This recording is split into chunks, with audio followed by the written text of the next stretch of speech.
got loyalty, got royalty inside my DNA. I got killer beats, got war and peace inside my DNA. I got poison, pain, and joy inside my DNA. Did you take out that monster? Inosuke demanded when Yoriichi arrived. The boar slayer had evidently defeated the slayers attacking Murata and had been on his way to find Yoriichi and the demon when they met. Yoriichi examined his comrade. His upper arms had 2 bloody slashes while a 3rd wound in his side had trickled down to create a dark stain on the hide around his waist. The injuries had to be painful, but nothing showed in Inosuke's breathing or freedom of movement. The muscles were giving small shakes from the pain, but no other sign showed other than the BLD and the wound themselves. The other boy had to have an extraordinarily high pain threshold.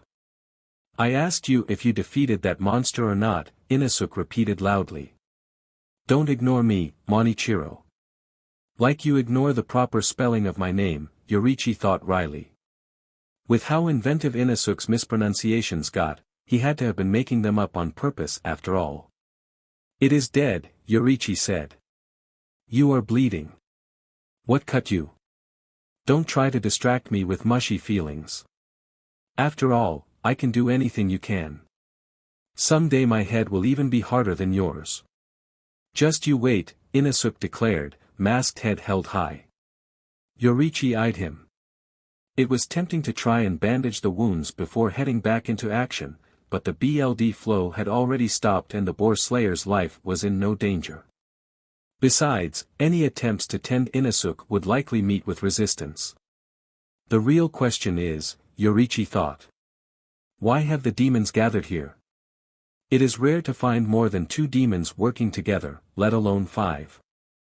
There simply aren't enough humans in the area to sustain that many most of the time, and demons are not inclined to share. Lower 5 said that the demons on this mountain were his family, but why did that demon woman feel so scared if that was true?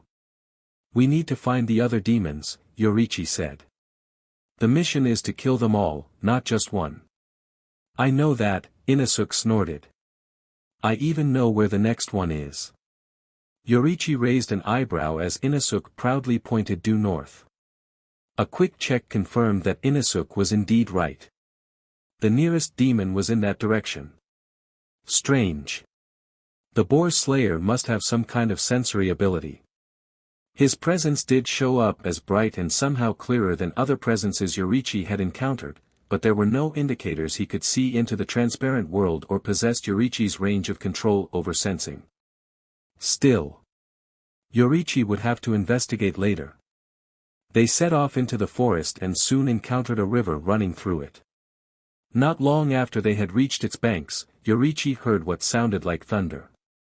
He cast out for Zenitsu's presence and felt it a long ways off, but still inside the forest.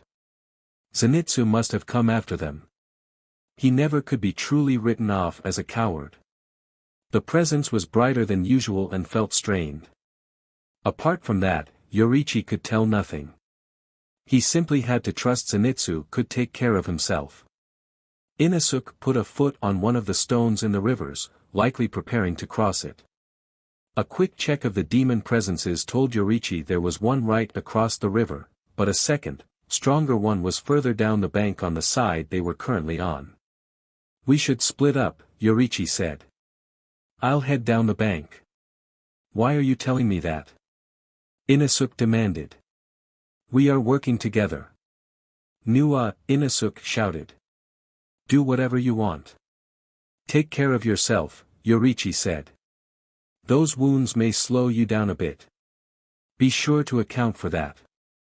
The nostrils of Inosuke's mask flared and he started shouting at Yoriichi, who simply turned his back on the other slayer. Then Inosuke's tirade came to a sudden halt. Glancing back over his shoulder, Yoriichi saw Inosuke staring across the river. He followed the direction of Inosuke's gaze to see a demon girl with white hair and blue eyes, a smaller version of the demon woman Yoriichi killed earlier, looking at them, expression startled. Her heart, however, was unusually steady for a creature who was surprised and afraid. Inosuke yelled a threat at the demon girl and started hopping on stones to cross the river. Wait, Yoriichi called to him. I'm not waiting for nothing. This one is mine. You got the other one, Inosuke protested. Father now.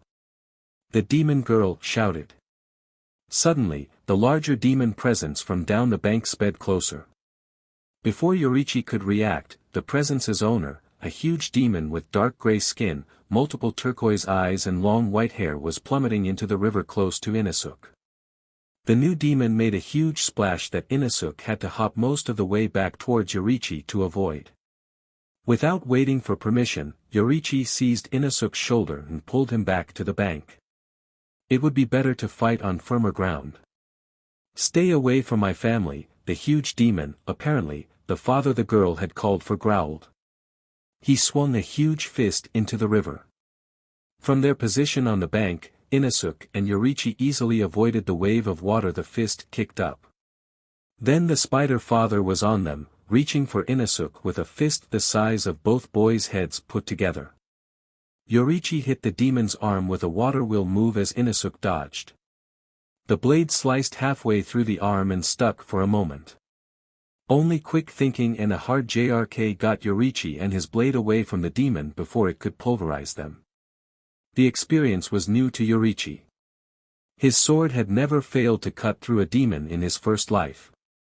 How could he have become so weak that he couldn't cut through a demon completely, even a strong one like this one? Inosuke swung his serrated blades at the demon and met the same problem as Yoriichi, except his sword wouldn't even cut the demon's skin. It's so tough, Inosuke grunted. The demon flung him to one side and Yoriichi leaped to the opposite end so they could force the demon to choose. If he wanted to attack one of them, the spider father would have to turn his back to the other. Apparently, the monster wasn't all brute force because it chose to attack Yoriichi, the greater threat, and turn its back on Inosuke. I'll say it again so you understand, human. Leave my family alone, the spider father roared. Yoriichi dodged the spider demon's blow and managed a few quick cuts to its arms. These healed quickly and only seemed to infuriate the demon.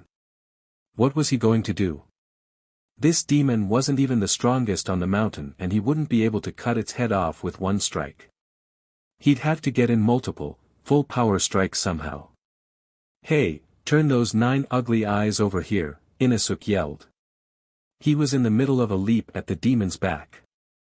Yoriichi nearly cursed as the spider father spun on its heel and hit Inosuke with a gut punch that sent him flipping end over end before he finally lay on his stomach in the river. Inosuke popped back up from the water just as the spider father began to stampede towards him. Wisely, Inosuke chose to run from the demon. Yoriichi ran on the bank, following the progress of Inosuke and the demon. He got some distance ahead of them and waited behind a tree until they were close. The timing had to be perfect if this was to work. When they were almost level, Yoriichi used a lateral water wheel to slice through a tree and send it toppling on top of the demon chasing Inosuke. Inosuke was knocked over by the wave the impact generated, but stood back up and regarded the tree trunk with confusion. Stand back, Yoriichi cautioned. It isn't dead. Summoning up all his strength, Yoriichi dove through the air towards where the demon was trapped. Yoriichi had no way of knowing it, but Inosuke's sense of him changed for a split second. In that moment, the boy Inosuke knew as Tanjiro felt impossibly old and strong, like a scarred bear he had seen once. Inosuke always avoided that bear because the scars told him that it was not just strong, it was an experienced fighter with a strong battle spirit. A bear like that would fight until its last breath and take its opponents with it. Unfortunately, the blow and the feeling ultimately went to waste. The spider father was up before Yoriichi could complete the strike. Yoriichi was forced to land on the log momentarily, a desperate move the spider father immediately took advantage of. He swung the log in an arc and catapulted Yoriichi high in the air, away from Inosuke and himself. With nothing in the air to bounce off of and change course, Yoriichi was forced to watch as they disappeared, blocked from his sight by the endless clouds of tree tops.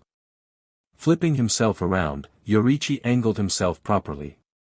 When he hit the hard-packed earth of the forest floor, he rolled several times to dissipate the deadly momentum of the fall. Leaning up against a tree, Yorichi tried to sense Inosuke. His presence was a dishearteningly long way off. The spider father must have flung Yorichi half the length of the forest. Don't die, Yorichi thought. I refuse to fail someone else again.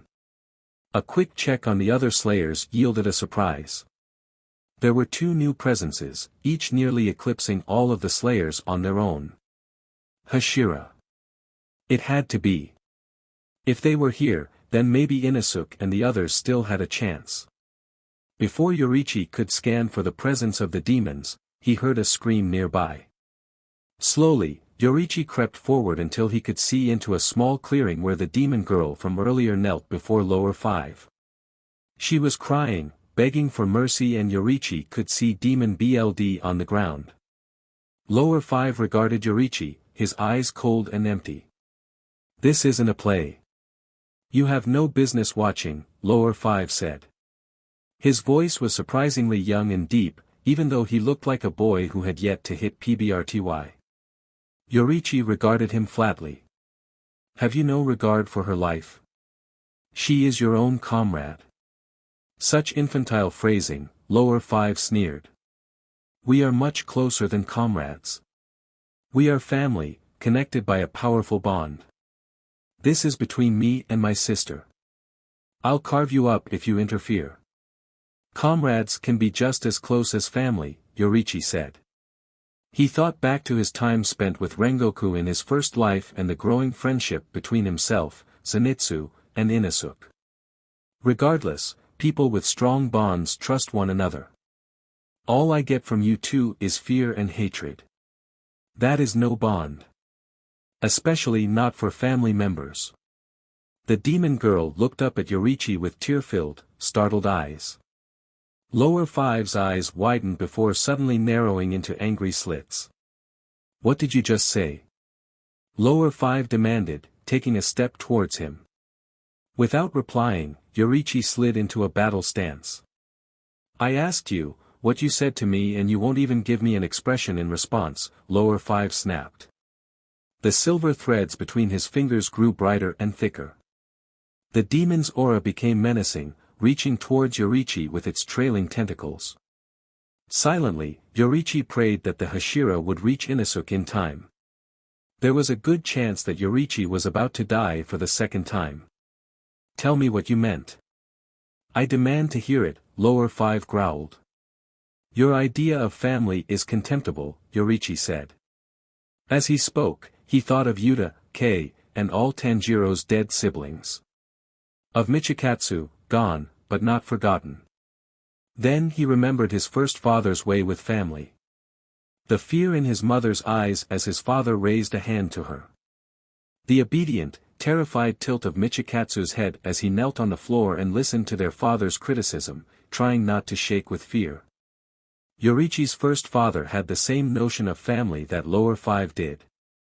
You terrified them all into obedience. Your so-called mother, your sister, even your fake father. Instead of a family bound together by love, you have bound them together with the weakest threads of all, fear. Lower 5 glared at Yorichi and then the first silver thread struck. Fortunately for Yorichi, he dodged it on instinct because the thread sped past him and sliced through the trunk of a small tree, sending it toppling to the ground. If one of those caught Yorichi's skin, it would slice through him like a hot knife through tofu. Looking into the transparent world, Yorichi saw silver threads of power lashing out from lower 5's aura. He narrowly avoided a second and third strike. If he didn't close in soon, the demon would slash him to ribbons without gaining so much as a scratch itself. Yorichi sped forward, ducking under a thread. He thought about cutting it and hesitated, remembering the spider father and how his blade had failed. Maybe he should leave that as a last resort. That left him with the same dilemma as before, though, how to cut through the demon's neck when his blows weren't strong enough. His eyes found the demon girl. She was standing on the sidelines, watching the confrontation between lower 5 and Yorichi with an expressionless mask on her face. At least she didn't seem like she was going to attack. Do you still refuse to take back your words? Lower 5 demanded. I admit that it's impressive you don't seem afraid, but you have to understand the difference between us now. Yoriichi didn't speak. His face remained a blank mask. Lower Five's eyes narrowed again and he held up his hands, the web strung between them shining like a grotesque, deadly version of a cat's cradle. Not even a hint of apology. Fine. I'll end you now. Another attack, this one came so close that it grazed his face and left a few bloody cuts. Now or never, Yoriichi thought. He dashed forward, trying to reach Lower Five before he could summon more threads. He was fast. Faster than he had been so far in this life, and he almost made it to the demon. Almost. A thread was homing in on his back, and with the position of the other threads around him, Yoriichi had to choose between blocking with his sword or losing a limb. He started to spin around, resigned to breaking his sword when the box on his back suddenly opened. Nezuko leaped out of the box and expanded to her full size, arms outspread to take the blow meant for her brother. She gave a cry of pain as the silver threads tore into her and blood sprayed from her body. Yoriichi's eyes widened at almost the same time as Lower Five's. Faster than the demon could react, Yoriichi caught his sister in his arms as she slumped to the ground, pain and blood loss making her woozy. He dashed several yards away behind a tree, carrying her in his arms bridal style all the way. Gently, he lowered the demon girl onto the grass and began to examine her injuries. Even without a look into the transparent world, Yoriichi could see that the cuts were deep. Her eyes were closed as she gritted her teeth from the pain. It's all my fault. My fault, my fault. Yoriichi thought, the words echoing in panicked spirals through his head. I can't protect anyone. Not my family, not my wife, not my twin brother. Now I have failed the only family I have left. I am worthless as a brother and a demon slayer. Nezuko stirred, cutting into Yoriichi's downward spiral. Instantly, he pushed the thoughts to the edge of his mind. He didn't have time for this right now. Nezuko needed him to be strong. He could see that some of her wounds were already starting to heal, albeit slowly. With time and rest, she would be fine as long as he made sure nothing got in the way. Yoriichi spotted a silver thread still wrapped tightly around one of her arms, stifling the healing in that area. As he reached for it, he felt a sudden change in Lower Five's presence. The fury from before had faded and its place was a sense of awe and longing. Is she your sister? Lower Five asked, his voice hushed and reverent. Yoriichi finished freeing the web from around Nezuko's arm and looked up at Lower Five. He gave a slow nod. Lower Five began to mutter something as he stared at the two siblings and shook. For his part, Yoriichi was too focused on holding Nezuko's left wrist to her arm, waiting for the flesh to heal enough so the wrist wouldn't fall off. Rue, the demon girl said. I'm your elder sister. You can't abandon me. Lower Five, Rue, apparently turned on the demon girl as his presence spiked with sudden malice. Several of his webs sliced through his sister, turning her into 3 chunks with her head making up one of them. None of you could ever be what I wanted you to. You all fell short, Rue pronounced. The demon girl's head stared pleadingly from the ground. Please, I want to be the elder sister you always wanted. Let me try again, she begged. Fine. Kill all the humans wandering on the mountain and I will forgive you, Rue said. The rest of the demon girl's body had already healed. She picked up her head and set it atop her shoulders, promising to do as he instructed. During this whole time, Rue's eyes never left Yoriichi and Nezuko. They remained locked on the siblings with unnerving intensity. Boy. I want to have a talk. Just the two of us. Please come out, Rue said. Yoriichi thought about refusing then decided against it. Acting friendly or not, Lower Five wanted something and he would kill to have it. His presence made that much clear. Slowly, Yoriichi stood up, holding Nezuko up with one arm and his sword in the other. He moved from behind the trees and into the clearing. The smile on Roe's face was gentle, yet his eyes betrayed his greed and his malice. It was a disturbing expression to see on the face of a child, even a demonic one like Roe. Your sister's defense of you has touched my heart. I cannot even describe the feeling, Roe said. However, the fact remains that you are bound for death. Listen closely and I will tell you how you can escape that fate. Yoriichi knew better than to hold his breath at these words. Whatever the demon offered wouldn't be an escape, not really. Roe was lying or about to ask for something Yoriichi could never give in return. Your sister is the key, Roe continued. Give her to me and I will spare your life. Yoriichi made no move to agree. The demon had to be a fool to think Yoriichi would agree to such a trade. She isn't your little sister anymore. From today on, she is mine, Roe declared. This time, Yoriichi couldn't stop the fury welling up in his chest. Is that what you think of other demons, of people? Yoriichi demanded. Are they just things to you? To be sold and bartered on a whim?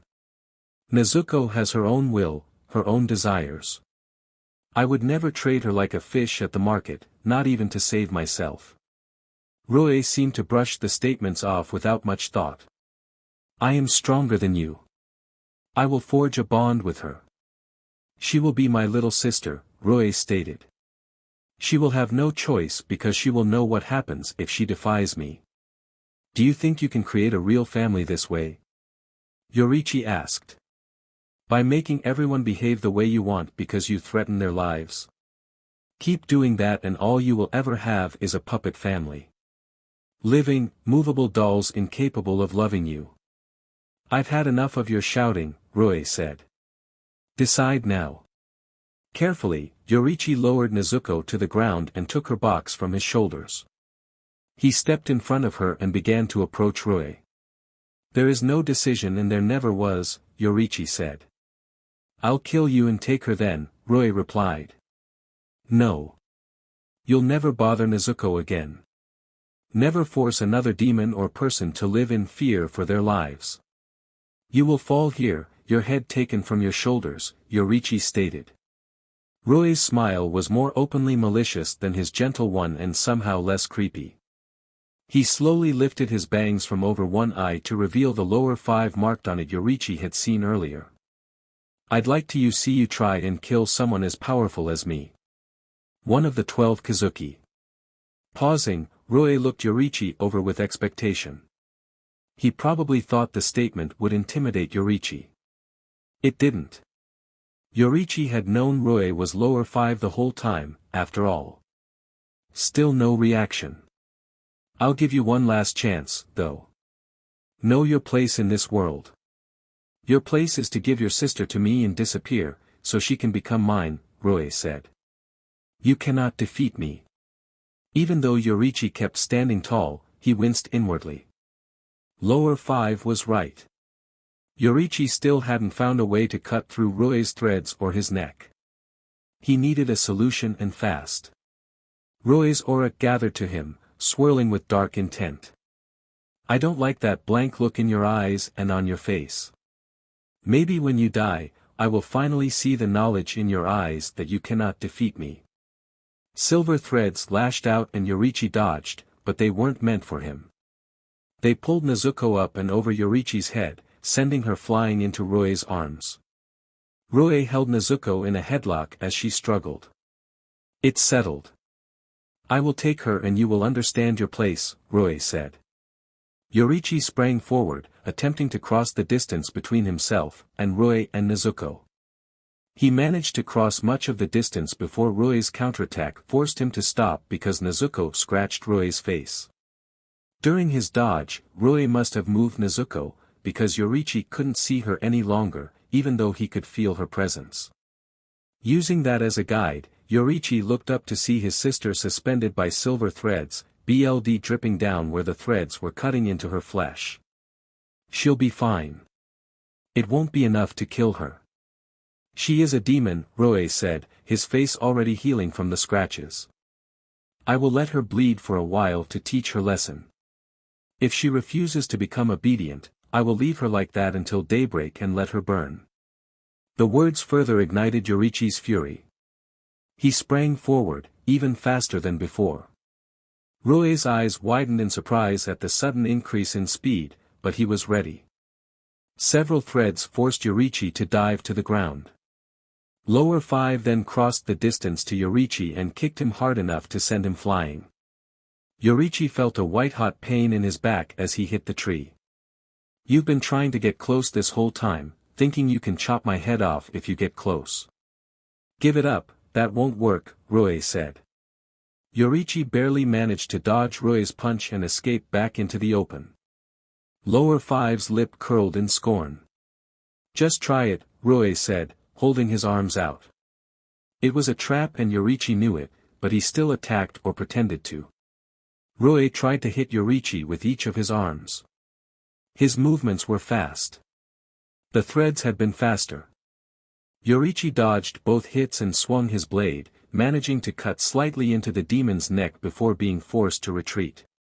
Rue looked annoyed now. That actually hurt a bit. You must be stronger than I thought if you can actually cut me. Don't think you've won because you can scratch me. You can't even slice my threads and my body is far more durable than them. You are still dead. Yoriichi leaped, attacking from over Rue's head. This time, the demon leaped backwards rather than counterattacking. Lower 5's words had been confident, but he seemed a little unsure. In the silence, Nezuko's frantic, angry growls rang out like bells. Hold on, Nezuko, Yoriichi thought. Please, just hold on. Rue glared up at her. I'm your older brother as of now and I command you to cease making noise. Younger siblings must obey their elders. The threads tightened, making more BLD flow from Nezuko. Her eyes closed and she gave a muffled scream from the pain. This time, Yoriichi flew forward. He couldn't let this happen. He couldn't let Nezuko hang there because of his weakness. Failure wasn't an option. Not for him and not for Nezuko. This time, when the threads descended, Yoriichi unleashed water-breathing moves that relied on rotation, using his momentum to its great advantage.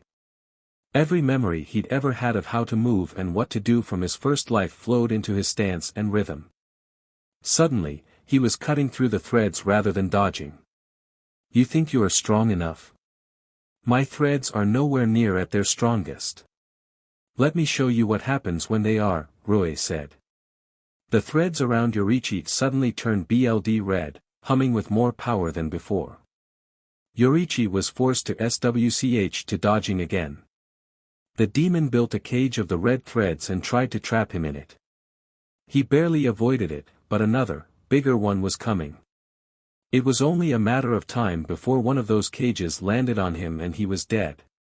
Suddenly, there was an explosion of reddish-purple flames and Nezuko's presence brightened. She fell from the sky and landed on the ground. Rue's eyes widened and he reached for her with his threads, but was forced to split his attention as Yoriichi attacked again. This time, his attack was different. Nezuko's flames had shown him the way, reminded him that there was one way he could kill Rue. He couldn't cut through the demon's neck with water breathing, but with sun breathing. Yoriichi hadn't tried it before this. If his body was too weak to handle it, sun breathing would tear it apart, killing him. Now he could see that there was a chance it would kill him, but his death and likely Nezuko's was a certainty if he didn't try. So as Yoriichi charged forward, he let his breath whistle from between his teeth and wrapped himself in the flames from sun breathing. The flames spread along his blade and the weapon went from a mere tool to a second appendage.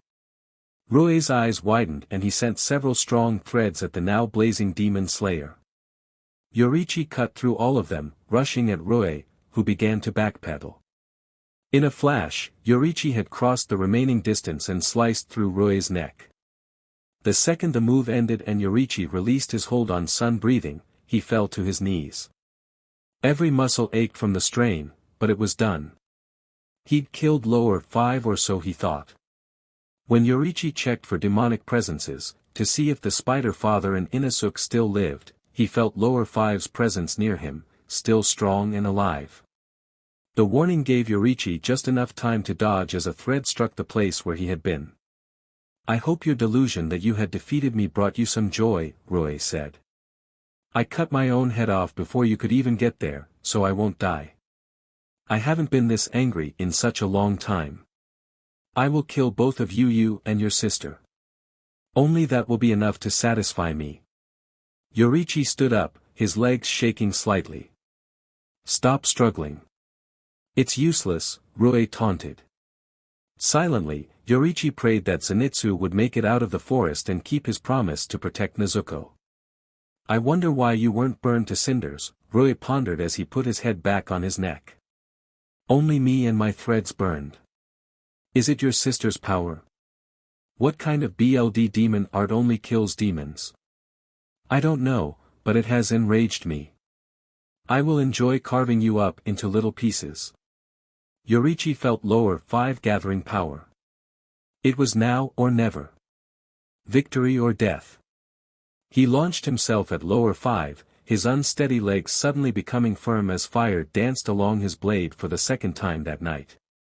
Rue's eyes barely had time to widen before Yoriichi's blade was cutting through his neck in a slice so strong that half of Yoriichi's blade was sheared off at the same time. The head flew up into the air and lower 5's body crumpled, its presence dimming. This time, it was dying. Yoriichi lay on the ground as well, his body twisted in pain from overexertion. He had torn muscles with that second move and wrenched his joints. The second sun-breathing move had cost everything he had left. Slowly, he tried to crawl towards Nezuko to check on her. He was halfway there when a new presence broke into the clearing. A pair of dark socks and sandals came into view. Ju Tomioka stood over him. The water Hashira looked from Yoriichi to the demon. Did you do that? He asked.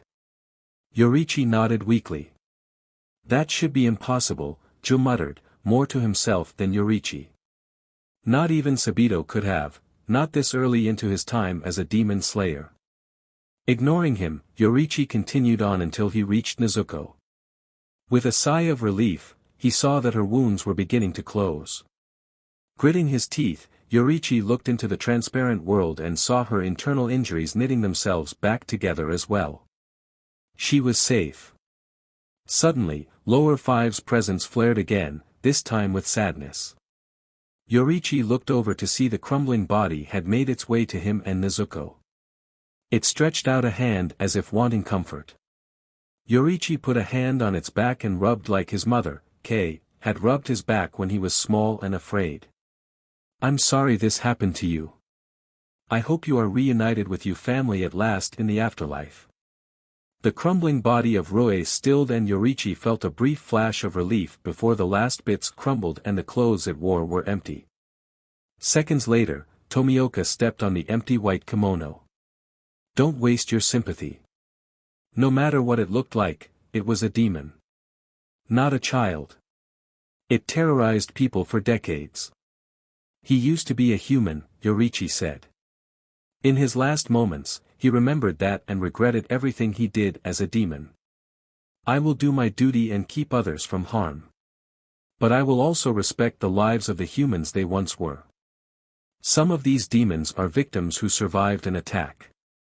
They didn't want this any more than the humans who are eaten by them want to die. Please do not trample the demon's remains. Tomioka's brow furrowed in confusion. Slowly, he stepped off the kimono and onto the ground beside it. His gaze went to Nezuko and his presence sparked with surprise. Suddenly, he turned around and slashed at what seemed like empty air at first, parrying a slender pink Nichiren blade that hadn't been there a moment before. A woman with black hair tipped with purple wearing a haori shaped like butterfly wings with white, pink, green, and black at its edges, landed, spinning to disperse her momentum. Yoriichi mentally cursed himself for forgetting to keep alert for other presences. He should have known she was coming. With an effort of will, he allowed the presences in the forest to flow through him again. The presences were not as clear as before, a casualty of his pain and exhaustion, likely. The woman's presence, however, was cloying and dark yet still light enough to be human. Its strength told Yoriichi all he needed to know: the woman was a Hashira. "Oh my," the woman said, "why would you get in my way, Tomioka? And after you refused to believe that we could become friends with demons. This is exactly why no one likes you." Tomioka crouched low over Yoriichi and Nezuko in a defense stance, so there was no way to see his reaction to the taunts. For his part, Yoriichi studied the woman's blade as she held it up in a guard. The blade was notched at the end, like some of the poisoned knives he'd seen on his travels. The woman herself was small, but that presence, her size didn't matter, she was still dangerous. "Please move, Tomioka," the woman said. "Now." "I don't think I am disliked," Tomioka said haltingly. Yoriichi's wince had nothing to do with pain this time. He guessed the water Hashira had the same issue with social skills Yoriichi himself did. A pang of sympathy lodged in Yoriichi's chest. For her part, the woman gave Tomioka a condescending smile. "Oh dear. My apologies. I didn't mean for you to find out this way," she said. Tomioka was silent. Yoriichi didn't need to his face to know he was quietly fuming. "Boy," the woman said, turning to Yoriichi. "That girl you are protecting is actually a demon. Please move away before you get hurt." Pushing himself to his feet, Yoriichi gathered Nezuko up in his arms. He said nothing as he looked back at the woman. "Oh my," the woman laughed. "However did you find him, Tomioka? He is like a mini version of you. Blank face and all. Can you move?" Tomioka asked. "Even if moving is difficult, you need to go. Take your sister and run." "Thank you," Yoriichi said. "For everything." Carefully, Yoriichi walked backwards to Nezuko's box. He scooped it up and then turned and ran away with it and Nezuko, still holding her bridle style. With each step his body screamed in protest. As he ran through the forest, dodging trees and the occasional rock, he was likely making his injuries worse. "I can't stay with the Demon Slayer Corps any longer," Yoriichi thought sadly. "At best, they will kill Nezuko and exile me, again." From what he sensed, Tomioka and the Hashira had begun to move, but they were moving in a different direction from he and Nezuko. But why would she? The answer came as he felt a pair of eyes locked on him at the same time he noticed a presence, slender, but strong like a blade near him. The presence's owner was chasing him and Nezuko. Yoriichi managed to keep ahead of the pursuing presence for a while, but that last sun-breathing move had been too much. His body was failing him, and he couldn't keep his speed up anymore. Stopping, he put Nezuko on the ground. She had awakened sometime during his run and was looking at him in confusion. "Run," Yoriichi told her. "No matter what happens, don't get caught." Nezuko stood up just as a girl in a white cape over a demon slayer uniform dove at her. Yoriichi leaped into the air and parried her blade, landing back on the ground with shaky legs. Fortunately, Nezuko was moving by the time he landed, dashing away into the trees. The girl in the cape tried to follow, but Yoriichi blocked her. She tried unsuccessfully to sidestep him. Each time, Yoriichi blocked her exit with his body or blade. Her lavender eyes widened in surprise for a moment and then went back to normal. She raised her sword, as if to strike at him with the back of the blade. Yoriichi leaped forward and grabbed her sword arm. She shook it up and down vigorously, trying to dislodge him, but he hung on. With his strength all but gone, it was all he could do. Just when his grip was starting to slip, a loud caw came from overhead and Matsuman's voice spoke. Message from headquarters. Take Tanjiro and Nezuko into custody and bring them back to headquarters. Tanjiro is a boy with a scar on his forehead and a checkered haori. Nezuko is a demon girl wearing a bamboo muzzle. The girl Yoriichi was holding onto stilled. "Are you, Tanjiro?" she asked. Yoriichi nodded. "And that demon with you? She was Nezuko?" Another nod. Call her back then, the girl said. Yoriichi shook his head. I won't let you kill her. The girl looked at him and then raised a clenched fist. She hit Yoriichi in the back of the head hard and he blacked out. Kaneo watched as Tanjiro fell to the ground. It was a pity that he couldn't get the demon to come back. Others would find the girl, though. For now, she would watch over him until Lady Shinobu or someone else came to collect him. Before Yoriichi's eyes opened, he could feel them. 9 powerful presences swirling with a mixture of rage, curiosity, and indifference. They were human, but stronger than any presences Yoriichi had felt thus far in his second life. So when he opened his eyes and heard the furious Kikuchi above him yell, "You're in the presence of the Hashira," he felt no surprise. The group appeared quite eclectic with hair colors ranging from pink and green to white to fiery red and yellow to normal black. Some of the men were huge and muscle-bound, but others were small and wiry, like the one with the snake eyeing from his position on a tree branch. Not even the 2 women seemed all that similar. But each and every one of them bore swords and the title of one of the strongest of the Demon Slayer Corps. The Hashira with white hair and a headband with a string of clear rocks attached to it opened the discussion. When I heard about a slayer traveling with a demon, I thought he would be more flashy. This one looks like some ordinary kid. Disappointing, he said. He shook his head, as if Yoriichi had been trying to amuse him and utterly failed in his task. This boy must be put on trial and judged. We must see to it. The second Hashira was familiar enough to startle Yoriichi. That flame-colored hair, those bright red and gold eyes, that brilliant fighting spirit. For a moment, he thought that Rengoku had somehow been reborn as he had been. But no, that was not possible. He was merely looking at some descendant of his friends. A Rengoku, yes, but not the one who had found him crying over Yuta's body all those centuries ago. This is the Demon Slayer's headquarters, the women with the purple tips from the forest said.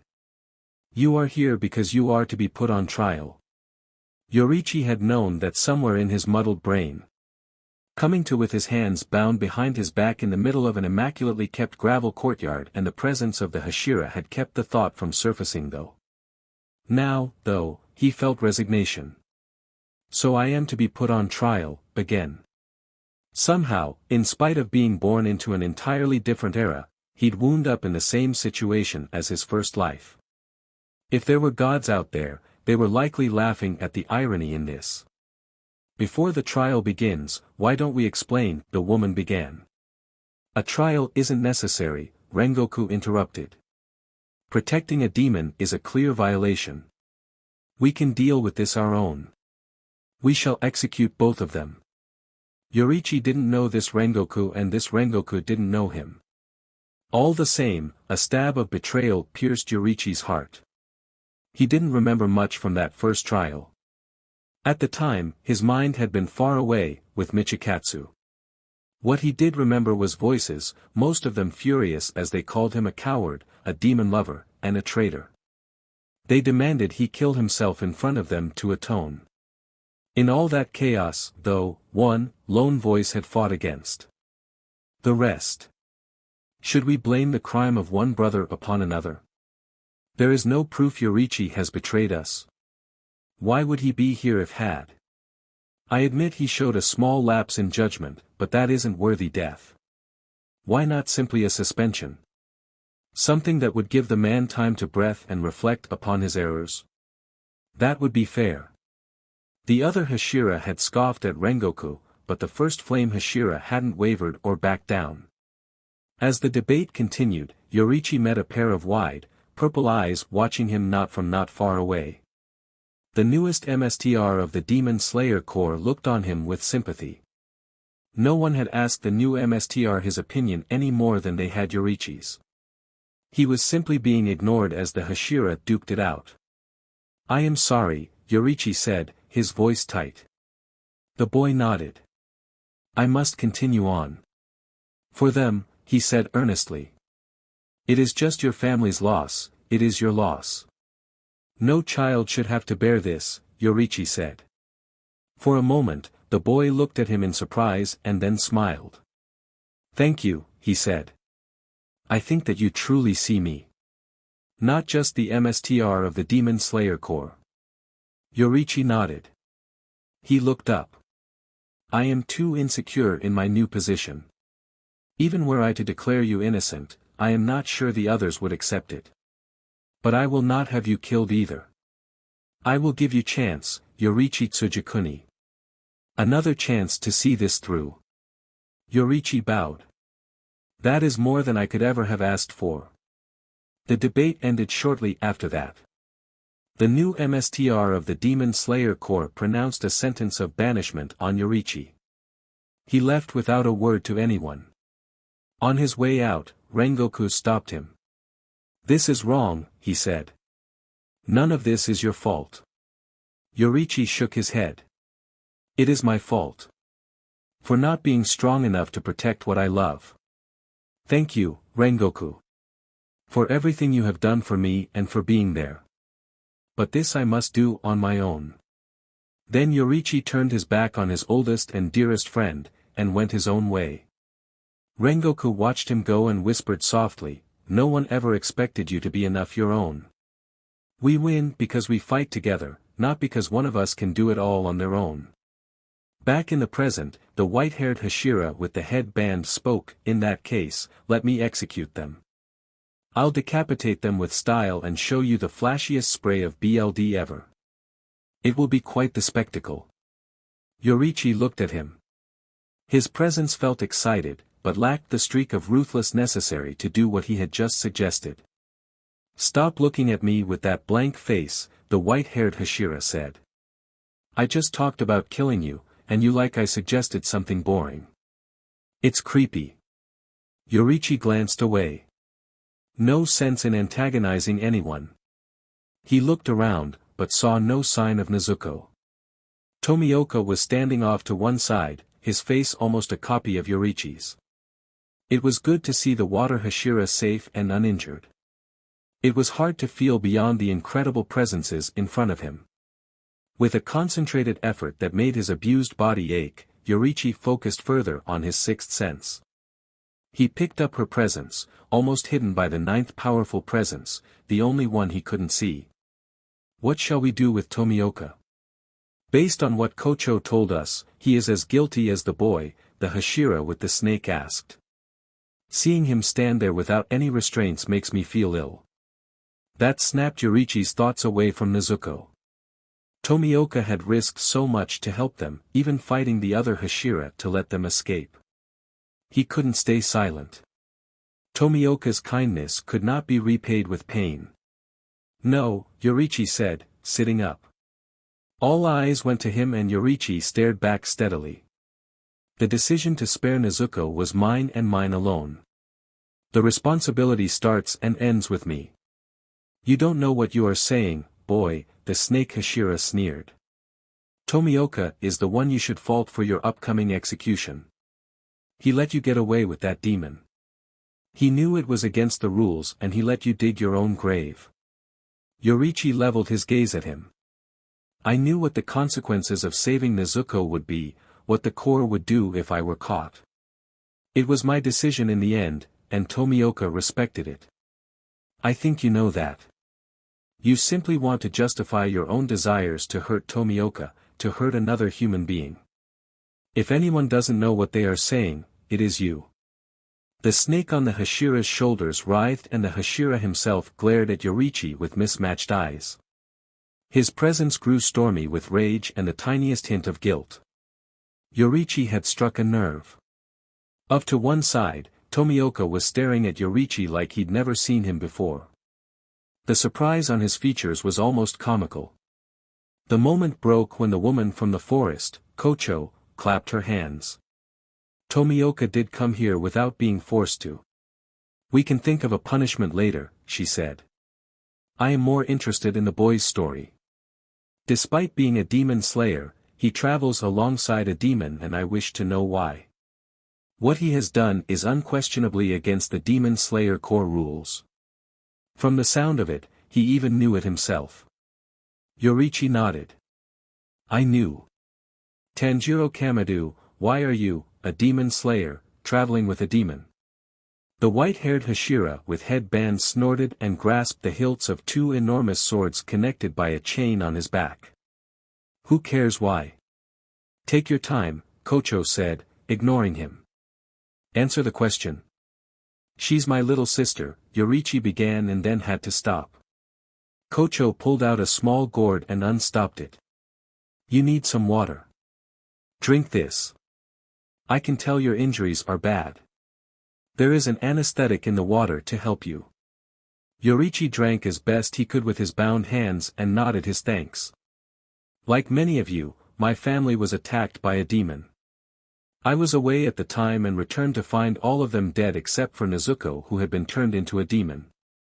However, she refused to hurt me when she had the chance and has hurt no one since. She has never hurt any human and never will. She has fought against the urge so much that her biology has altered. She now sleeps to gain energy rather than feeding on people. You are spouting nonsense, the Hashira with the snake growled. If she is family, of you course you will defend her. I can't believe a single word you say. So sad, the large Hashira, a man with tearing running down his face said. He has been possessed by a demon. Let's kill him and free him of that curse. Yoriichi looked at the tearful Hashira and noted his eyes were blank. The man was blind. I am no more possessed than any of you are, Yoriichi said calmly.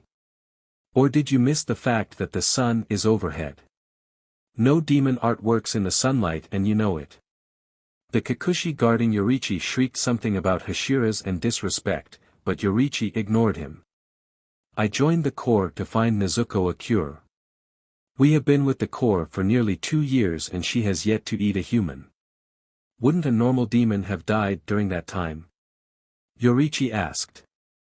You are starting to repeat yourself in an unflashy way, the white-haired Hashira with the headband snorted.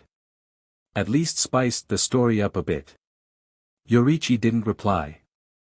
The youngest Hashira, a boy, muttered something about a bird overhead. It wouldn't have concerned Yoriichi, but something about him seemed oddly familiar. Not in the same sense as Rengoku either. He couldn't quite put his finger on it, though, and dismissed it. Excuse me, said the pink and green-haired Hashira. Wouldn't the MSTR have known about this situation?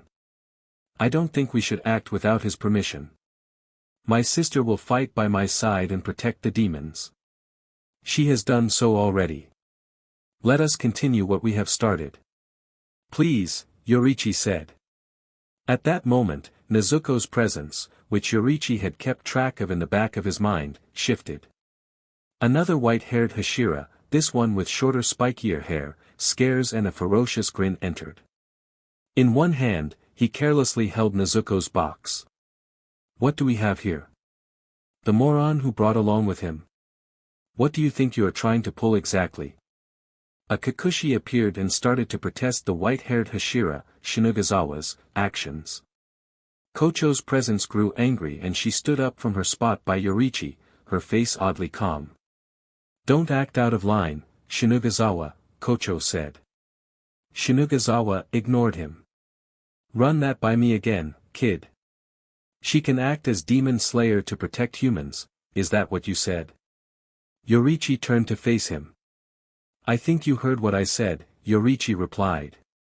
Why should I need to repeat it? Shinugazawa sneered. You need to learn some manners. You know what we call what you are saying? Complete nonsense. Without warning, he pulled his sword and stabbed through Nezuko's box. The BLD in Yoriichi's veins flash froze. I cannot stand, Yoriichi said. Anyone who treat life like you. Even the life of a demon. How very nice for you, Shinugazawa growled. Too bad for you, I don't care about that. He pulled the sword free from the box and flicked the blade to clean it of BLD. Yoriichi drew in a breath, staring at Shinugazawa for a moment then disappeared in a blur. In the span of heartbeats, Yoriichi had stood up, broken his bonds and reached Shinugazawa. The white-haired Hashira barely had time to widen his eyes in surprise before Yorichi hit with a hard right hook to the jaw. The Hashira fell to the ground and Yorichi retrieved Nezuko's box. He put his shoulder, still shaky from pain and the battle with Rui, into the straps and stood facing Shinagizawa. If you cannot judge which lives are worth saving and which ones are not, you don't deserve your position as Hashira, Yorichi said. You brat, Shinagizawa snapped, getting to his feet. I'll destroy you with my own two hands. He rushed Yorichi, swinging his fists so fast a small breeze came from it. Yorichi could see each movement instance before it came and it was barely enough. Still, he managed to dodge each one. After a moment, he took advantage of an opening and kicked Shinagizawa in the head, making him snarl in pain and anger. I'll teach you, brat, Shinagizawa hissed, drawing his sword. Yorichi tensed. His body was already beginning to fail him. Soon. Not even seeing the transparent world would save him. The MSTR of the mansion has returned, the voices of two children said in unison. A man with chin-length black hair in a white haori over a black kimono stepped out. The children took his hands and led him to the edge of the porch. Even with the bizarre purplish scarring marring his face, Yorichi could recognize an Ubuyashiki. It gave him comfort that they were still alive and in command of the Demon Slayer Corps. As he spoke greeting with a melodious and somehow masculine voice, all the Hashira knelt. Shinagizawa looked up from his own bow, prepared to shove the disrespectful brat into a kneeling position, only to find that the boy was already bowing in respect to the MSTR. His anger at the boy didn't cool, but it did lower it somewhat. At least the brat knew to be respectful to the MSTR. Finding us here at the semi-annual gather with all the same faces brings me joy, Ubuyashiki said. He moved his head across the group, as if he could somehow see all of them, in spite of cloudiness of his purple eyes. I am pleased to see you are in good health as well, MSTR, Shinagizawa said. I pray fervently for your continued good fortune. His voice tone was soft, not all like the grating, angry tones of a few moments ago. Even his presence felt different. As if the MSTR's very presence had soothed his very soul. Yorichi wasn't surprised. Ubuyashiki's aura was steady, gentle, and warm, like he was putting a hand on each of their shoulders, reassuring them and guiding them at the same time.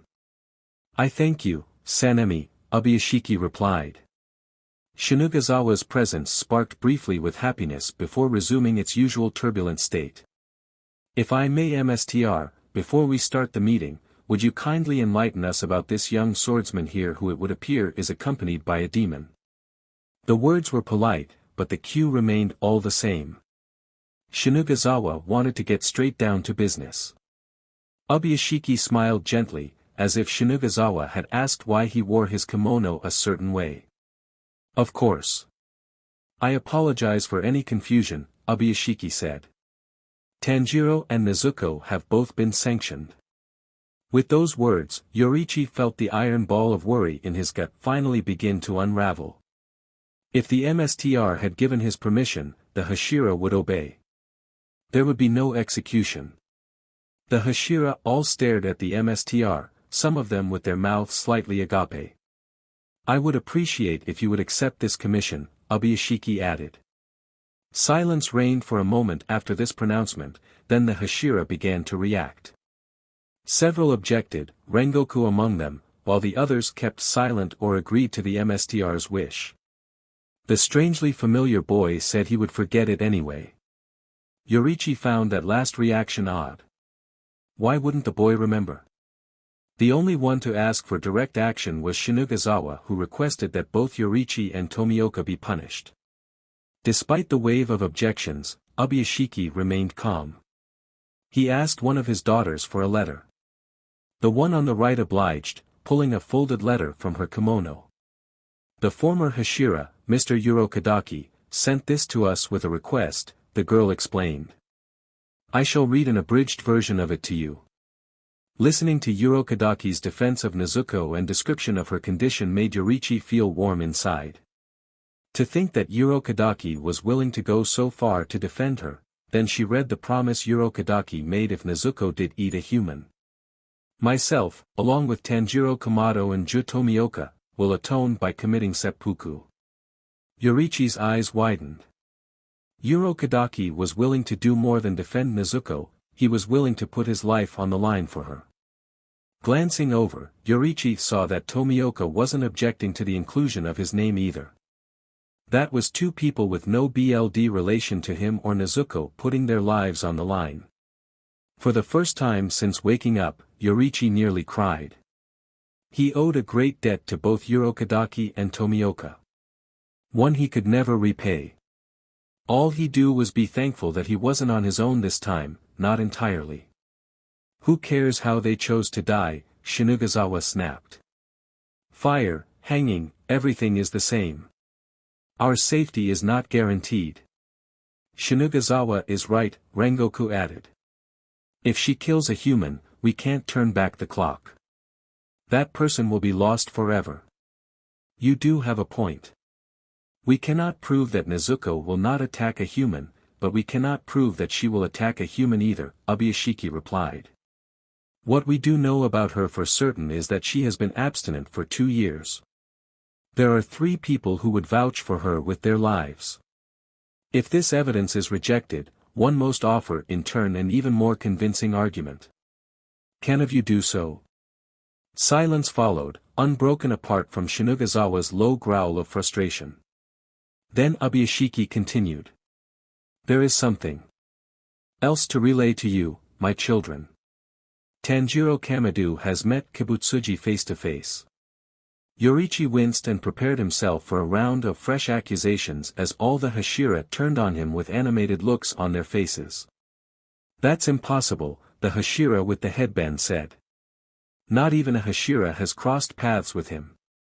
Did you really see him? What did he look like and what are his powers? Where did you see him? Did you fight? Asked the strange boy. I didn't fight him, Yoriichi replied. I would be dead now if I had. Before he could say more, Shinugazawa cut him off with a fresh wave of questions and stared to squabble with the Hashira with the headband over who Yoriichi should answer first.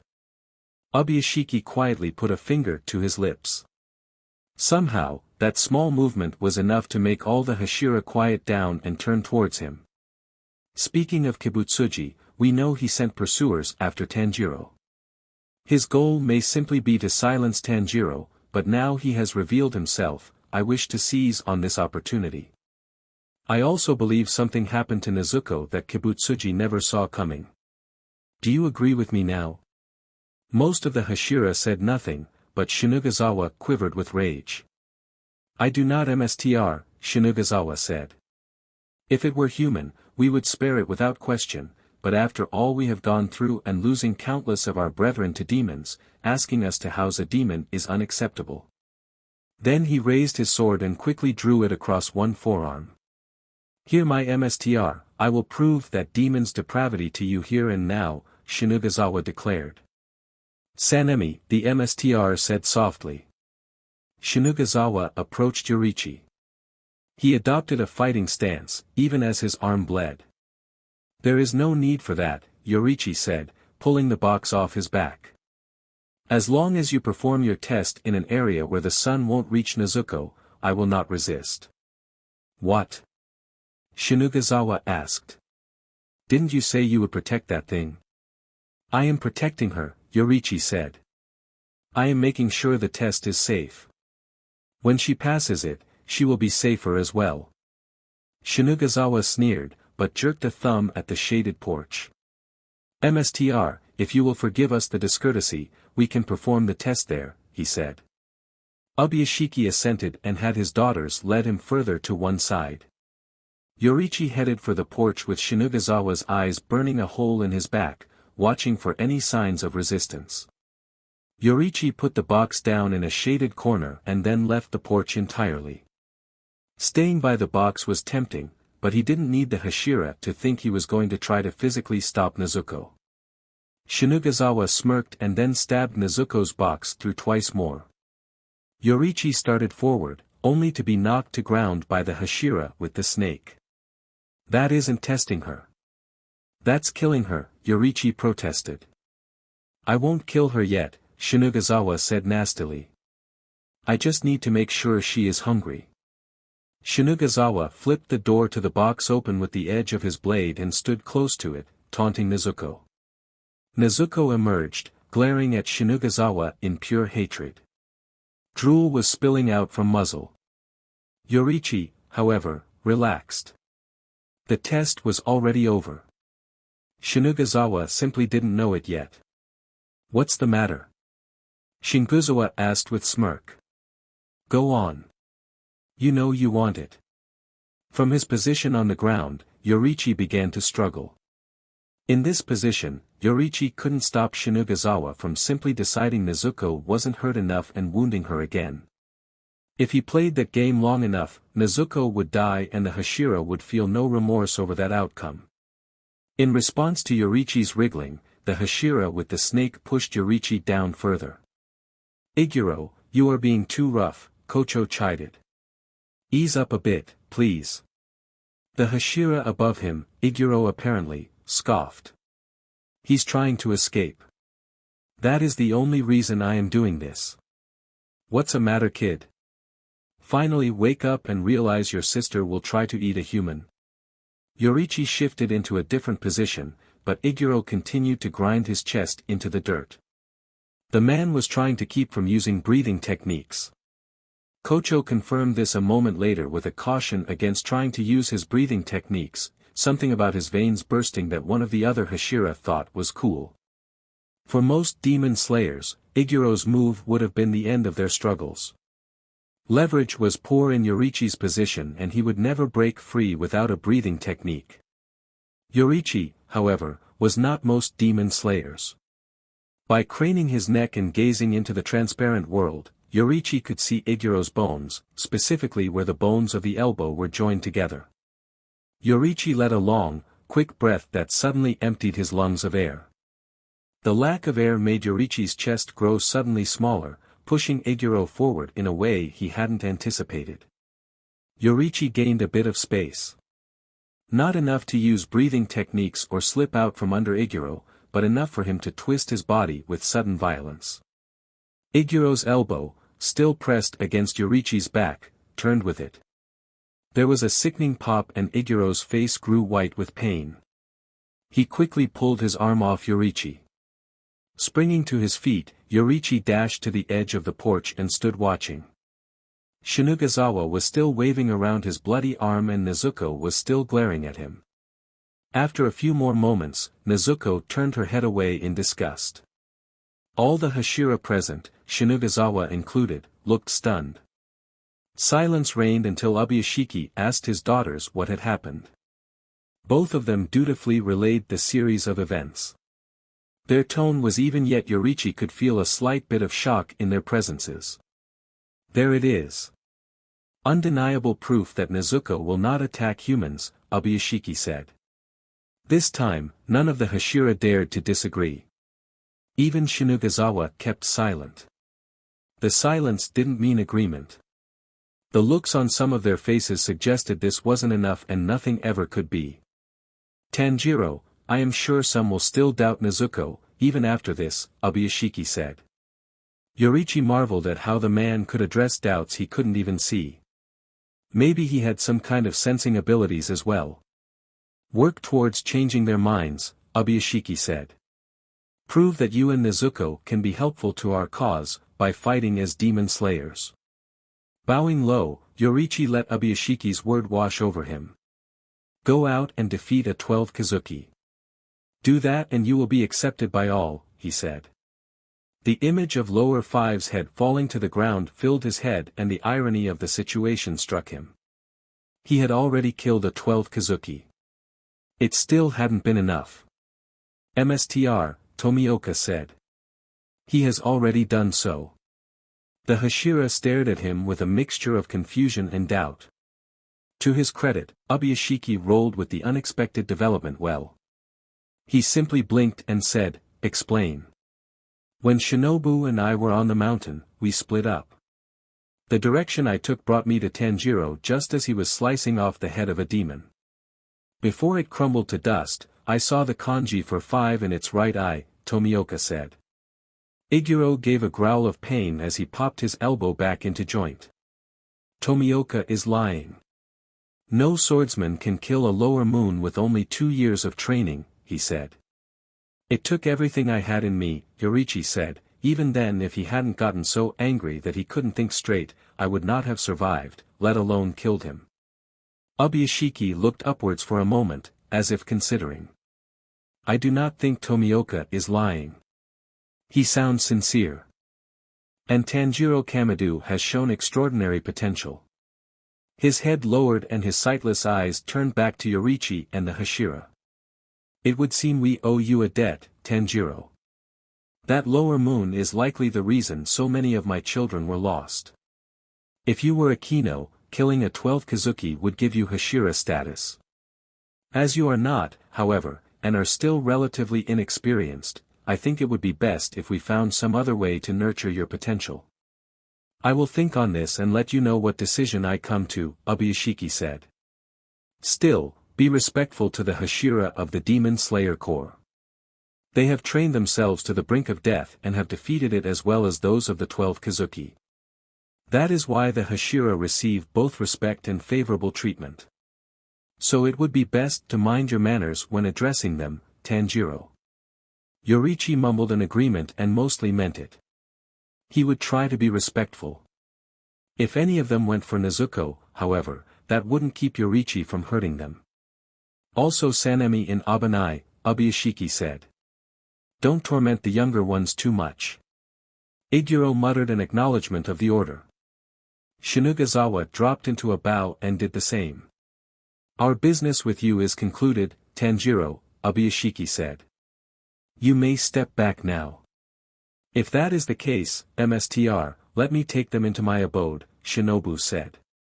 Then she clapped her hands. 2 Kikushi appeared. One tentatively approached Nezuko, who had retreated into her box by this point. Another headed for Yoriichi, giving his apologies to the Hashira as he went. He scooped Yoriichi up onto his back and took off. The second Kikushi followed with Nezuko's box on her back. As they were leaving, Obuyashiki said one more thing. Tanjiro, give Tamayo my regards. The words stunned Yoriichi. How did Obuyashiki know Yoriichi had been in contact with Tamayo? Why wasn't he being punished for letting Tamayo go like he had been in his last life? As the Kikushi ran down the road, shouting something about the Hashira being scary, Yoriichi pondered the questions. He still hadn't come up with any answers by the time they reached Shinobu's estate. The Kikushi didn't receive any answers after walking through the front door, so the little group went out into the gardens. Carefully tended plants spilled slightly from flower beds and planters. The dark green grass waved slightly in the wind and flowers sprinkled color throughout the gardens. Everywhere Yoriichi looked, something was growing, thriving. He found he liked it. The main star of the garden was, of course, the light purple wisteria blossom. They were everywhere. On bushes, on trees, in trellises. If any demon stood downwind of this place at the wrong time, let alone tried to climb in, they would suffocate. The mansion itself had spacious grounds, as Yoriichi and his SCRT soon discovered. Eventually, they reached an area with less well-tended grass and several butterflies flitting around. Yoriichi could feel a gentle, empty presence there. It felt familiar, and when they found the girl, he knew why. The girl from the forest stood there, watching a butterfly on one of her fingers. In the light of day, with more time to think, Yoriichi recognized her from final selection as well. The Kikushi whispered to one another, revealing her name as Kaneo Tsuyuri and that she was Shinobu's Tsuguko. Yoriichi blinked and focused on Kaneo's presence a bit more. Yes, there was strength there, behind that vast apathetic space.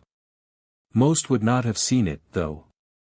Yoriichi found himself liking Shinobu a bit for taking on this girl as her apprentice. The female Kikushi addressed Kaneo formally, asking for permission to enter the mansion. Kaneo didn't answer, she simply looked at the Kikuchi and smiled. A blunt, bold presence came into Yoriichi's range. Seconds later, another girl with twin pigtails each topped by a blue butterfly clip came in behind the Kikuchi. "Who are all of you?" she demanded. The Kikuchi jumped in surprise and stammered they were there on Shinobu's orders. "That boy is injured," the girl said. "You are the Kikuchi. Please follow me." Sheepishly the Kikuchi plodded after her, taking Yoriichi with them.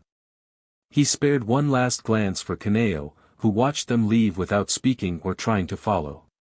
The first sound Yoriichi heard as they headed down the hall towards a room on the end was Zenitsu.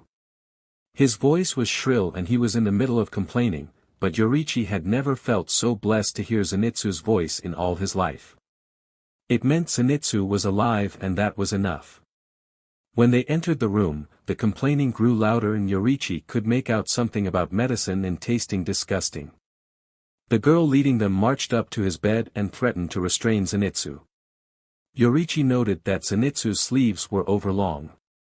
A quick look into the transparent world made his head spin, but at least assured him that Zenitsu had both his hands. Another familiar presence caught his attention. Looking over Zenitsu, he spotted Inosuke's boar mask lying over his head. The other slayer was unusually silent, but... "He's alive," Yoriichi thought. "My failure hasn't killed another one of my friends. This is better than I deserved." The sight of his friends injured but alive took the last bit of adrenaline from him. Suddenly, his torn muscles, broken and bruised bones, his entire overtaxed body made itself felt. The pain was too much, at least for Yoriichi's current body. He slipped off the Kikuchi's back and tumbled to the floor, already unconscious. When Yoriichi woke up, he was lying on a bed beside Zenitsu.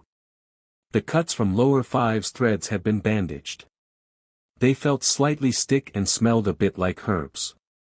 An ointment of some kind maybe. His torn and stained uniform was gone and he wore a set of hospital clothes like Zenitsu's. The boy in question latched on to Yoriichi when he woke up and started babbling about almost being turned into a spider and how horrible the mountain had been. At least Yoriichi now knew why his friend's arms and legs were so short. He was relieved that there was a medicine to fix Zenitsu, though, and more than a little amazed. Had medicine really come so far since his first life? After confirming that Nezuko was alright, her box was sitting next to his bed, Yoriichi turned to Inosuke. "I am sorry. I wasn't able to keep my promise to you," Yoriichi told Inosuke, bowing his head. He expected some yelling about how the great Lord Inosuke didn't need help. Maybe to be scolded a bit like he deserved. What Yoriichi got was a faint, raspy, "It's okay."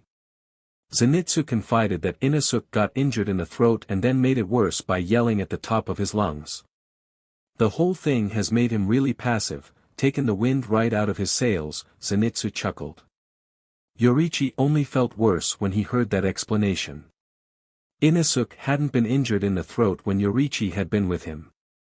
The boar slayer received those injuries waiting for Yoriichi to come back. Slowly, Yoriichi turned his head towards the wall and away from the other slayers. If he'd been able to do more than twitch his arms, he would have pulled the blanket over his head as well. Zenitsu didn't try to keep talking. Either the blonde boy was exhausted or somehow knew Yoriichi wanted to be alone. "I'm worthless," Yoriichi thought. "I can't protect anyone." He closed his eyes and suddenly a familiar face swam into view. One that looked like a younger version of his second father without the scar on his head or the Hanafuda earring. The expression on his open face was earnest and concerned.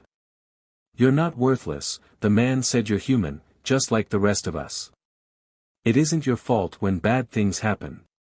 All you can ever do is your best." Sumiyoshi, Yoriichi thought. Then he drifted into a dreamless sleep. The next few days blurred together. Yoriichi would wake up to Zenitsu crying about having to take his medicine. He would accept his own medicine from the little girls with a nod and swallow it. Then Zenitsu would yell at him. There would a nap and then lunch followed by more medicine and more whining. He would lie awake for a few hours, drifting in and out of sleep until it was dark and he could visit Nezuko in the dark room set up for her. The fiery girl, Aoi, would then insist he go to bed. He would drift off and then wake up in the morning to start it all again. At some point, Murata visited. "Glad to see you are all right," Yoriichi said gravely. Murata scratched his head, looking a little sheepish. "I almost got melted down, but survived somehow. It seems like you guys got banged up pretty good." "Yes.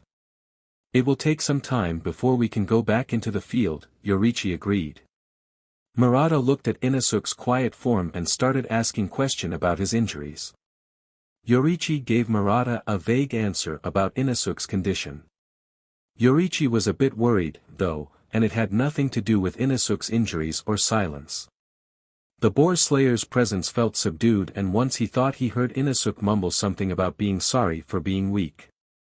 "We might be down, but we are not out," Yoriichi said. "When we come back, we will stronger. All of us." Yoriichi thought he sensed a flicker in Inosuke's presence, like maybe his words had sunk into the Boar Slayer's depressed mind. "Tanjiro, who is this?" Zenitsu asked, breaking Yoriichi's concentration. "Murata. He fought with us on Mount Natagumo," Yoriichi explained. Murata peered at Zenitsu and his half-empty sleeves. "What happened to you?" "I almost got turned into a spider," Zenitsu replied. Murata looked horrified. Aoi held up Zenitsu's medicine and started lecturing him about why he needed to take it. Zenitsu managed to jump across the beds, in spite of his shortened limbs, and hide behind Yoriichi. "If you take this and get plenty of sunlight, there will be no effects," Aoi insisted. "She's right," Yoriichi said. "Do you want to be stuck like this forever?" Zenitsu complained, but reluctantly went over to Aoi and took the cup from her. He downed it in one swallow and went back to bed. "Lucky you," Murata said, looking depressed. "I got summoned to the Hashira meeting to tell them about everything relating to the Mount Natagumo incident. It felt hell because they were all so terrifying and furious about how the quality of the new demon slayers had gone downhill. A number of us failed to follow orders on Mount Natagumo. They asked me questions I couldn't answer, like, who trained those slayers anyway? How was I supposed to know? I am a no rank. It was no good asking me to a meeting like that. This seemed like the kind of situation where a good person would be supportive." Yoriichi tried and failed to think of something to say. He simply patted Murata on the back. "The Hashira are really terrifying," Murata whispered. The door opened as he spoke and Shinobu slipped into the room. She was behind Murata before Yoriichi could warn him. Murata leaped up, bowed to her, and fled the room. "How are the two of you feeling?" Shinobu asked with a smile. "Much better," Zenitsu said with a stupid grin. "Glad to hear it," Shinobu said. "Keep taking that medicine and you'll be back to normal soon. Yoriichi, Inosuke, if you will please come with me." Yoriichi stood and Inosuke silently followed suit. Zenitsu pouted as the two boys left the room with the Hashira. First, Yoriichi waited outside the door to a small room while Shinobu examined Inosuke. A few minutes later, Inosuke trudged out, head down. "Tanjiro, I'm ready for you," Shinobu said. She had Yoriichi remove his shirt and pants, then gently ran a hand down his chest, pressing slightly on his ribs. "Any pain?" she asked. "A bit," Yoriichi replied. "Not as much as before, though." Shinobu nodded and then moved to his arms and legs. She had him move them while she had a hand on them and then try to stand up quickly and swing his arms. All he could manage was a moderately fast climb to his feet and a couple half circles. "I've never seen this kind of strain on muscles before," Shinobu mused. "It's a wonder you managed to survive lower 5, let alone kill it." "I strained them by fighting lower 5, Yoriichi said. "I had to push my body past its limits in order to live. Even if I ended up crippled, saving Nezuko and the others would have been worth it." Shinobu was still smiling, but Yoriichi felt a touch of frustration in her strange, dissonant presence. Even so, keep in mind what your body can handle in future. If possible, try to stop before causing it this much harm again. Recklessness can kill as surely as demons, she said. Yoriichi said nothing. Sometimes a little recklessness was called for. In the field, controlling everything was impossible. My overall judgment, Shinobu said, is that you and Inosuke will be healed enough to start rehabilitation training at the end of this week. Thank you, Yoriichi said. So stoic, Shinobu noted. Are you sure you are not related to Tomioka? There is no relation, Yoriichi said. Shinobu winked. That you are willing to admit to anyway. Maybe you are Tomioka's secret love child. It took all Yoriichi had not to show the shock and embarrassment he was feeling. She had to be kidding, right? Tomioka was not that much older than Yoriichi. Her face sobered. Tanjiro, I have one more question for you. How did you kill Lower 5? Yoriichi thought for a moment. Lower 5 was angry, he said slowly. He accidentally got too close to me. I got lucky. That was all. Shinobu eyed him shrewdly. Somehow, I don't think luck had much to do with it. The next few days passed quietly and then Aoi came in one morning to get Yoriichi and Inosuke for the rehabilitation training Shinobu had mentioned. Zenitsu watched them go with sad, lonely eyes. Alright you two, Aoi said. You'll be doing rehabilitation training starting today so I'll explain the system. Yoriichi and Inosuke were seated on the floor of what looked like a small dojo. To one side, there were a few mats and 3 little girls, watching them with wide eyes. Across from that, more towards the middle of the dojo, Kaneo sat in front of a low table and several clay medicine cups. Aoi stood in front of them, hands on her hips. First, Aoi said, indicating the 3 little girls and the mats, begin there. Those girls will help you stretch and limber up your bedridden bodies.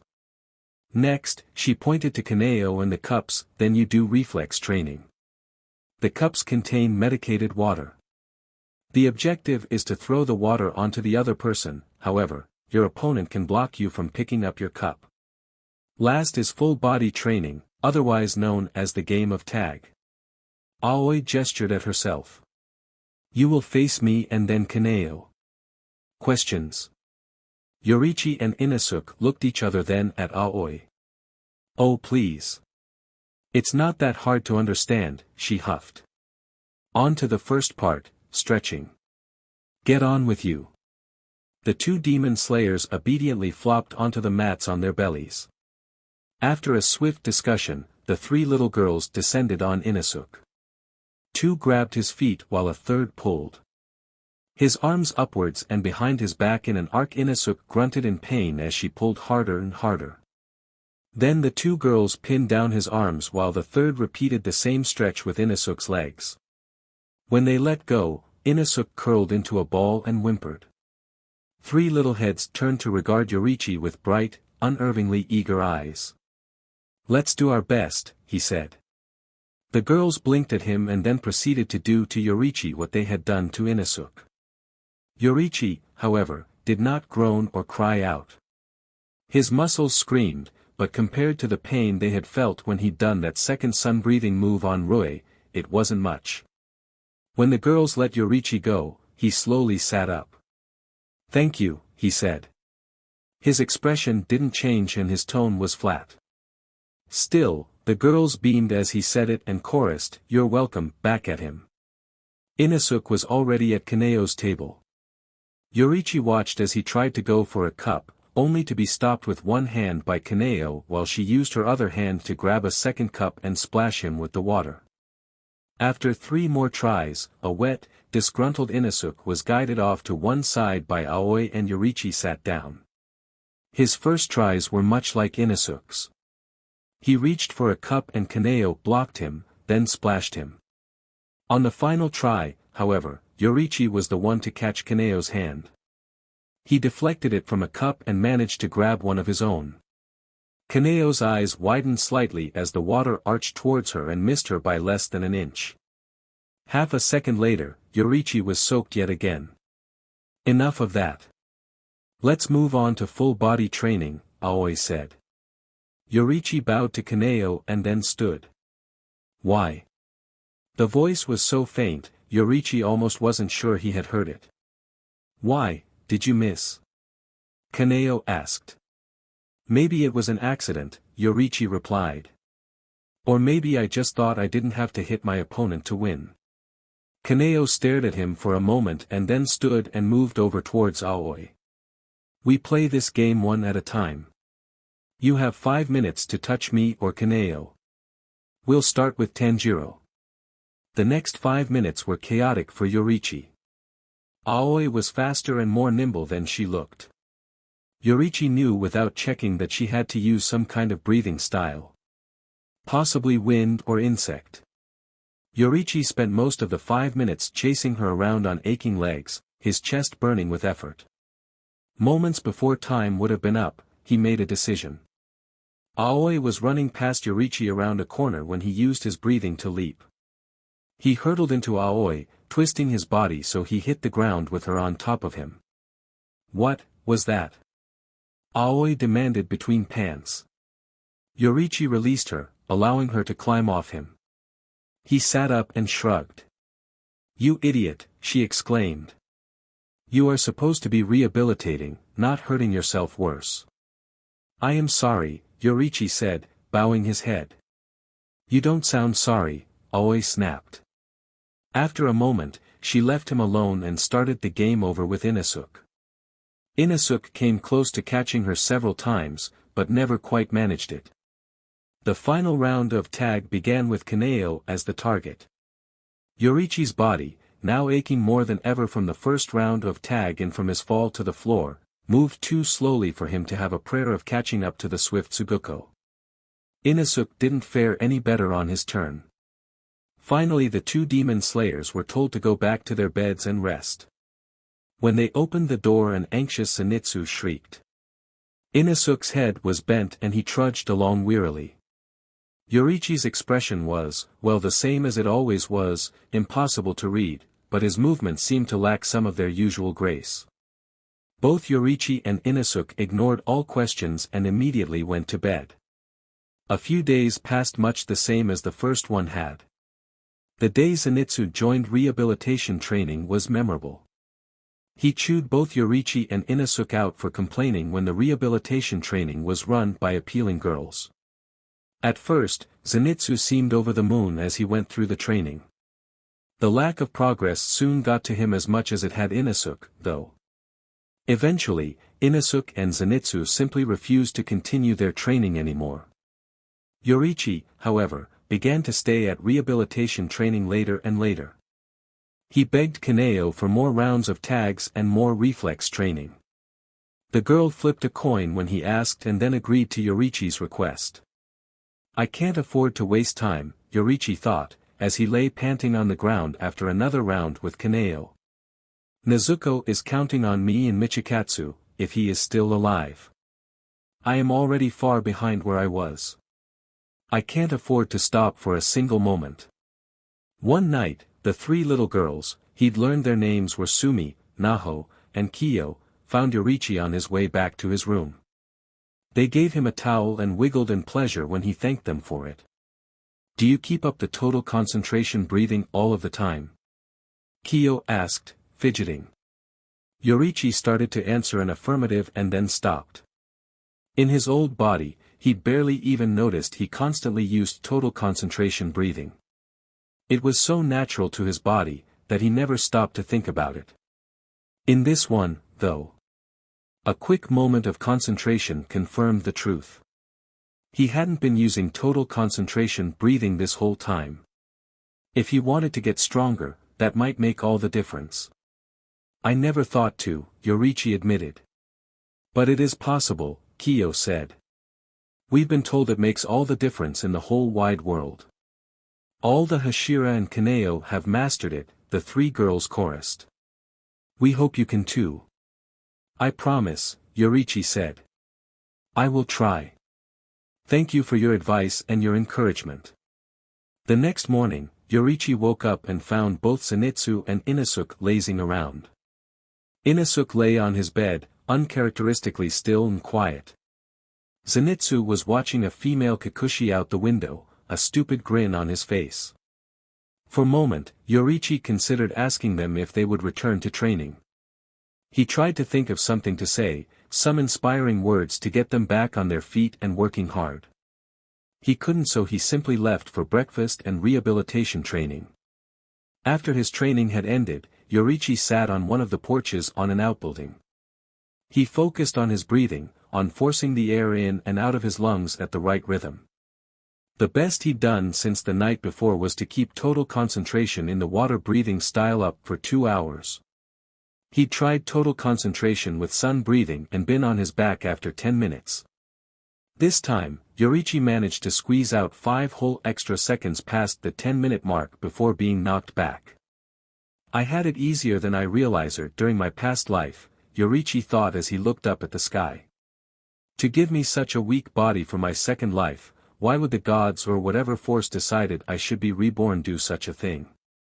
At this rate, I might be ready to kill Muzan by the time I'm 90. As Yorichi sat up, 3 cute, girlish faces peeked around the corner of the building at him. They disappeared a second later and Yorichi stood up to try again, this time with water breathing. His lungs gave out after 30 minutes this time. They must have been too sore from sun breathing. Tanjiro, a little voice chirped.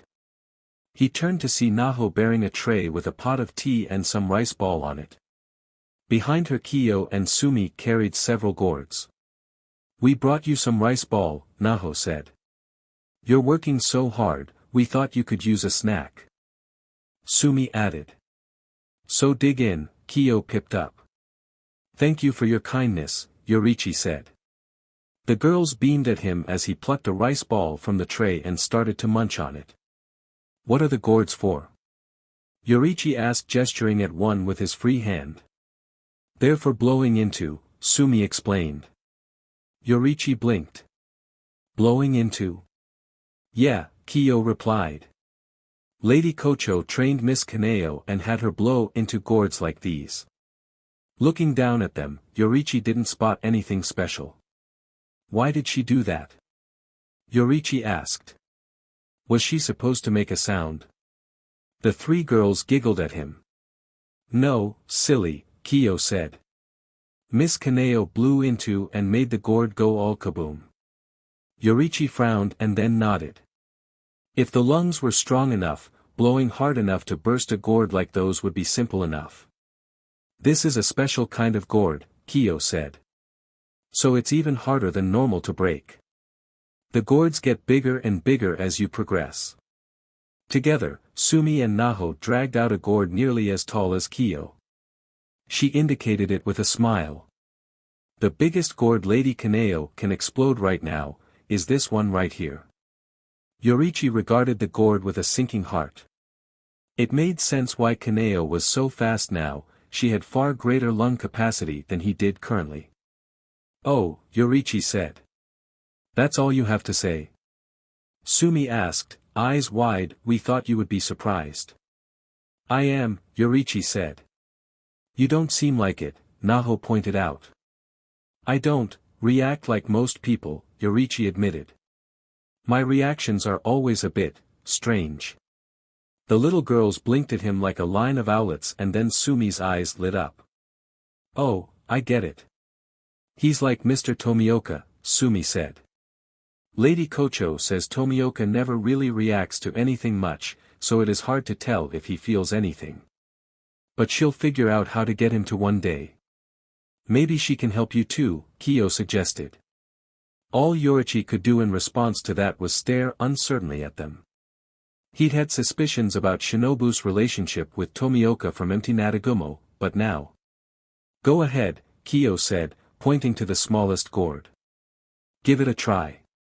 Yorichi took the gourd and unstopped it. After a minute or 2 of effort, the gourd exploded into splinters with a loud crack. The 3 little girls cheered and handed him another one.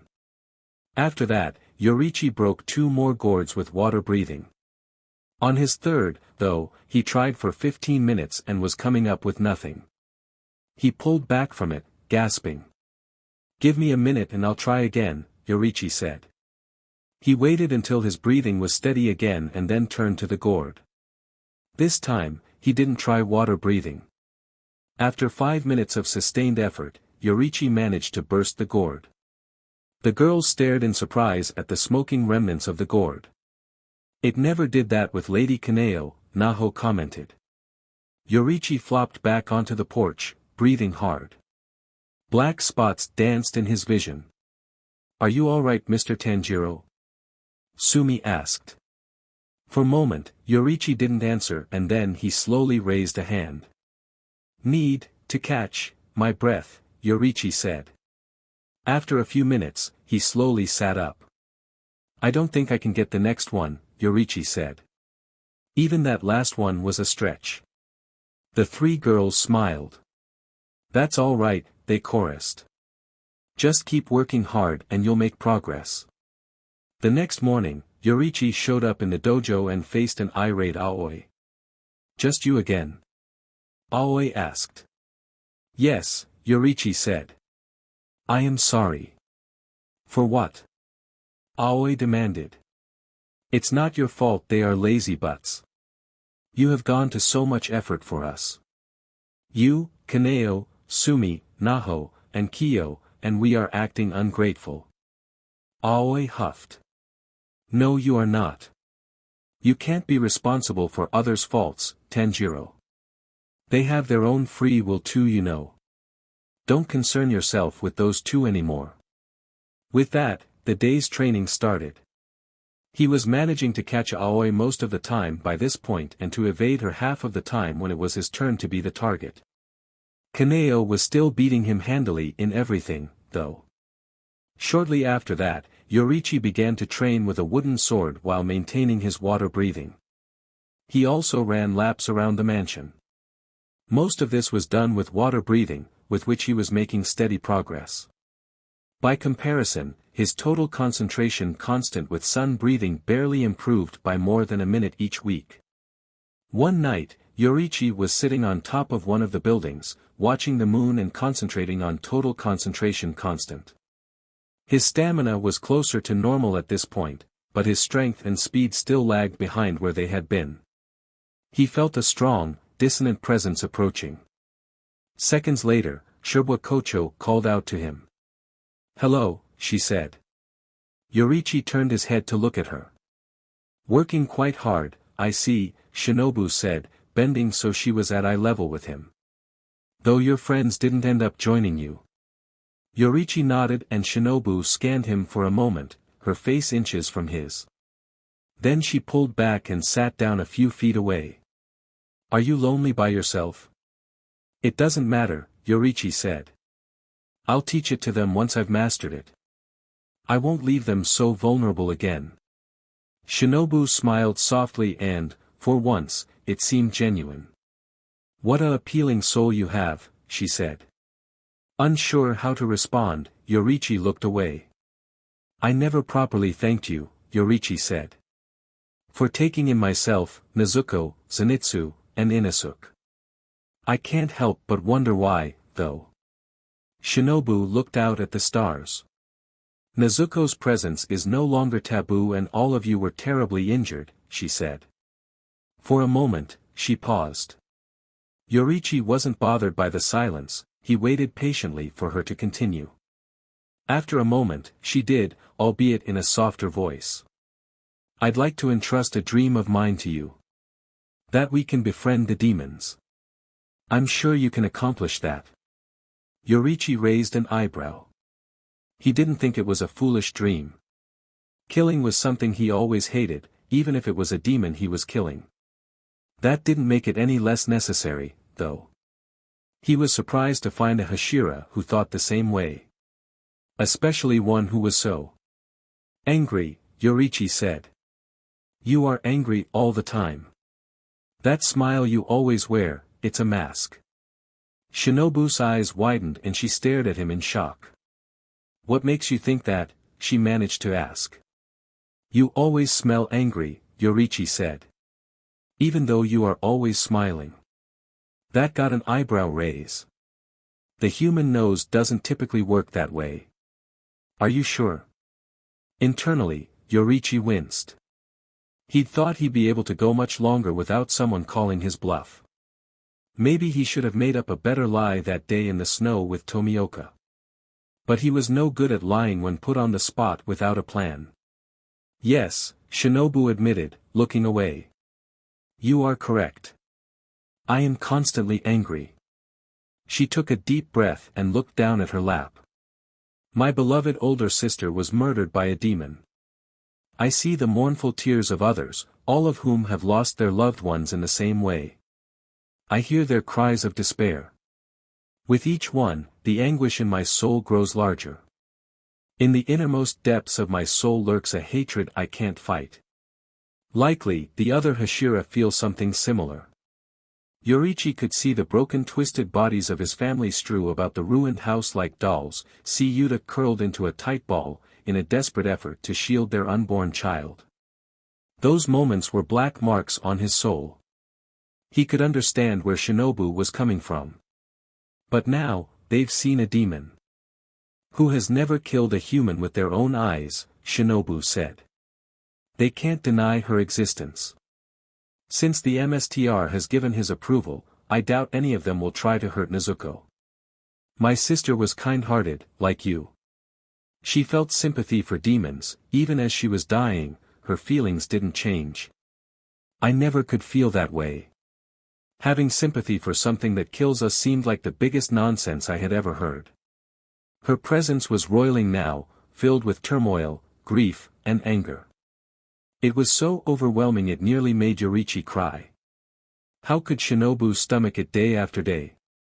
But if my sister really felt that way, I must carry it on. If there is a way not to kill these pitiful demons, I have to keep trying to find it and keep the smile my sister said she loved. In that moment, Yoriichi realized something. The poisons Shinobu made weren't just about allowing her to kill demons despite her small size and lack of weight. They had also been meant to give her other options. Perhaps she was trying to cure demons as well, in her own way.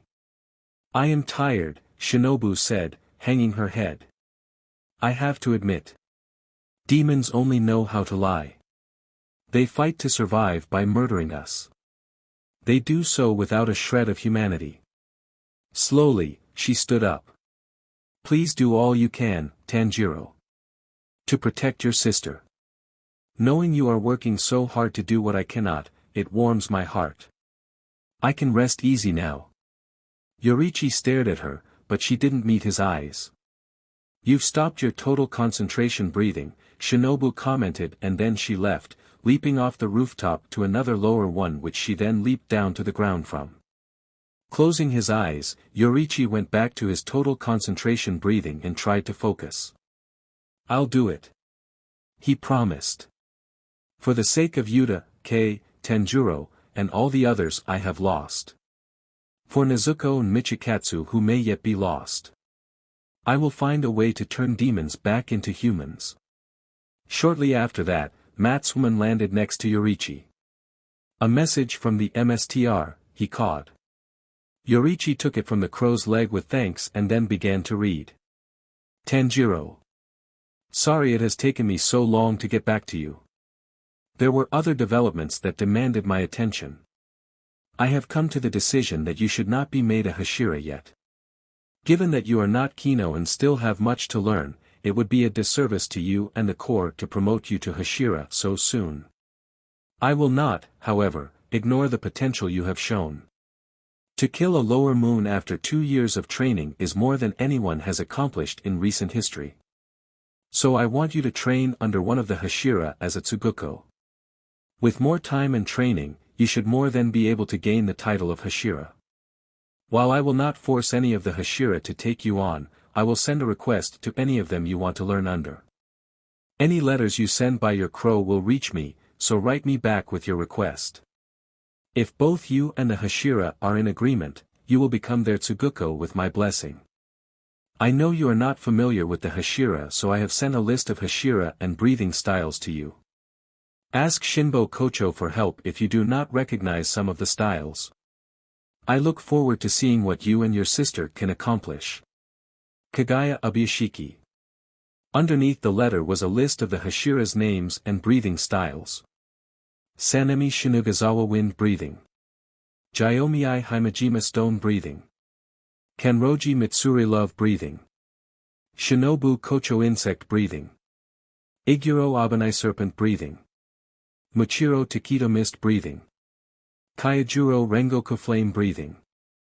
Ju Tomioka Water Breathing. Tengen Yuzui Sound Breathing.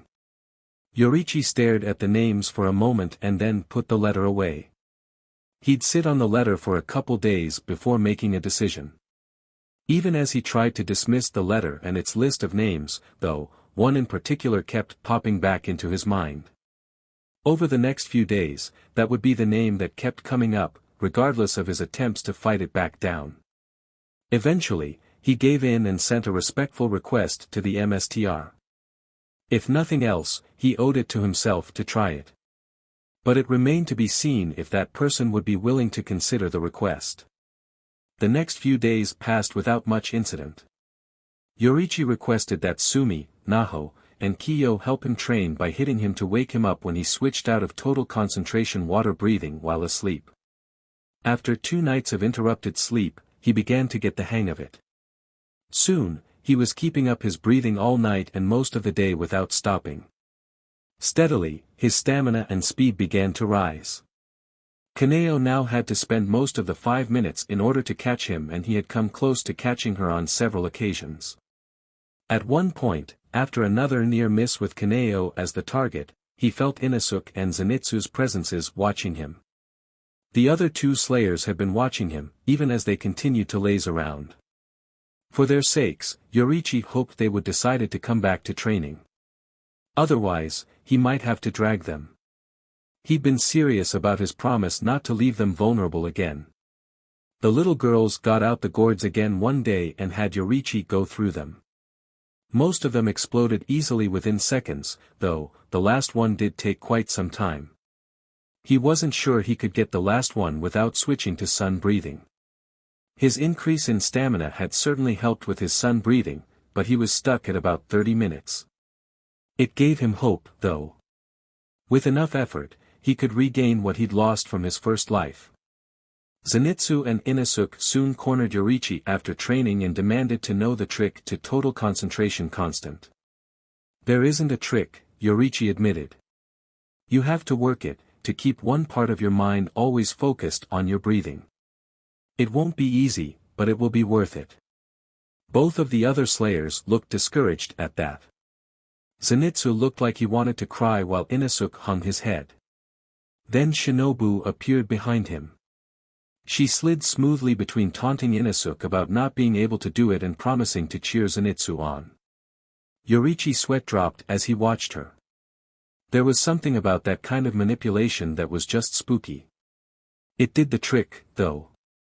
Soon Zenitsu and Inosuke were both joining Yoriichi in rehabilitation training and outside for extra training afterwards. Sometimes, Kaneo would be watching them with a dreamlike expression on her face.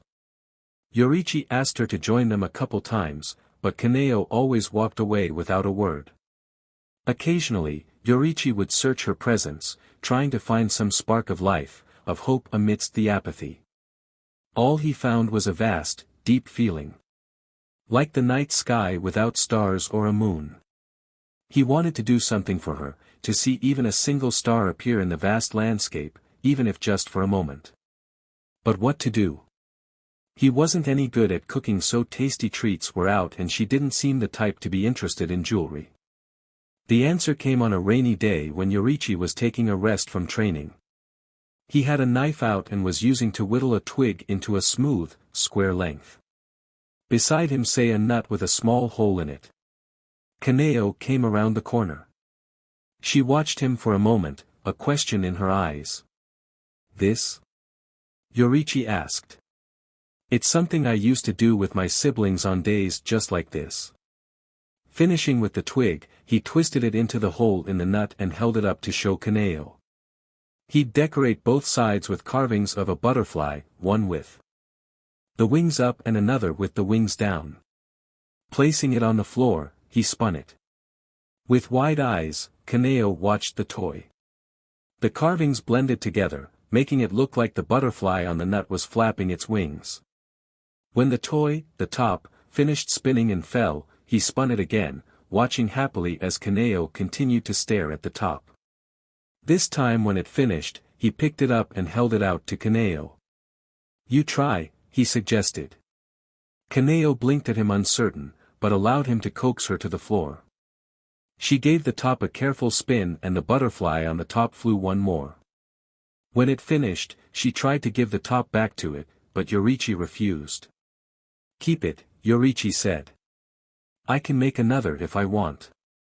The thought of sharing something I did with my family with someone, it makes me happy."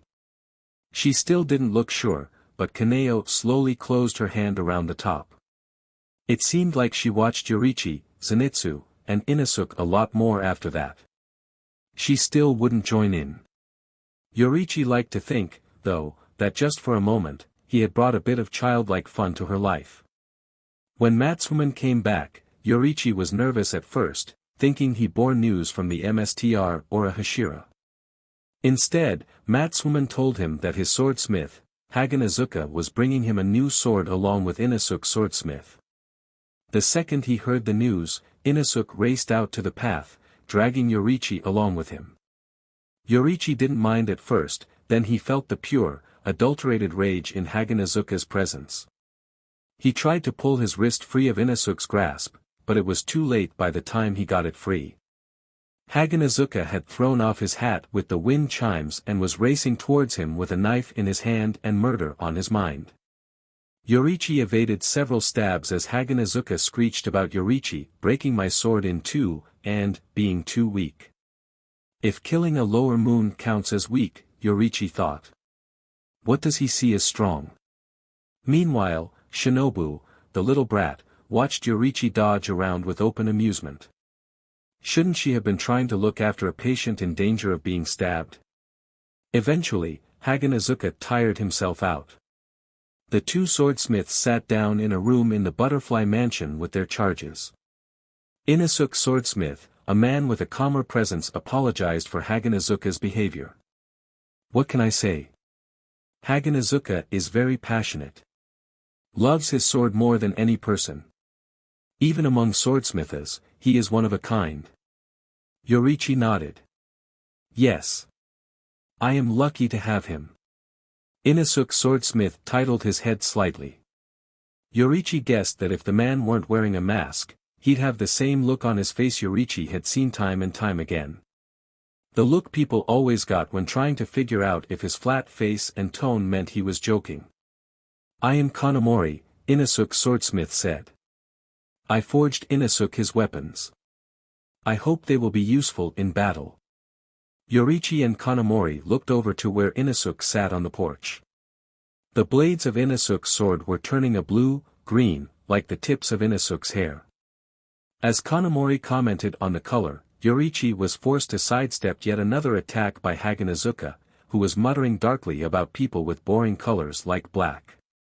Then Inosuke took up a rock and started bashing pieces out of one of the blades. Yoriichi had to physically restrain Kanamori, whose otherwise cool presence roiled with anger at the desecration of his hard work. That anger continued and Inosuke took a rock to the second blade.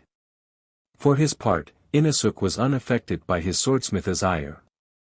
He simply worked on the swords until they had the same ragged edges as the first time around. Kanamori stopped for a moment as Haganazuka gave Yoriichi his sword with copious threats about what would happen if Yoriichi broke this one. As with the first, the sword's blade turned pitch black, making Haganazuka fume in disappointment. "You could have at least changed to a better color," Haganazuka complained. "Like pink for example.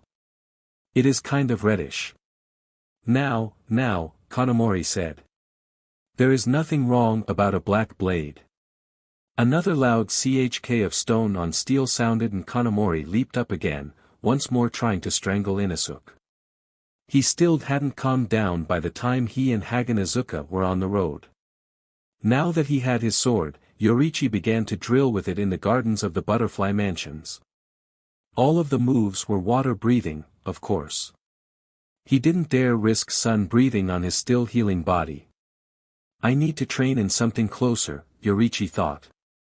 A style that is closer to sun breathing. I won't make any progress otherwise. I won't make it far without a teacher, though. On a bright afternoon, he was going through his kata as usual when a loud, cheerful voice rang out. Loosen your wrist, let his bend a bit as you strike. Yoriichi obeyed the instruction and his next slice hummed through the air with more grace behind. Well done, the voice said. Turning around, Yoriichi saw Rengoku standing behind him, a proud smile on his face. For a moment, Yoriichi could almost pretend it was his Rengoku, his friend standing there. No, he couldn't let himself believe that.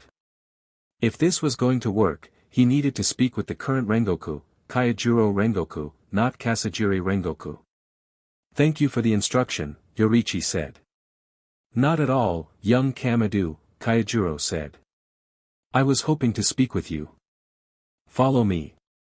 Kaijuro led Yoriichi to the porch of a nearby building where they both sat down, each resting their respective swords by their side. I received a letter from the MSTR asking me if I would take you on as my Tsuguko, Kaijuro said. The MSTR requested something from me as well, Yoriichi began. He told Kaijuro about his own letter from the MSTR and the decision on who to ask for as a mentor. I see, Kaijuro said. But I still don't understand. Why did you not request the water Hashira? Tomioka has the same style as you and he is an excellent swordsman. Yoriichi looked down for a moment, gathering his thoughts. This was where it would get complicated. Tomioka would be a good choice, Yoriichi admitted after a moment. But not the right choice. I've used water breathing this entire time because it was convenient. However, there is something else I am interested in. My father was a frail man and yet he always performed this intricate Kagura dance in the snow on New Year's Eve. I found myself copying those moves in the battle against Lower 5. They reacted like some kind of breathing style, one entirely differently from water breathing style. Yoriichi took a deep breath and met Kaijuro's attentive eyes. I think it's a breathing style and I could MSTR it one day. I can't do that with water breathing, though. When I performed the moves, my blade caught fire. So I think it might be closer to flame breathing. Kaijuro tilted his head. Like flame breathing, huh?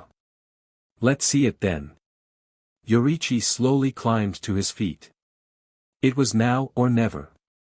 Just so you know, Yoriichi said. The moves take a lot of stamina. I can only do one without risk of injury. Alright then, Kaijuro said, standing up. One shall have to do. Yoriichi found a clear space and then performed the first move he used on Lower 5. When he landed, his body felt sore and he was panting. He still felt better than when he used it on Lower 5, though. He was growing stronger.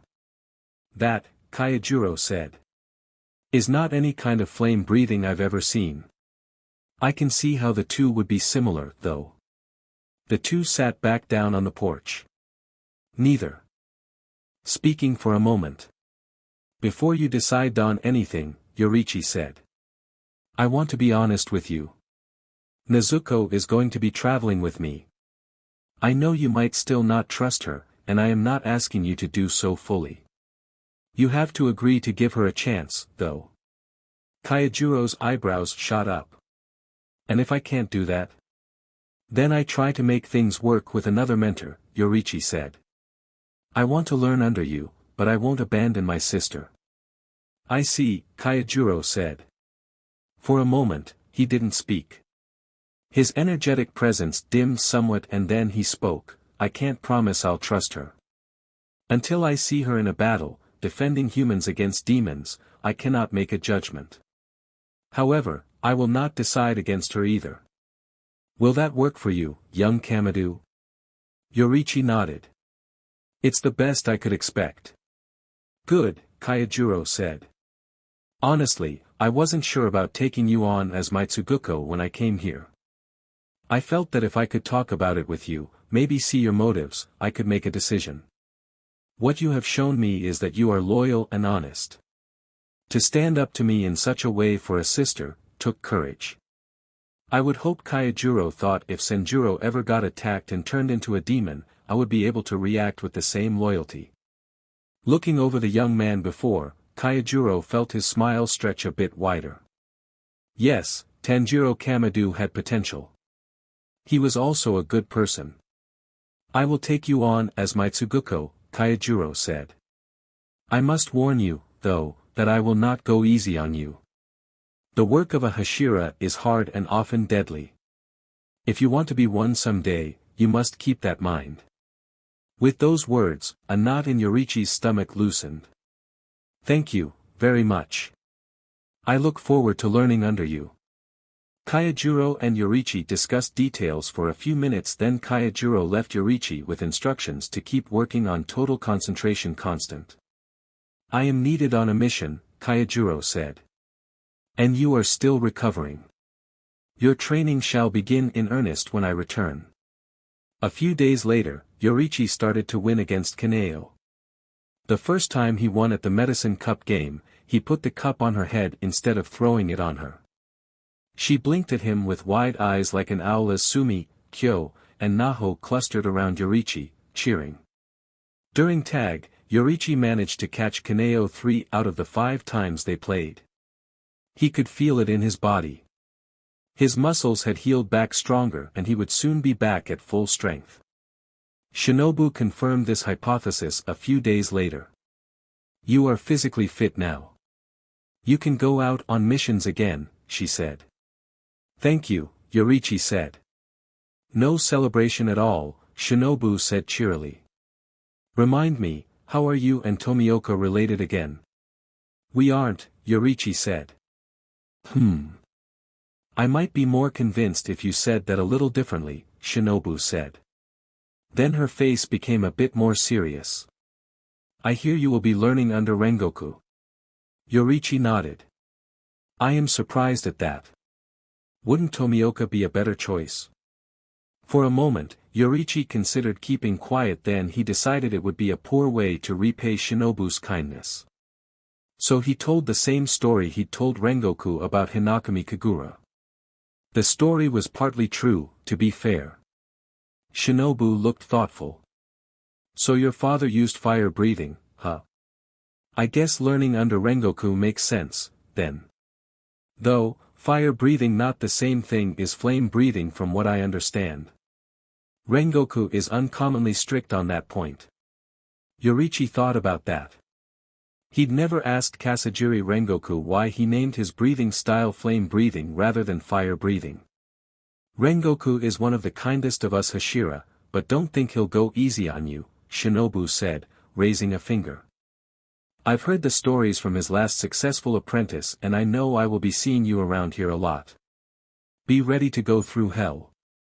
That last comment made Yoriichi a bit nervous.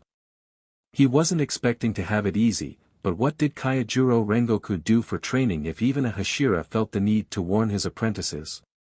He spent the last evening with Zenitsu and Inosuke.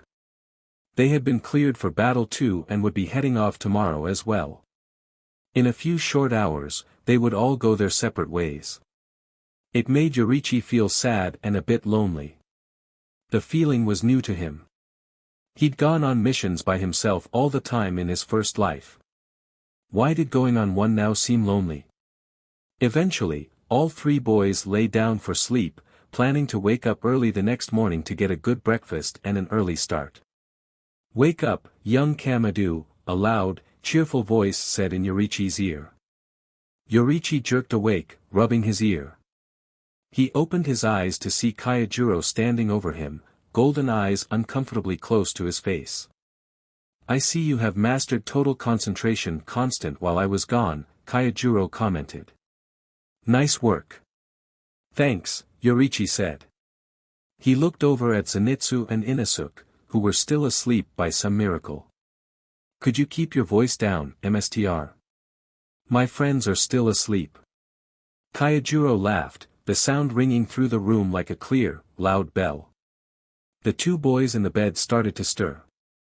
"Call me Rengoku, young Komado. Sorry, but I cannot lower my volume. I need your friends to wake up now." Zenitsu opened one eye and then jumped in fright. "What are you doing here?" he shrieked. "Did you come here to fight?" Inosuke asked, lifting his swords from their place behind his pillow. "No, I am not here to fight," Kaijuro said. "I am here to get you. We, all of us in the room, have a mission together." Yoriichi blinked and looked at him. "A mission involving 4 slayers, one of them a Hashira. It must be pretty big," he commented. Kaijuro's smile dimmed slightly. "It is, young Komado. I will give you the details when we are on the road." Zenitsu trembled. "Be big. Is there any army of demons? Where are we even going?" Such eagerness. "I like your spirit, boy of yellow," Kaijuro said. "As for where we are going." He turned, his cape-like Haori swirling about him. "We are going to the Yoshiwara Entertainment District. So be prepared for anything." In the midst of downtown Tokyo, rests a appealing arch with brick pillars and an iron-wrought top carved with blossoms and the figure of a comely maiden. Beyond that arch is a district that is quiet during the day, but becomes enchanted in the dark. Lights twinkled on the outsides of houses and in the streets, creating a bright twilight. Gorgeous fairies with porcelain white skin, silky black hair pulled up into buns and adorned with flowers, and brilliantly colored kimonos rest on long balconies and in doorways. Apart from these mythical creatures, the population mostly consists of men, some with finery equal in beauty to the fairies, others in rough, work-worn tunics. Then there is the group of boys. Clustered together in the street around a man, older than them, but still young-looking. In any other street in Tokyo, these 4 would attract attention. 2 of them are wearing odd black uniforms under their haoris and the third is showing his bare, muscular chest. One wears a boar's head, another has a hair color not normally seen in native Japanese, and a third has an interesting mark curling around his forehead. That's without getting into the wooden box on the boy's back or the swords on their hips. The man they are with is odd too. He wears the same black uniform as 2 of the boys under a white, cape-like haori edged in flames.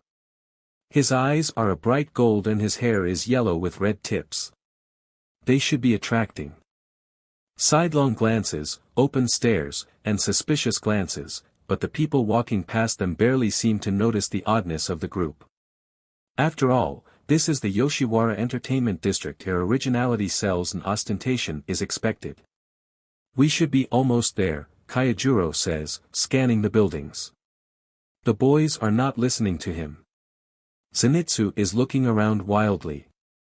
When a trio of brightly dressed women on a balcony call out to him, asking him if he is hungry and offering candy, Zenitsu blushes furiously and hides behind Yoriichi, as if fearing for his soul. The women are a threat, but their target is more likely to be Zenitsu's wallet than Zenitsu's life or soul. "I admire your spirit," Kaijuro said, pulling Zenitsu's attention away from the women. "But you should wait on that. We don't know where the demon is lurking." Yoriichi winced internally as Zenitsu's eyes widened and he started to gibber about demon disguised as appealing girls being unfair. He wished his mentor had been a bit more careful with his words. The strange group continued down the street and then had to stop again. Inosuke had charged off into the crowd, yelling about, "Coming through." He almost knocked someone over before Kaijuro grabbed his arm and pulled him away. "Wrong direction, boar. We need to go this way," Kaijuro said cheerfully. Inosuke's chest was heaving and Yoriichi didn't need to look into the transparent world to know that his friend's heart was hammering too. His presence felt dazed. It must be all the sounds, scents, and lights, Yoriichi thought. The mixture of perfume, incense, and unwashed bodies was irritating his nose, the people chattering were loud, and all the lanterns were annoying bright. For someone with Inosuke's senses, it had all had to be eye-watering. "Focus on yourself," Yoriichi advised. Your breathing, your heartbeat, and your feet. It will get better in time. Shut up. Lord Inosuke ain't having any problems, Inosuke snapped. Of course not, Yoriichi replied. Inosuke's head tilted as he eyed Yoriichi, looking for any signs of sarcasm. As with so many, Inosuke failed to see even the hint of an expression on Yoriichi's face. Just keep that in mind, Inosuke said. He did, however, seem a bit more steady after a few moments, and Yoriichi could tell he was concentrating on himself. After a few more hectic minutes, the group arrived in front of a building with a banner sporting a familiar purple flower out front. Sorry for the intrusion, Tanjiro said, stepping into the building. The three boys followed him in and were met by a young couple. The man stared at Tanjiro with wide, practically sparkling eyes as Tanjiro handed him a list and asked for the use of one of his rooms.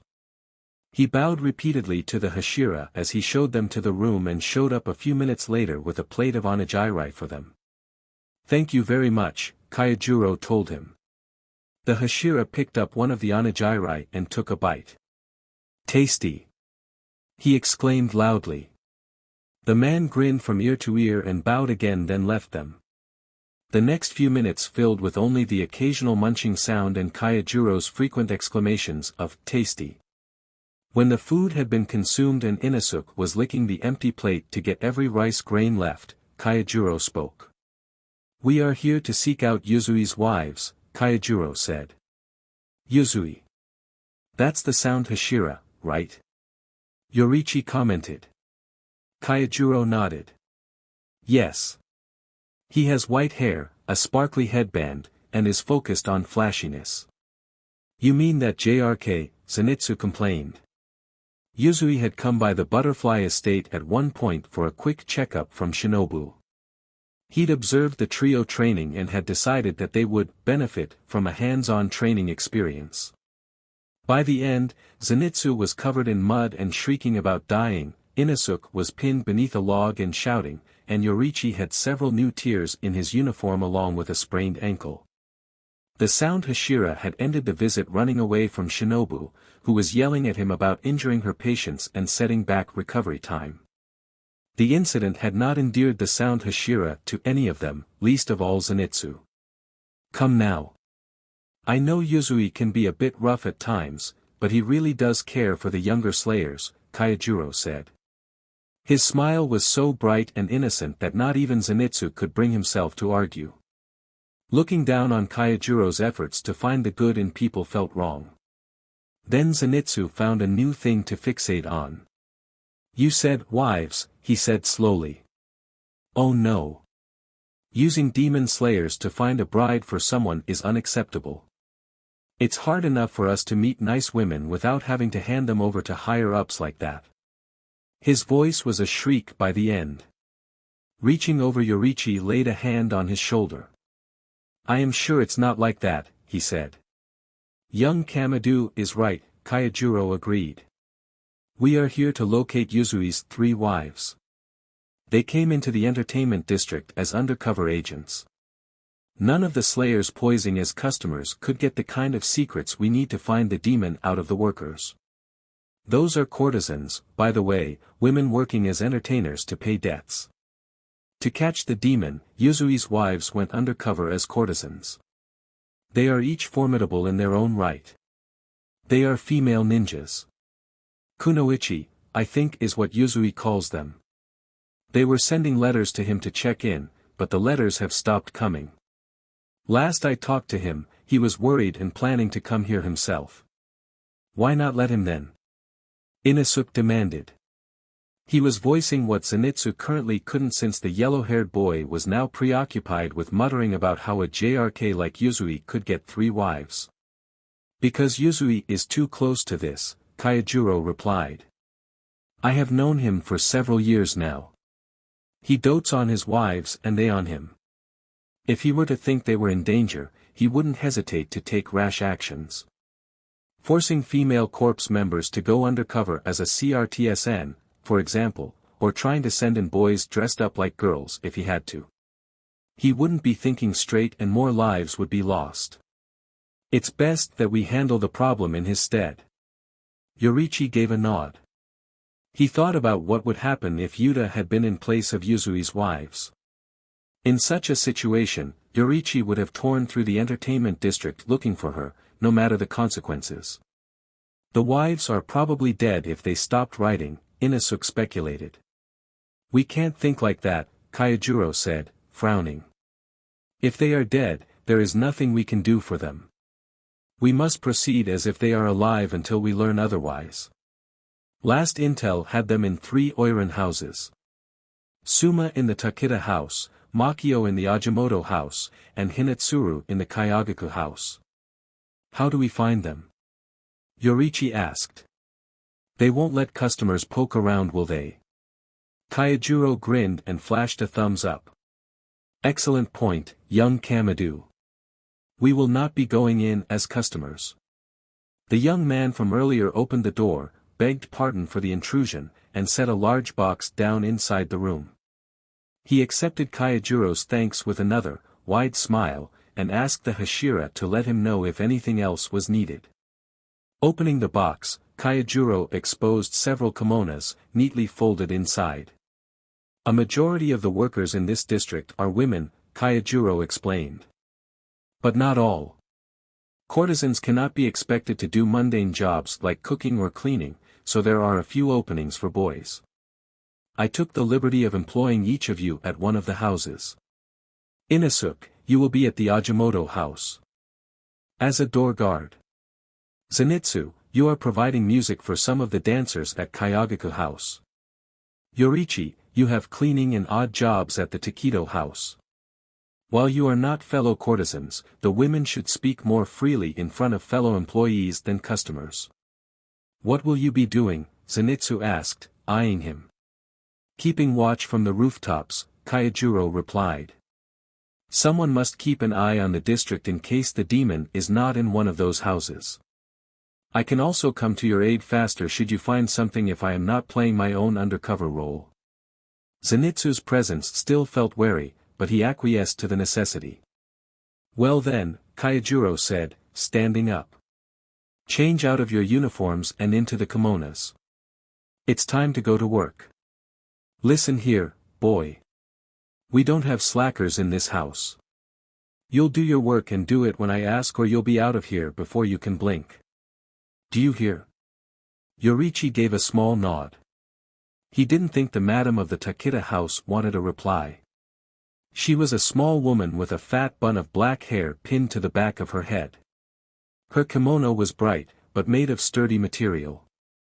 Crinkles at the corners of her eyes showed she had a certain sense of humor.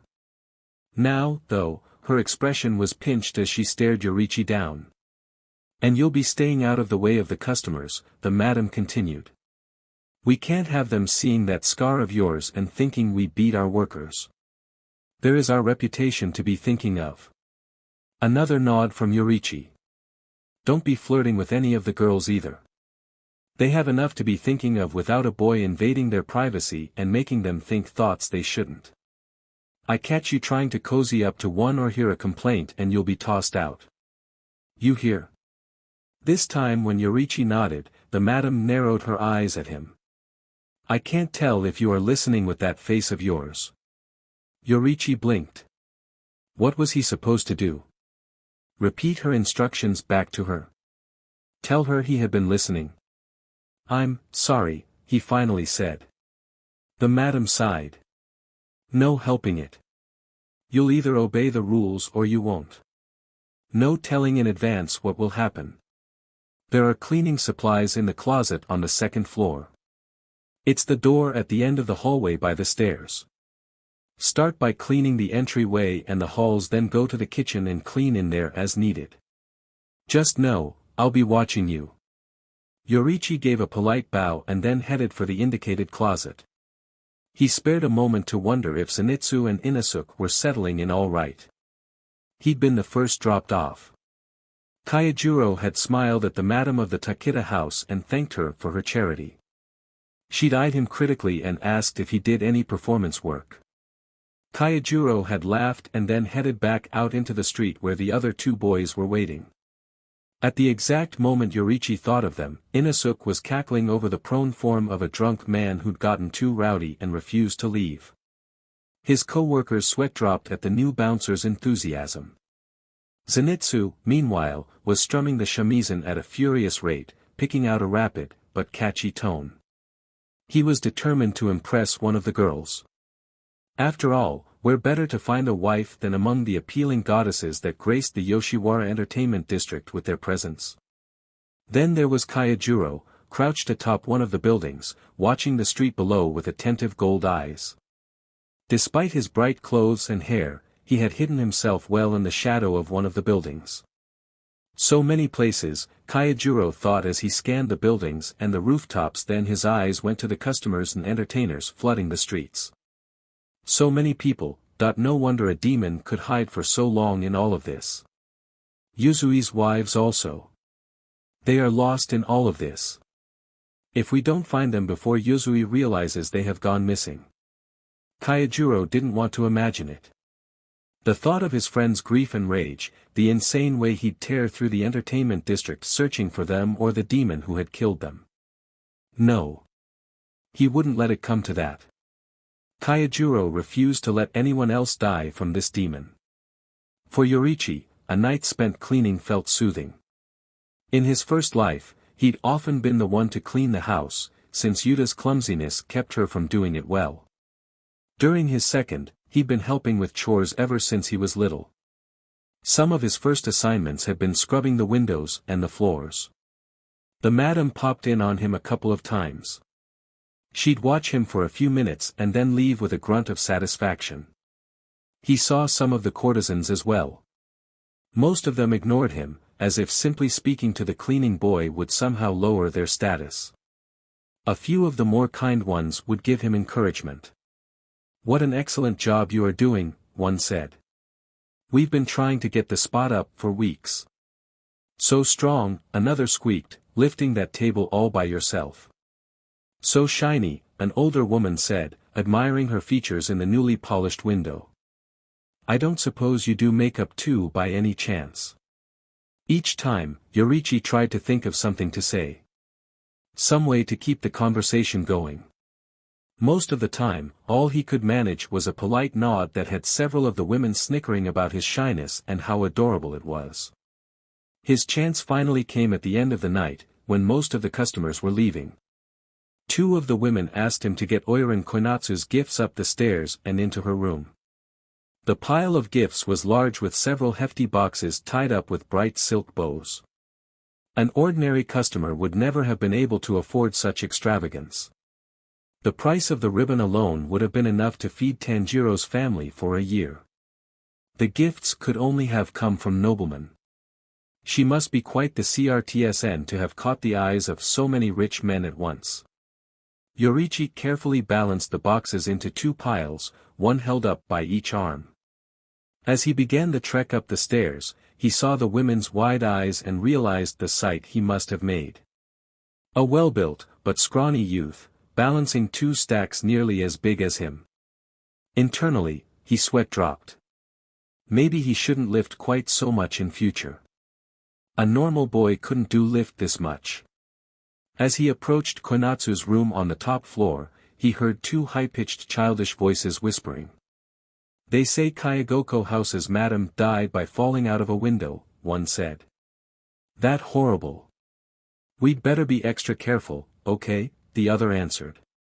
"And have you noticed, some of the older girls running away, committing Ashinuk?"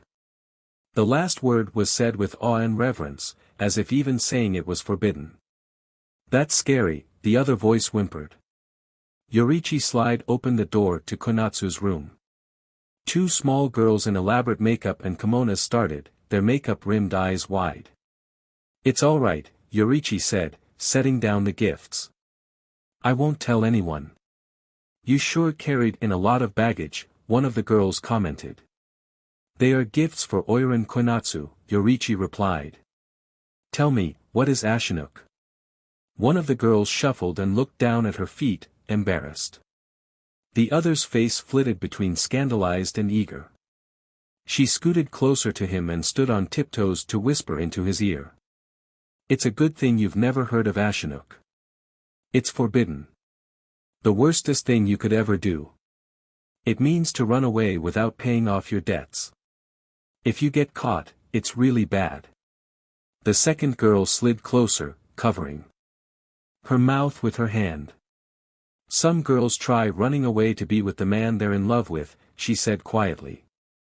Oiran Suma did that the other day. Yoriichi blinked. He recognized the name. Suma was one of Yuzui's wives. Could he really have stumbled onto something so valuable on the first night? You two shouldn't be spreading rumors, a soft feminine voice said. The two little girls jumped and then hung their heads a bit, murmuring apologies. Yoriichi turned to see a woman with soft, kind brown eyes and porcelain skin standing in the doorway. Her movements were confident, but elegant. The kimono seemed to grow out of her, like wings around a butterfly, it seemed so natural a part of her. She had a kind of quiet, but strong beauty, like a tree adorned with shining flowers. He could see how she'd risen so far in the ranks of the courtesans. Nobody knows where she is now, Konatsu continued. Who knows what happened to her? Fine, the two girls chorused. Konatsu gave them another stern look, then a small, exasperated smile. She turned to Yoriichi, a warm smile on her face. You brought all of these up by yourself. Thank you. Yoriichi gave her a small bow. Come here, she told him. Slowly, Yoriichi obeyed. When he reached her, Konatsu gently took one of Yoriichi's hand and held it palm up. She pulled a small bag from her sleeve and set it in his hand. It opened to reveal several small spheres the color of honey. The sweet smell wafting off them tickled Yoriichi's nose. Take this candy as my thanks, she said. Keep it secret or you'll have to share it. At the same time, her presence washed over him. Clean, soft and bright, like a linen sheet fresh from drying in the sun. I want some candy too, one of the little girls said, pulling at Konatsu's sleeve. Me too, the other one chimed in, hopping up and down. Now, Konatsu chided. I gave you both some earlier. Yoriichi reached for something to say. The Oiran knew something about Suma's disappearance. He had to keep her talking, to learn more. Sadly, his mental foraging was coming up empty, so he said the first thing he could think of. Did Oiran Suma really commit Ashinuk? Of course. He just had to blurt it out like an idiot. Way to go, Yoriichi. Konatsu closed her eyes, a look of pain flitting across her features before being replaced by suspicion. May I ask why you are so curious about that? A friend of mine is from the same village as her, Yoriichi said. When he heard I was going to the city to find work, he asked me if I would look for her for him. He desperately wants to know what happened to her. I promised him that I would. Konatsu frowned slightly, eyes flicking over his face, looking for any signs of a lie. Sometimes, Yoriichi's perpetually blank expression was a curse. Other times, it was a blessing only a little less valuable than his extraordinary strength. Konatsu found nothing contradictory in his expression. What Yoriichi had said wasn't necessarily a lie anyway. Except maybe the part about Yuzui being his friend. Yoriichi didn't know Yuzui enough to figure out what the Hashira meant to him. I had no idea, Konatsu said. Her gaze turned from searching to sympathetic. It surprised me as well. Suma was such a well-behaved girl. I could hardly believe Suma would commit Ashinuk. There were no signs she was infatuated with any man, but they found her diary when they searched her room. I'd heard they read the entire thing and found she'd written about running off. Here in Yoshiwara, Ashinuk was the perfect ruse. To people who realized women were missing, it would seem like isolated incidents of Ashinuk. More than in previous years, sure, but many of the women who ended up in the entertainment district were unhappy. It wasn't a stretch to think that a good number would run if given the chance. Do they still have the diary? Yoriichi asked. Konatsu shook her head. I hear they burned it. They were worried one of us might pick it out of the trash and get ideas from it. A few girls in Hoshino House read a diary like that and decided to find men to run away with. House owners are more careful now. Disappointing. Comparing it to Suma's writing from one of the letters might have shown if it was faked. There was still a possibility that Suma had simply escaped and was hiding out in the entertainment district somewhere. Did they clear all her things out of her room yet? Yoriichi asked. I'd like to be able to tell my friend as much as possible. I know he's going to worry about her. How sweet, Konatsu said. To have someone who cares so much about her, Suma is a lucky woman. The room has already been cleaned so a new girl can be moved in if need be. I don't think you'll be able to get much out of it, but you are welcome to try. The room is down the hall, next to the stairs. Thank you, Yoriichi said, giving her slight bow. I must return to my work. I look forward to seeing you around more, Konatsu said. You seem like a sweet, dependable boy. Yoriichi didn't know how to react to being called sweet. He turned and left the room without a further word. Taking a rag, Yoriichi walked into Suma's room. He busied himself dusting the corners and airing out the futon. Apart from the neatly folded futon and a small desk with some drawers, the room was empty. Yoriichi opened the drawers slowly and peered in the cracks, looking for something that might have been missed. He found nothing, but a slight draft tickled his ear when he looked behind the desk. Scanning the wall and floor, he found a hole in the corner of the room. It was small, no bigger than one of Yoriichi's clenched fists. It smelled of earth and damp, somehow, even though he was on the top floor of the building. The hole had to go all the way down, past the building's foundations. Opening his senses in the transparent world, Yoriichi reached out, straining to feel the faintest traces in the presences around him.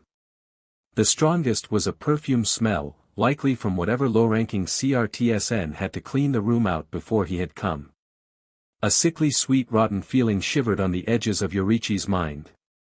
It was coming from the hole. Yoriichi sat back. This wasn't good. There was no doubt now that Suma had been taken by a demon. Worst of all was the type she'd been taken by. Demons could be clever, but few that Yoriichi could remember would have had the subtlety to fake a diary or other evidence to make it look like a person had run away. The few demons who could were usually stronger and better with their BLD demon arts than the rest. It's an upper moon, Yoriichi thought, shivering slightly. There is an upper moon in the Yoshiwara Entertainment District. The next morning, Yoriichi got up before the rest of the house was awake. He scrubbed the floors until they shone, polished all the furniture, and dusted every corner. He then went on to fill every vase with fresh flowers and sweep out the courtyard behind the house. By the time the madam was awake, Yoriichi had not only done all his chores for the day, he'd run out of things he could physically do. Certainly something, aren't you? The madam mused, eyeing him as he sat in front of her. Think you'll get in my good graces by doing all of this, do you? No, ma'am, Yoriichi said. I simply believe in doing every job to the best of my ability. The madam grunted. Get downstairs and get yourself something to eat. Heaven knows boys like you always have an appetite, she said. Obediently, Yoriichi rose and headed for the door. And Tanjiro, the madam said. Pausing, Yoriichi looked back her over his shoulder. You did a good work. Keep it up and you will have a place here as long as you need, the madam said. Her tone was grudging, like every word had cost her something, but her presence had a tinge of respect and fondness in it. Thank you, Yoriichi said, then he went downstairs to the kitchen to eat. Shortly after that, he snuck out of the house to meet with Kaijuro, Inosuke, and Zenitsu on a nearby rooftop. There's a demon at my house, Inosuke shouted. He was sitting on the rooftop and to Tanjiro's surprise, he was not shirtless and wearing his normal boar's head. His hair was combed, his face was scrubbed, and he wore a turquoise silk kimono. What happened to your clothes? Yoriichi asked. Inosuke growled. Stupid chaperone saw me without my mask on. Forced me into this stupid thing and told me I had to wear. Nearly took my mask away too, but I hid it somewhere. She said something about the proper atmosphere and the pride of the Agawatsu house. Wanted to chuck her through a wall, but thought Bug Eyes would get upset about that. Who is Bug Eyes? A cheerful voice asked. Yoriichi and Inosuke looked up to see Kaijiro standing over them both, a wide smile on his face. You, obviously, Inosuke snorted. I see, Kaijiro said. Such an odd nickname, young boar. I haven't a clue why you would use it instead of normal names. Look who is talking, Yoriichi thought. Well, Inosuke began and then stopped. That's not important. There is a demon at my house. A demon? Kaijiro asked. His eyes sharpened and his tone grew more serious. Tell me everything. It turned out, Yoriichi hadn't been the only one to come up with something on the first night.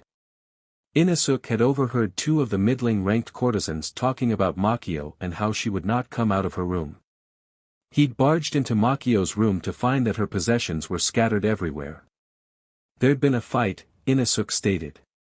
There were scratches in the carpet and on the walls too. The room reeked of demon. And I saw it too. What did it look like? Kaijiro demanded. Inosuke waved his arms in a way that reminded Yoriichi of seaweed. Like this, he said. Yoriichi and Kaijiro stared at him with identical blank expressions. Inosuke huffed in exaggeration and then squiggled his arms in a different way. His companion's reaction didn't change. With a frustrated growl, he held his fingers up to his face. I couldn't be clearer if I tried, he snapped. Sorry, young boar. I'm not sure what you are talking about, Kaijiro said cheerfully. Deflating, Inosuke began to mutter to himself about stupid Bug Eyes and idiot Minichi. Inosuke likely didn't see the demon, Yoriichi thought. Or maybe he did and the demon is just very long and flexible. Yoriichi's thought trailed off as an image flashed into his head. I think I know, Yoriichi said, slowly. The demon got Suma as well. He described what he'd heard about Suma committing Ashinuk and about the hole in the corner of her room. Makes sense, Kaijiro mused. The demon must have created these small tunnels somehow. It is using them to get around without be seeing. Its demon art must allow for size manipulation. This is good progress. Yoriichi started to nod and then stopped. Something was missing, no not something, someone. Where is Zenitsu? He asked. Kaijuro's face grew somber. The boy of yellow won't be coming, Kaijiro said. You remember the signs I asked all of you to leave? Inosuke and Yoriichi nodded. They had been asked to put a colored stone on the ground outside their house during the day, to show that they were all right. Zenitsu never put his stone out, Kaijiro said. I checked several times. He's gone missing. The words made Yoriichi tense imperceptibly. No, he couldn't have lost someone. Not again. We don't know what happened to him, Kaijiro continued, and the demon can't have had him for long.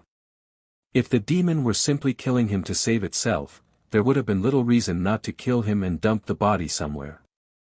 That has not been done. So we must assume that the boy of yellow is alive. From the young boar's information, we know the demon took Makio quite recently as well. It is possible that Suma, the boy of yellow, and Makio are all still alive. Don't lose hope yet. Kaijuro's eyes were sharp, but his smile was warm. It made Yoriichi's heart ache for a friend who must have died centuries ago. Don't lose hope, Yoriichi. We can still save them. Shaking his head slightly, Yoriichi dispelled the memory. This was present and this was not his Rengoku, but in its own way, this Rengoku might be just as good. He had to give Kaijiro the chance, to believe in him. Here's what we will do, Kaijiro said. I will come to the young boar's house shortly before the sun sets. We will follow the tunnel as best we can. Young Komado, you try to follow it on your end. If you run into the demon, send your crow and wait for backup. I'll send mine to you if Inosuke and I encounter it. It was a good plan, Yoriichi realized. By having them try from two ends, Tanjiro increased the odds one of them would be able to follow the tunnel. He also kept the demon from possibly escaping out one end while the demon slayers rushed into the other. Even Tanjiro's own starting position, at the demon's last seen location, was calculated to make it more likely he would encounter the demon first. When he gets serious, he can be quite smart, Yoriichi thought. He sized up the situation in an instant. No wonder he made Hashira. Farewell, Tanjiro said. I must make some preparations of my own. We will meet again just before night. With those words, Tanjiro vanished, leaving behind thin wisps of flame. He's so strong, Inosuke said, in awe. Hey, Bug Eyes. Come back and fight me right now. Tanjiro did not reappear. Inosuke shook his fist at the sky in frustration. You can't beat him, Yoriichi pointed out. We are the lowest rank after all. Huh? Inosuke said. What you talking about? We're not the lowest rank anymore. We're Kaneo. You forget the ranking or something. Yoriichi tried to figure out how to answer. Inosuke apparently took his silence as an answer. We were Mizunoto. Then we were promoted and now we are fourth from the bottom, Kano. Incidentally, we've caught up to that Mukata guy. I get that, Yoriichi said slowly. But how do you know our ranks? You kidding me, Inosuke shouted. You really that dense? Watch this. Holding up his right hand, he said, show me my current ranking. The character for Kano instantly appeared on the back of his hand in bright red ink. In Yoriichi's defense, they hadn't had those back when he was a member of the Corps. So he hadn't known what the painting on his hand had been about. He'd simply assumed his hand would be repainted each time he switched ranks. How was he to know it would change on its own? It's wisteria flower engraving. Flex your muscles and say that phrase to invoke it, Inosuke said. Holding up his own right fist, Yoriichi repeated the phrase Inosuke had said. Inosuke grinned when it appeared. See, that's how you hold on a second. He yelled. Something wrong? Yoriichi asked. You bet there's something wrong. Your mark says you're Hino. That's 2 ranks higher than me. Yoriichi frowned slightly. Killing lower 6 must have jumped him up several ranks. It would have been nice if Abuyashiki had mentioned that in his letter. Now he was stuck with Inosuke yelling at him so loudly that a woman in the house below them was opening a window to glare at them. Her shouts joined Inosuke's. We're attracting too much attention, Yoriichi said.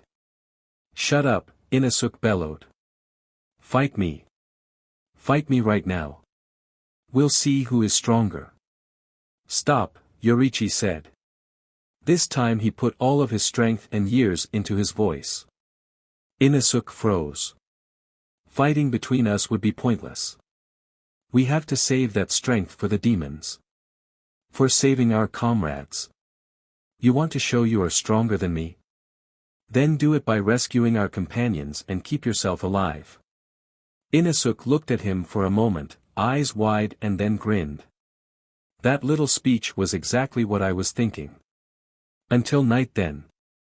That night, Yoriichi gathered up his things and exchanged his kimono for his demon slayer uniform.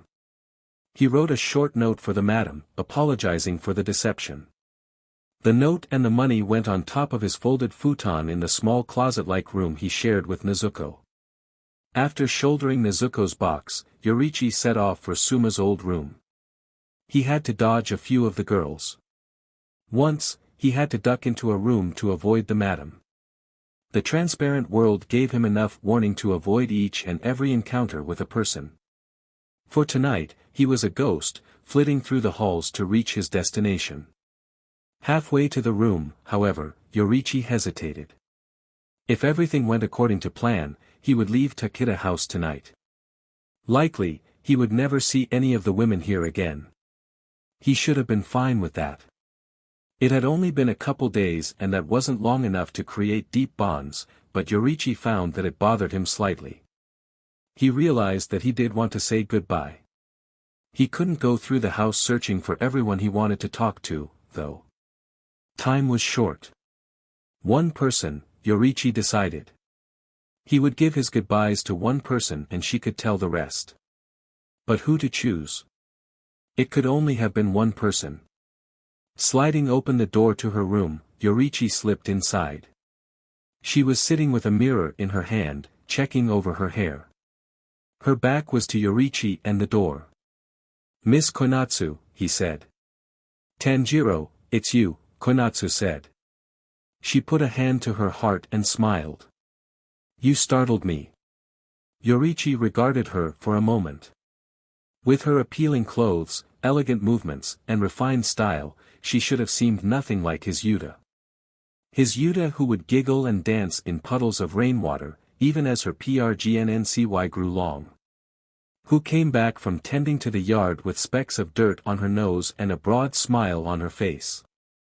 Yet Yoriichi thought saw something of Yuta in her eyes. A simple kindness nothing could take away, not even the loss. Maybe that was why he felt compelled to do this. To give this woman he barely knew an explanation for why he was leaving instead of slipping away in the night. "Sorry, Miss Konatsu," Yoriichi said. "I have a favor to ask of you. I will be leaving House Takeda tonight and not coming back. My payment for lodging is in my room along with a note. The madam should find it, but please let her know it is there if she does not think to look. Also, could you pass on my farewell to the other girls?" "What is happening?" Konatsu asked, eyes widening slightly.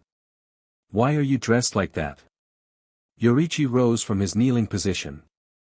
His farewell had been delivered, he should leave right now. He didn't move. "I was here looking for someone," he said. "Suma?" Konatsu asked. "Are you interested in her or was that a lie?" "I do need to find Suma," Yoriichi said. "She was taken from this house." "Taken?" Konatsu echoed, staring at him. "Are there kidnappers roaming the district?" "Leave," he thought. "Don't tell her anything else." "It was demons," Yoriichi said. Konatsu nearly dropped her mirror. "Demons?" She echoed, eyebrows raised. The look on her face was somewhere between terror and incredulity. "I don't expect you to believe me," Yoriichi said. "But there are demons in the world. One of them, maybe more, has come to the Yoshiwara Entertainment District. My fellow demon slayer and I will do what we can to rid you of them. Please, be careful in going out at night, especially on this night. Tell the other girls as well. We'll do what we can to make sure the other girls come home safe and sound." "I don't know if what you are saying is true," Konatsu said slowly. "Somehow, though, I think I need to hear that the girls would be safe. Please, save all of them that you can." Yoriichi nodded and she smiled. "I am leaving this district tomorrow, you see. There is someone out there who wants even me as his wife and it makes me so happy." The smile faded. "But that is why I can't do anything to help as well. I am worried about those I am leaving behind yet have no way to look into anything. If you can help them in some way, if you can protect them, I would be grateful beyond words."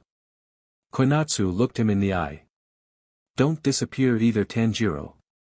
You be careful as well," she said. Again, Yoriichi nodded, unsure what else to say. Konatsu's face broke into a kind smile again. "You know, since you have been here, I have never seen you truly happy. You don't seem to smile, even on the inside. So look for something to find happiness in. Even the smallest of things. You deserve to be happy as much as anyone else." Yoriichi blinked. He wished he could agree with her words. Did he really deserve anything like that? After he'd let so many people down and failed so hard. Brushing the thought away, Yoriichi turned towards the door. "Thank you," he said, voice quiet and soft. Then he left. When he arrived at Suma's room, he was focused on the mission once again. He entered and went directly to the corner of the room. He'd place a small cushion over the entrance to the hole. He'd done his best to make it look like the cushion fell there on accident rather than being deliberately placed. There were no weight object on the cushion. When Yoriichi found the cushion, however, it was away from the hole and a few inches to the side. Yoriichi froze. The demon's presence was fresh. Like it had just left the hole. Reaching out to the transparent world, Yoriichi almost choked on the presence of the demon. The whisper of silk that had tickled the edge of his awareness now reached out to smother him in long, smooth tendrils. It was close. Very close. Up one floor and down the hall. Koinatsu. It was coming from Koinatsu's room. Springing to his feet, Yoriichi slid the door open so fast it nearly fell over. He dashed through the halls, swift, but silent. In moments, he arrived at Koinatsu's room and carefully slid the door open. "You thought you could just leave?" Without saying goodbye, a feminine voice hissed. It wasn't Koinatsu's voice. This voice was slightly shrill with an undertone of mockery woven throughout it. The demon's physical form was feminine, just like its voice. A woman with an intricate hairstyle, sporting some of the same pins as Koinatsu. Her clothes were short, revealing acres of pale skin contrasted by the bright, glaring pink of her obi. The obi itself was writhing, like the patterned fabric had a mind of its own. A length of it had wrapped around Koinatsu's mouth, keeping her from screaming. "You thought I was just let you go," the demon continued. "You underestimate your appeal. I've wanted to devour since the moment we met. You wouldn't deny me that, would you?" Yoriichi was inside the room before his hand even touched the hilt of his sword. In an instant he drew and then slashed in a furious web of motion. His sword sliced through the obi in several places, but before he could reach the demon, she turned to face him. Several obi strips bolt for Yoriichi and he was forced to abandon his charge to dance around them. "Rude of you to interrupt, demon hunter," the demon snapped. "Can't you see I am otherwise engaged? Wait your turn." Her irises were a deep shade of green and dominated by the kanji for upper six. They fixed on Yoriichi for a moment and then dismissed him, turning back to Koinatsu. The Oiran was still struggling, hand clawing across the desk reaching out for something. Yoriichi saw it. Koinatsu had a chance. He just had to keep the demon's attention off her. Yoriichi attacked again, this time managed to get halfway across the room before the belt started to push him backwards towards a wall. "You have horrible manners," the demon sneered. "The other demon slayer you found," Yoriichi said. "Where is he?" The demon frowned and tilted her head slightly, as if thinking. A cruel smile parted her lips, exposing a pair of sharp, white fangs. "You mean that ugly boy with the yellow hair? He is still kicking somewhere. Not that you'll ever find him. Tell me, boy, how many of you are there? Another one or two? Is there a Hashira with you or on his way now? I know you're not a Hashira. You seem far too weak. I have no use for anyone who isn't one. You." The demon stopped abruptly.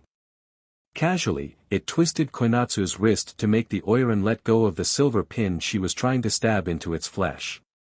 The demon tooted and to Yoriichi's horror, the obi knotted itself completely around Koinatsu's body like a snake around a particularly stubborn mouse. Koinatsu's body began to grow smaller, like it was shrinking somehow. The demon turned back to find Yoriichi in mid-leap. It gave a disbelieving snort and then sent more obis at him. This time, however, Yoriichi curled into a ball and barely squeezed into a gap between obis. His sword flicked out twice, severing the piece with Koinatsu from the rest of the obi. The rest of Koinatsu's body suddenly appeared and landed in Yoriichi's arms. He staggered back, surprised by the sudden weight. "How dare you take what's mine? Who do you think you are?" Two pieces of fabric punched into Yoriichi like a fist, sending him and Konatsu flying through the wall and onto the roof of a nearby building. So fast, Yoriichi thought. I could barely track her movements.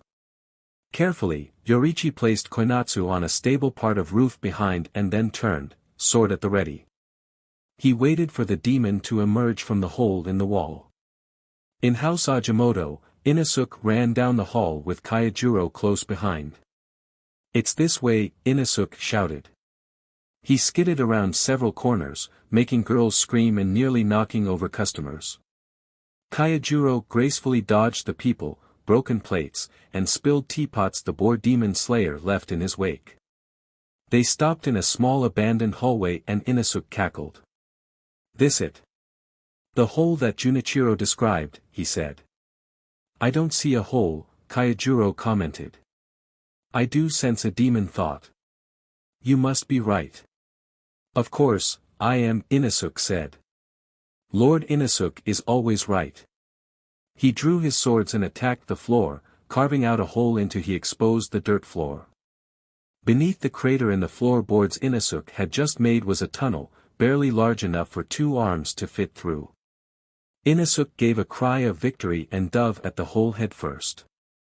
His head got stuck in the hole and he wriggled furiously to free himself until Kaijiro pulled him out. That was reckless, young boar, Kaijiro said. We're going to have to excavate the hole to go any further. Inosuke snorted and Kaijiro swore he saw steam rising from the nostrils of the boar mask, but that had to be impossible. Maybe you have to exexa, whatever you call it. But a little hole like this won't stop the great Lord Inosuke. Raising his arms, Inosuke twisted it and himself in several odds, impossible-looking ways and then leaped into the hole again. This time, he managed to squirm his way into.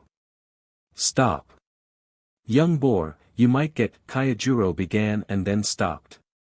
The boy was far under him now and moving to the right. It seemed he hadn't gotten stuck after all. I'll have to follow his progress from above ground, Kaijiro thought, and pray he doesn't have to fight while stuck in that hole. I refuse to let him get killed. He set off down the hall, following Inosuke's presence as best he could. In the meantime, Yoriichi watched as the demon sat inside the hole it had made, regarding him with a disdainful sneer. Still alive? You must be tougher than I thought. Don't take that as a compliment, though. You are still worse than garbage. It looked him over, like a piece of clothing it was deciding about purchasing.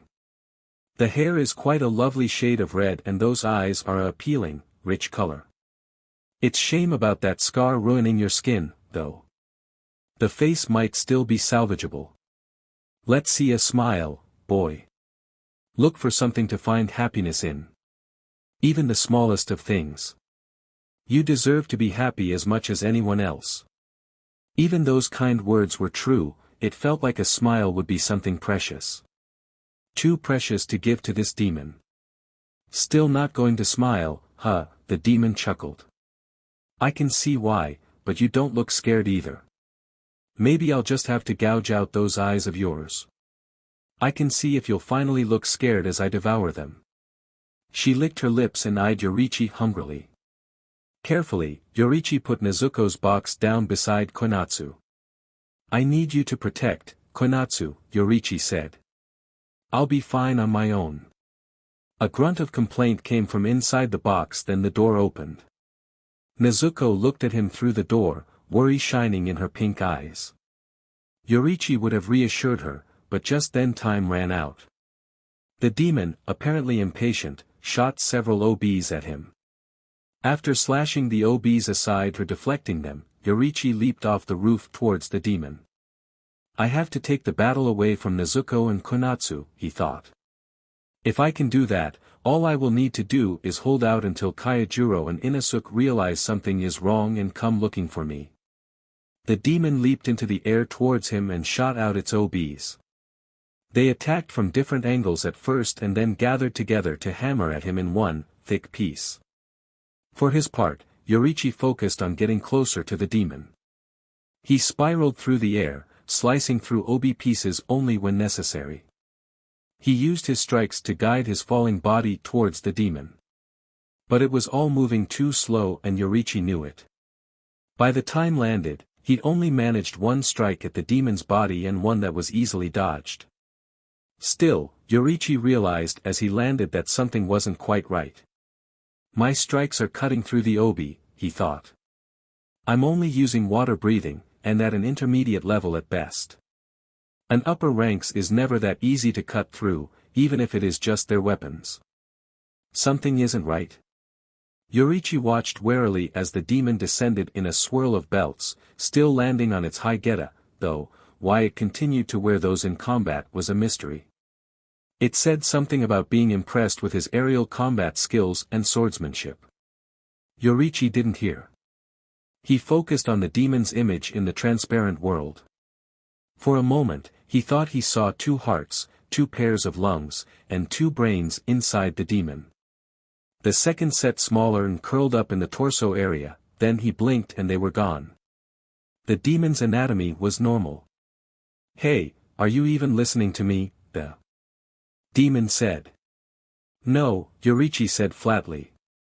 You know, I am really starting to hate you, the demon ground out.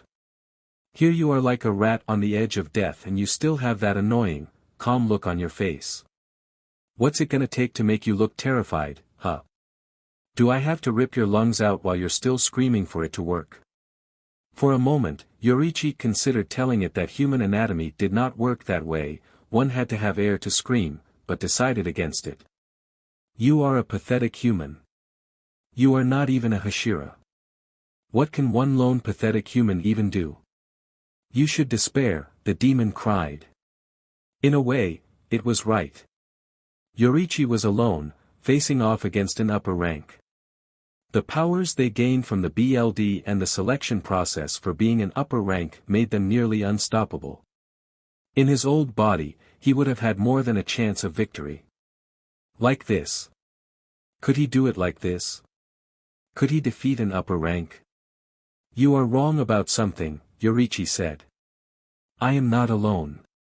There are people I have to protect and who support me. My fellow demon slayers who fight by my side. The one who is alone is you. The demon hissed. That's some mouth you got there, brat. I know this isn't your fault, Yoriichi said. What you must have gone through to get this far, everything you suffered, it was unjust.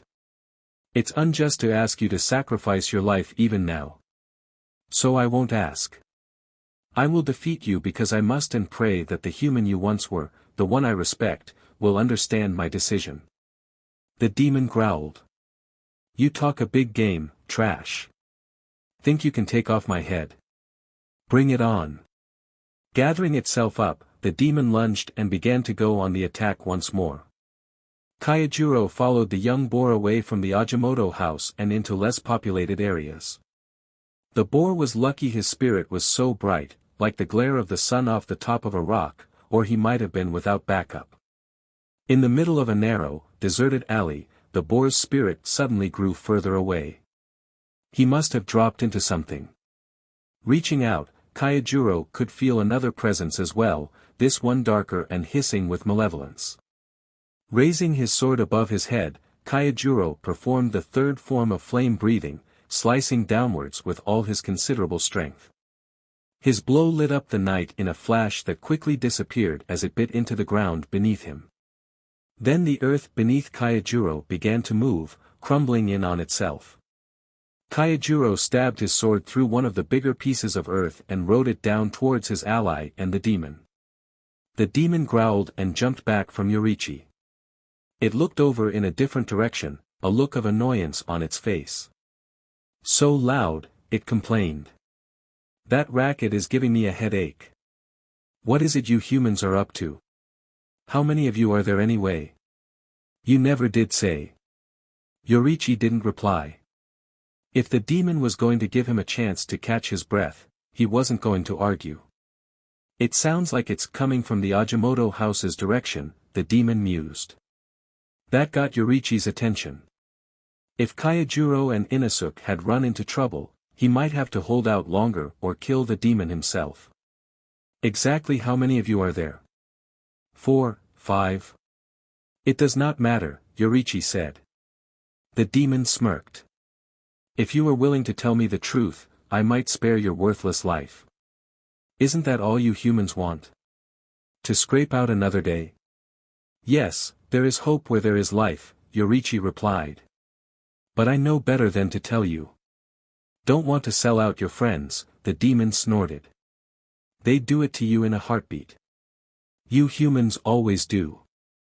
It struck Yoriichi then, that every moment the demon was talking, it wasn't trying to kill him. Every second it spent talking was an extra second for Tanjiro and Inosuke to deal with the other threat and come to help him. He generally didn't engage in mid-fight smack talk. In his first life, he'd never needed to know, though. If I did believe that, I still wouldn't tell you. Do you want to know why? Oh. What makes you think I'd be interested in your pathetic answer? The demon sneered. Yoriichi didn't reply. The demon liked talking. It probably hated silence as well. After a moment, it continued. Fine then. I might as well humor you, seeing you're about to die horribly. You'd never let me go, Yoriichi said. No matter what I did. You are the type who covers her words in silk, so that the barbs beneath it will stick for longer. The only moment you feel superior is when you have someone at your mercy, when you twist them slowly and painfully, each cry for help a declaration of your power. Do you want to know why you are that way? It's because you think of yourself as low. The worst of all creatures. The only ones who are lower than you, are the dead and the dying. The demon glared hatred at him. Big words for someone whose blade is already chipped. We have only classed for a few minutes and it's already failing. Yoriichi didn't bother to glance at it. He knew. It just wasn't going to be enough. His body and his instincts weren't built for water breathing. They never were. He was already knew that he wasn't enough. The demon didn't have to tell him. Whoever forged it must have been an amateur, the demon sneered.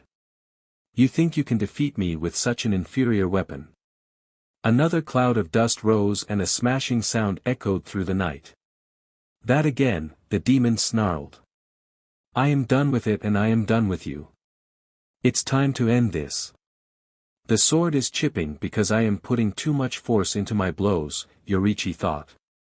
Water breathing is based on redirection and smooth application of force at specific points. I have to stop fighting my instincts. He thought back to training. To all the times he'd allowed himself to fall into, the furious, powerful dance of sun breathing. Each time, he'd been able to perform 4 or so strikes before his body gave out and Zenitsu ran shrieking for Shinobu. There's no choice. I just have to hope it's enough. The demon's OBs shot at Yoriichi, each one a slithering, deadly tendril seeking to soak itself in blood calmly. Yoriichi took in one breath and another, drawing the heat out from the core of himself. He kept the hot air within himself, only letting the tiny bit needed out through his teeth. Then he moved. The demon's OBs fell to smoldering pieces as Yoriichi unleashed 2 powerful, searing slashes mid-run. The demon's eyes widened and she took a step back, Yoriichi's blade slicing a shallow gash through its stomach. Yoriichi used his momentum to flip over the demon and strike at it again. The demon twisted and barely managed to catch his strike in time on one of its OBs. The sword still sheared through the tough silk and took a slice off the top of her shoulder. The demon's block had deflected the sword, nothing more. It whirled on him, an angry sneer on its delicate features. 6 OBs sliced through the air and while he cut through them, a 7th came from the middle to strike at his chest. Yoriichi managed to block it, but was sent flying through the air for several yards. He landed on his feet then quickly sank down to one knee. The muscles in his body burned from the effort. 2 more moves and then his body would begin ripping itself to pieces. Could he do it in only 2 more strikes? Still alive over there? That's an easy fix, the demon said. It was on him again, sending strike after strike with hardened silk. Yoriichi was forced to fall back on a water-breathing strikes, chopping through the belts in graceful slices. His speed was just enough to keep alive and allow him to get in the odd strike. But every scratch he managed with water breathing was healed easily enough. A quick look at the demon's shoulder showed that his sun-breathing strikes were still healing very slowly. Another reason why he had to use sun-breathing. He couldn't kill an upper moon with water breathing. I have to do this, Yoriichi thought. I've already let enough people die. This time, I can't settle for anything less than this demon's death. No matter what it takes. The scene Tanjiro arrived on was surprisingly organized.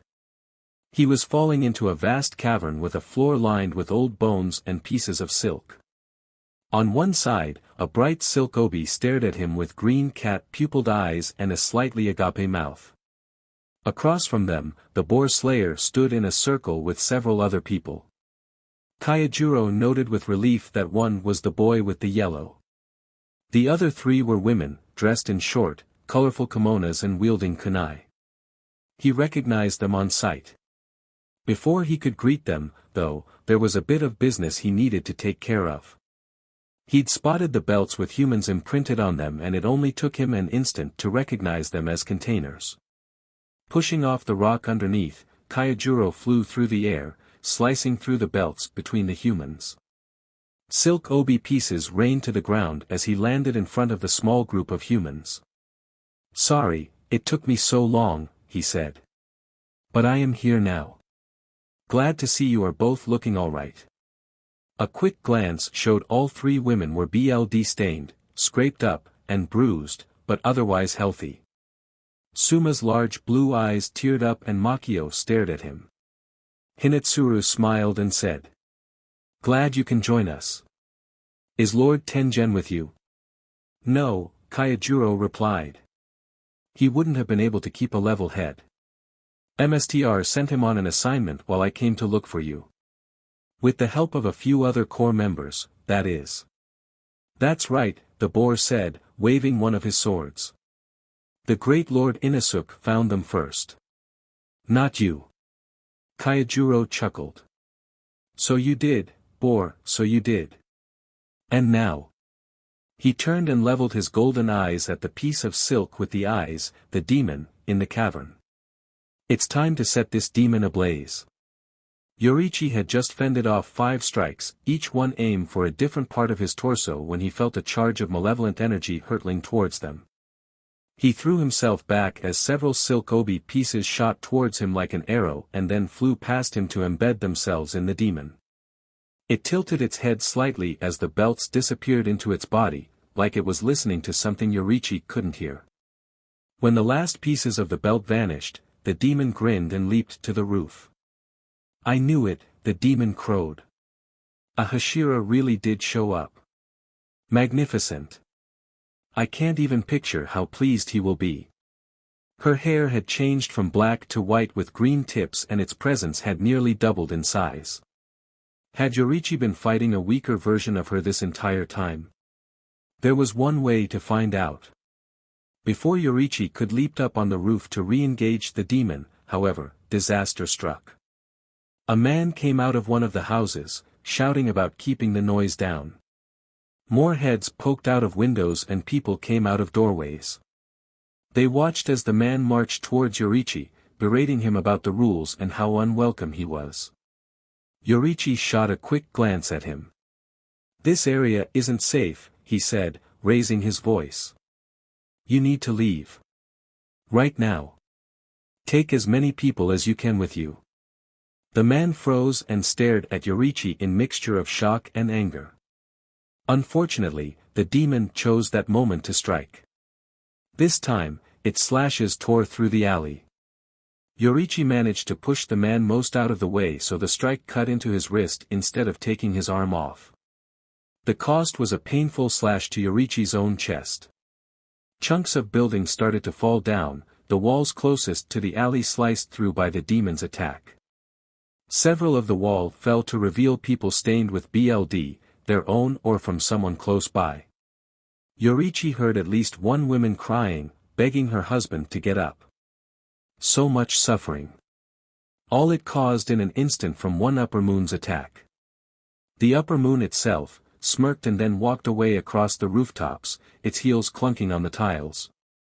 It didn't care about the human left in its wake. About the people bleeding out, missing limbs, or weeping for loved ones. They were like so much discarded trash. Anger bloomed in Yoriichi's chest. His spine straightened and his head lifted. Every motion becoming sharper, more powerful. You need to stop the blooding, Yoriichi told the man. Help may not come for a while. So do what you can. The man stared at Yoriichi with pain-glazed eyes, showing no sign of comprehension. Yoriichi would have to hope he understood because there was no time to linger. The demon suddenly stopped mid-stride. What? You are not done. Everything you do is useless and you are ugly and scarred. I have no reason to let something so ugly live. Do the world a favor and die alongside them. Yoriichi's vision turned red and the world around him seemed to slow. Dismissing him, the demon gathered its muscles and strength, preparing to leap. Yoriichi landed beside her on the roof and seized one of its leg. He chopped it off mid-thigh and scored another wound along the demon's back before it leaped away, coming to rest several yards away, and facing him with a snarl twisting its features. Every human you kill is precious. Every life an irreplaceable loss. Yet you do it for more than just survival. You treat them like trash, like nothing at all. That I simply cannot accept. The demon stayed crouched, its expression falling from a snarl to a confused frown. It looked at him as if seeing something from far away. Just for a moment, thought he felt a flicker, a small sliver of Kibutsuji's awareness, recognizing him at last. Was this it? Would the demon lord recognize his danger now? Yoriichi tensed and waited. Hashtag. Further away, Kaijuro surveyed the cavern. Dealing with the OB piece had been simple. A strike with flame breathing's first form had sliced through it and sent it tumbling to the ground. The fire from Kaijuro's strike consumed it a heartbeat later. Slowly, Kaijuro straightened up. After all that, the worm demon really was weak, the boar slayer scoffed. Something isn't right, Kaijuro said. There is still a demon close by. One stronger than this one by far. Some of the OB pieces flew through the hole, Suma shrieked. That also isn't the main body. I've seen it and it looks nothing like that worm demon, Makio added. Kaijuro nodded and then hesitated. Will you be alright here? Guarding the rest of the civilians? Don't worry about us, shrieked Suma. We are more than capable of protecting ourselves and them, Hinetsuru added. Good, Kaijuro said. Then he leaped into the air, pulling the boy in yellow with him by his kimono and the boar by an arm around his torso. Get ready, Kaijuro told them. This battle is far from over. Setting them down on the roof, Kaijuro took off in the direction he sensed the demon in. Behind him, the boar and the boy in yellow struggled to keep up. Hashtag. The demon shook its head and then the confusion disappeared. It was back to hostile now. Precious. Unique. Don't make me laugh. The lives humans lead are ugly things. They have to scrabble for food and for shelter. They grow sick, they grow old. Demons don't have to suffer any of those things. All we do is take and take. Whatever we want, it's there for the taking. Demons are appealing, powerful and can do what they want. Thank you, Yoriichi said. The demon blinked at him. Huh. That's all I needed to know. Now I can kill you with no regrets. Then Yoriichi struck. He moved fast, faster than many of the other demon slayers the demon had fought. It snarled and launched an 8-layer overhead attack with its OBs. Yoriichi cut them down in a single spiraling slash. The wave of flame from his blade sent the demon staggering back, eyes shut again the brightness. Instinctively, it jumped backwards to another rooftop, making Yoriichi's slash at its neck miss. The screaming pain in Yorichi's muscles informed him he'd reached his limit. The limit he could go through without inflicting damage on himself. He shoved the pain and the knowledge into the back of his mind, allowing the calm, burning syrup of his rage to guide him. The demon cried out as Yorichi slashed its belt again and again. 2 times, Yorichi almost took its head off. The 3rd time, the demon turned its head into an obi and wrapped around his blade, jeering at his efforts. On the 4th try, tip of the blade sliced an inch-thick line through her throat. The number of obis suddenly doubled and began an avalanche of blows. That last strike was dumb luck. You hear me? Dumb, the demon roared. Its voice sounded frightened now. For the first time since the fight began, it was afraid. For Yorichi, however, things were far from good. His body was beginning to move slower, the accumulating injuries hampering his movements more and more. Then it happened. A strike ummed in on the back of his neck and he was too slow to counter it. This was it. He was going to fail worse in his second life than he had in his first. No one ever expected you to be enough your own. The word echoed in Yorichi's mind. It took him a moment to identify the voice. Rengoku. Not Kyajuro Rengoku, his Rengoku. Kasajiri Rengoku. Why were his friend's words coming back to him in his last moments?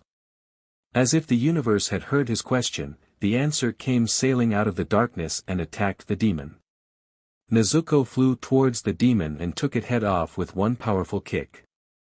The sharpened silk blade that would have skewered Yorichi's spine flew up and past him as the demon's body was sent flying across the rooftops from the force. Nezuko dominated Yorichi's blurry vision. She had put herself between Yorichi and upper rank 6 and was now growling furiously.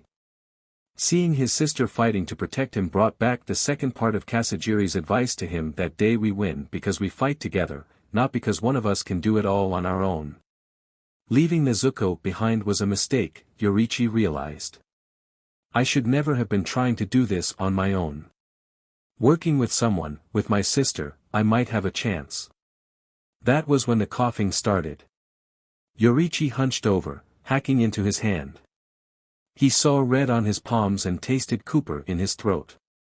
I have gone too far, Yorichi thought. I might not even be able to fight like this. Traitor, the demon howled through its reforming mouth. You are the one he was talking about. That worthless demon who fights against her own kind. Nezuko glared back at the demon. Her muscles grew more tense and Yorichi could see lines of tension standing out over her entire body. Yes, Lord Muzan. I will eviscerate this ugly little troll with pleasure. Prepare to die, the demon crowed. Yorichi tried to reach out for Nezuko's kimono. To tell her to stay back and be wary. Before his hand could reach her, Nezuko was already gone. She leaped through the air and aimed another vicious kick at the demon, who properly sniped, about kicking being the only attack Nezuko knew. Yorichi watched, alarmed, as the demon's obi sheared through one of Nezuko's legs, nearly cut her in half, and then sent her plummeting towards a building like a comet. Slowly, painfully, Yorichi raised himself to his feet. The demon wasn't paying attention to him, though. It leaped down from the rooftop and stalked towards where Nezuko had landed. You are so weak.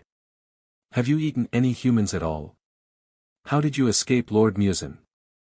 It must have been some kind of miracle, the demon sneered. Don't bother trying to get up.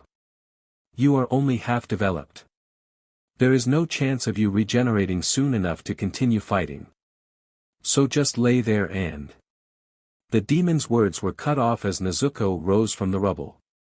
To Yorichi's surprise, his sister already had both legs back and her torso was whole. As Yorichi and the demon watched, her left arm finished regenerating. "Huh," the demon said. "How are you able to stand?" Yorichi felt a surge in Nezuko's light, cloudy presence. Like she was growing more solid before his very eyes. A delicate leaf pattern appeared on her skin as her muscles bulged then grew.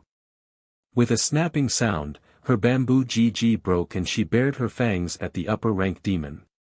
Somehow, Nezuko had transformed. Nezuko ran forward, her new body twice as fast as her old one. She landed a hard axe kick to the other demon's back and sent the demon onto all fours, where it gasped, eye bulging from the pain. Withdrawing her leg, now covered in the other demon's BLD, Nezuko raised it again and stomped down. Yoriichi watched in horrified fascination as Nezuko moved over and stomped on one of the demon's arms, cut through it in a single motion. The look on Nezuko's face, the feral, happy smile was what stirred Yoriichi into motion. He let himself fall off the roof and managed to land it on the street in a crouch. "Stop," he said, his voice a strained whisper. "Nezuko, you have to stop." For a moment, Nezuko kept viciously stomping on the demon, then she froze and looked him, her eyes wild and BLD shot.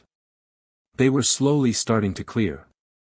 Then the demon on the ground yelled, "Get off, you ugly little troll," and sliced Nezuko's arms and legs from her body and her head from her neck. Nezuko's head started to fall to the ground and her limbs started to separate for a nightmarish moment. Yoriichi clenched his teeth and rose to a standing position, preparing to charge in and save her. Then her body parts suddenly stopped falling and flew back towards her torso as if the thick streams of BLD attaching them to the torso were strings. The demon launched another attack and Nezuko caught the belts with her still severed body parts. "How is this possible?" the demon shouted. "You are hideous and Mstr Musen hates you. How are you so strong?" Nezuko's reply was to glare at the demon, which somehow ignited the spots of her BLD speckling the demon's skin. The demon was wreathed in magenta flames and it screamed. Its presence radiated fear. No, Yoriichi realized. Not just fear. A terrified recognition. As if the demon somehow recognizes the sensation of being burned. That's why it isn't fighting through the pain and attacking. Nezuko took advantage of the demon's distraction. Her head and limbs finished retracting back to their proper places on her torso. They healed and Nezuko took off into the air again. The flames disappeared, revealing a still frozen upper six standing in the middle of the street. Strips of its flesh had been burned away, giving her skin a strange, patchy appearance. Nezuko sent the demon sprawling onto the ground again with a downward kick and then began kicking it in the stomach over and over again. The disturbing smile from before was back on her face. Parts of her presence even sparked with a malicious joy. She was enjoying causing the other demon pain. "Nezuko, stop. Stop right now," Yoriichi rasped. This time, Nezuko didn't turn her head or hesitate for a second. She kept kicking the other demon. After a few more kicks to the stomach, Nezuko kicked the demon upwards and then swatted it through several buildings. It landed in the lower level of a house a few streets over. Nezuko raced after it, fangs bared in a vicious smile, intent on her prey. "Please," Yoriichi called. "Stop. Nezuko, stop." It was useless. Nezuko left Yoriichi behind without so much as a glance. "I can't let her do this," Yoriichi thought. "Not after she's come so far and fought for so long." In his mind, he pictured Nezuko, her fangs filthy with the other demon's BLD, gore running down her neck and onto her pink kimono. Her slit-pupiled eyes turned away from Upper Six's corpse and hungrily regarded a woman, cowering in the corner not far away. Nezuko took a step towards the women and she screamed. The image was enough to give Yoriichi what he needed. He straightened up and dashed through the holes in the building after Nezuko. It took some effort and his legs shrieked in protest, but he managed to dodge through the broken wood, paper, and stone. To his surprise, Nezuko was not attacking Upper Six. She had stopped in the middle of one of the broken houses, not far away from her entry point. She stood on tatami mats filthy with dust and debris. Against one wall, a woman with her black hair pinned up an elaborate hairstyle with intricate pins was holding her bleeding arm. Another woman stood behind her, half shielding her companion. Both women were shaking, their eyes wide and glassy with shock and fear. Drops of sweat stood out on Nezuko's brow and a small string of drool was beginning to spill out of her mouth. Her eyes were locked on the women and she was clacking her teeth. Nezuko's been injured, Yoriichi realized. And with all that energy she's had to spend healing, Nezuko must be starving. It's all my fault. She had to fight because of me. Nezuko took one step forward and then another. By the time she lunged, Yoriichi was ready.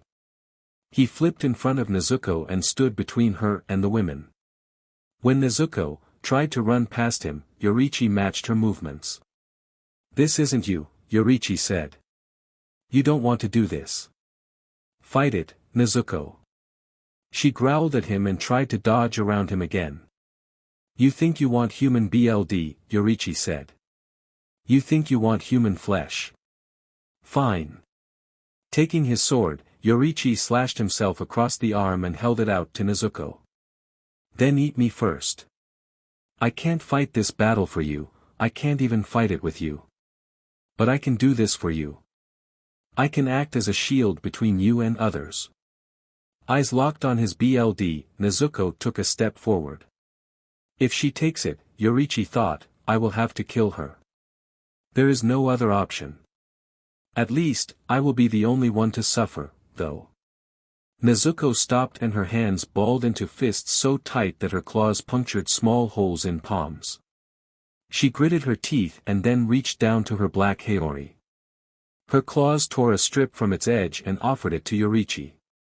Cautiously, he took it and bound it around his arm. "Thank you, Nezuko," he said softly. "Go to sleep if you can. It will help." She turned her back on him, hands still clenched into fists. Even now, Nezuko was still struggling. He had to get her out of here. To get her back into her box.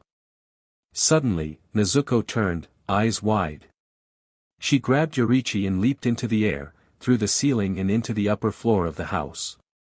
Moments later, the women underneath them screamed as something tore through the walls and struck. For a moment, Yoriichi thought they had been hit. The transparent world showed him their hearts were still beating, albeit at a panicked rate.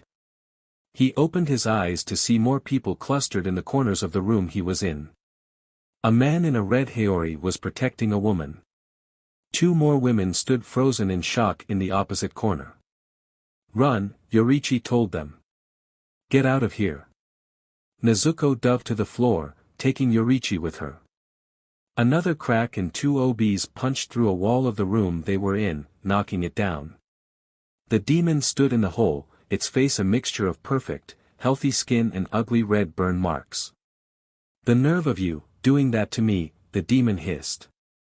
"You can use a BLD demon art as well it seems. I've never heard of a BLD demon art that burns only demons. But whatever did is taking forever to heal. You are irritating me like nothing else in this world, so I am going to stop playing and start killing." Rolling to the side, Nezuko got to her feet and snarled at the demon. Yoriichi slowly stood and then placed himself between the demon and the people in the room. There isn't much we can do, Yoriichi thought. The building is weak. Her next attack will probably destroy it. But we can at least keep the demon from attacking people directly. Then he stiffened. Another powerful presence was rapidly approaching. Brilliant and exploding with power, Yoriichi could have recognized it anywhere.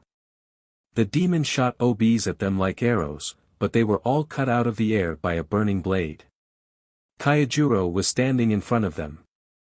"You fought hard and I can see you both are exhausted. I'll take over from here," Tanjiro said. Green kanji marked eyes widened and the demon grinned. "You're a Hashira, aren't you? About time you got here." "I've been waiting for you," the demon said.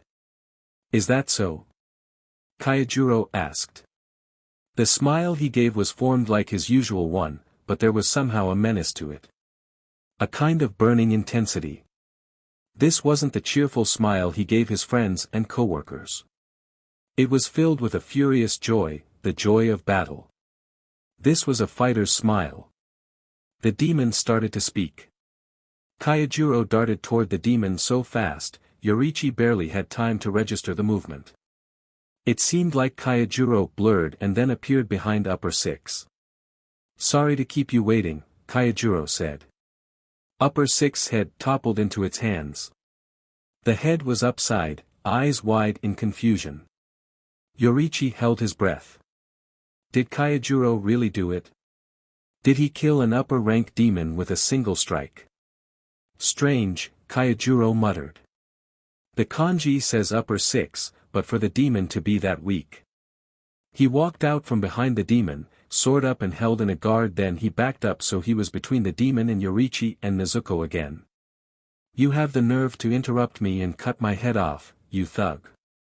I will make you pay for this, the demon yelled.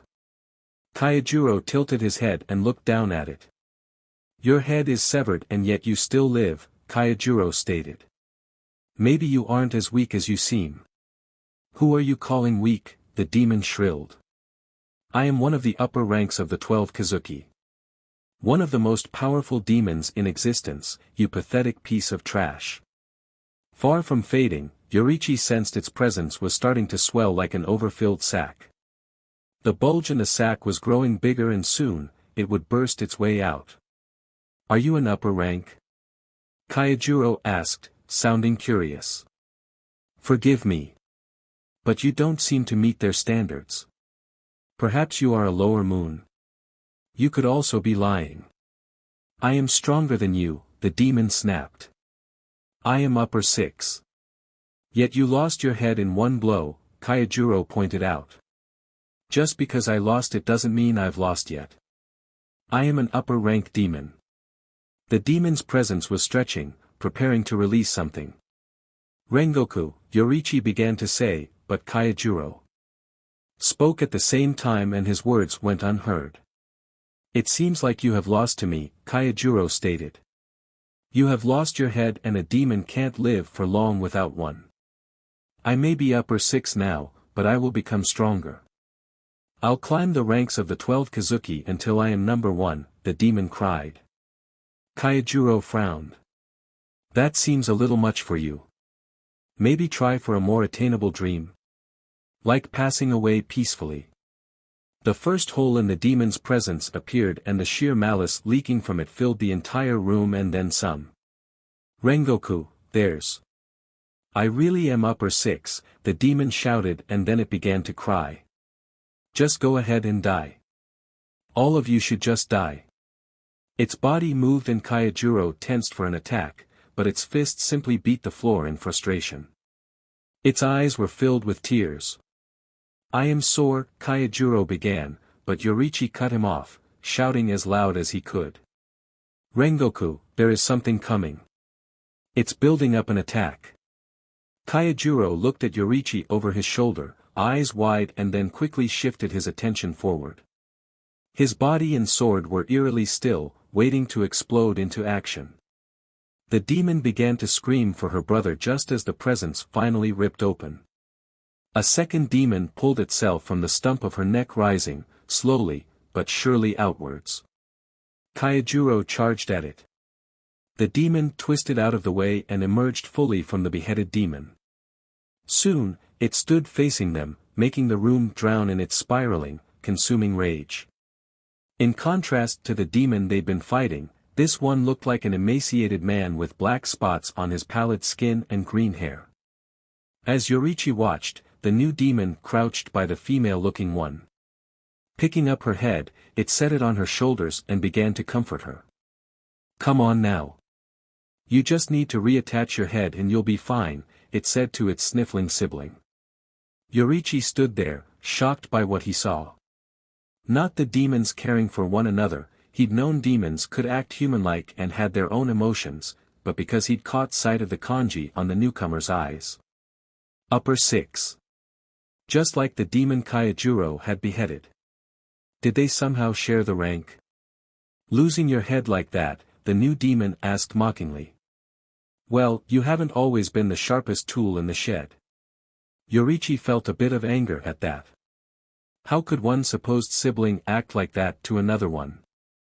If they were family, it shouldn't be making such cruel remarks. Yoriichi felt a weight on his leg and looked down to see Nezuko. She'd shrunk into her childlike form and was now clinging to his leg. Her eyes were closed. All her injuries must have caught up to her then and sapped her strength so much that she had no choice but to sleep immediately. The timing wasn't good. Not when they were suddenly up against two upper sixes. "It's okay," Tanjiro said. At some point, he'd returned to his previous position in front of them. His sword was held in front of him and he looked solemn for once. "Get your sister out of here. Find the others and then rejoin me," Tanjiro said. Yoriichi looked down at his leg and then at Tanjiro and the two demons. "But, young Komado, our greatest mission as demon slayers is to protect the innocent. Right now, your sister is in no shape to fight. Get her and the other civilians out of here," Tanjiro said. A woman in the corner was crying in terror. The young man standing close to her was rigid with fright. What was going to keep them from becoming collateral damage in a fight they didn't understand? What would keep Nezuko from getting hurt again? Yoriichi bowed and ran over to the people in the corner. "I need you to come with me. I'll make sure you get out of the building safely," he said. The woman swallowed and wiped away her tears. The man gave a slight nod. Yoriichi urged them ahead of him and then put Nezuko on his back. He backed out of the room slowly, his blade up, eyes on Tanjiro standing in the middle of the room. "Please," he thought. "Don't die." Then they were out of the room and Yoriichi was running after the two civilians. Tanjiro watched as the male demon healed the burn scar on the female's face. This pressure, this power, he thought, she was never the true upper rank. It was him all along. "I need to attack now, while he is distracted."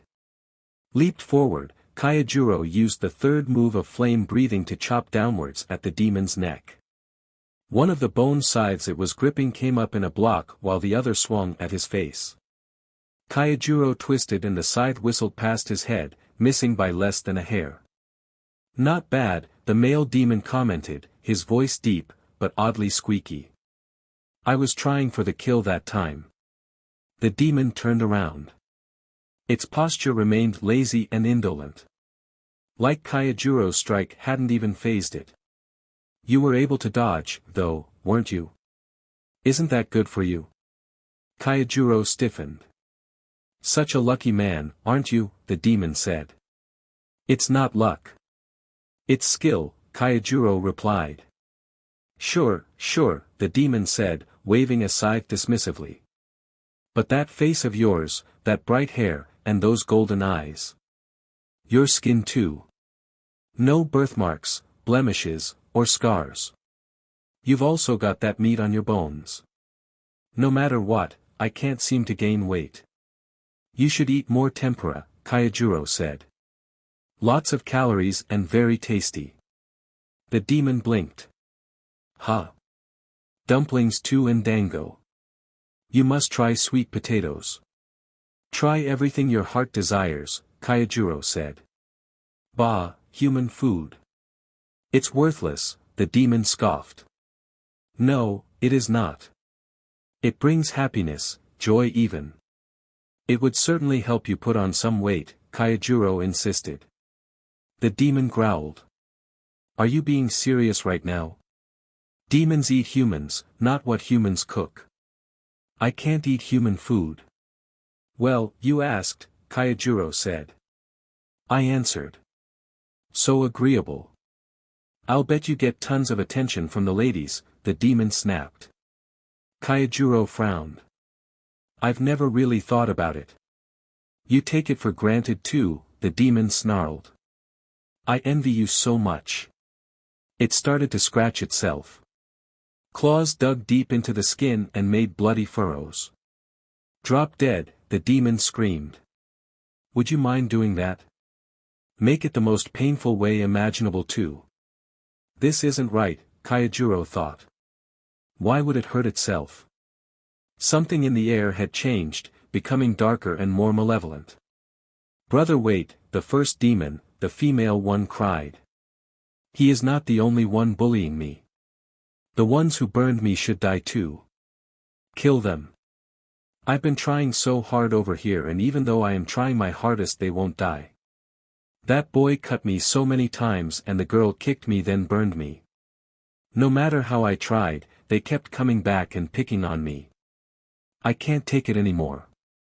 The male demon glowered at Tanjiro.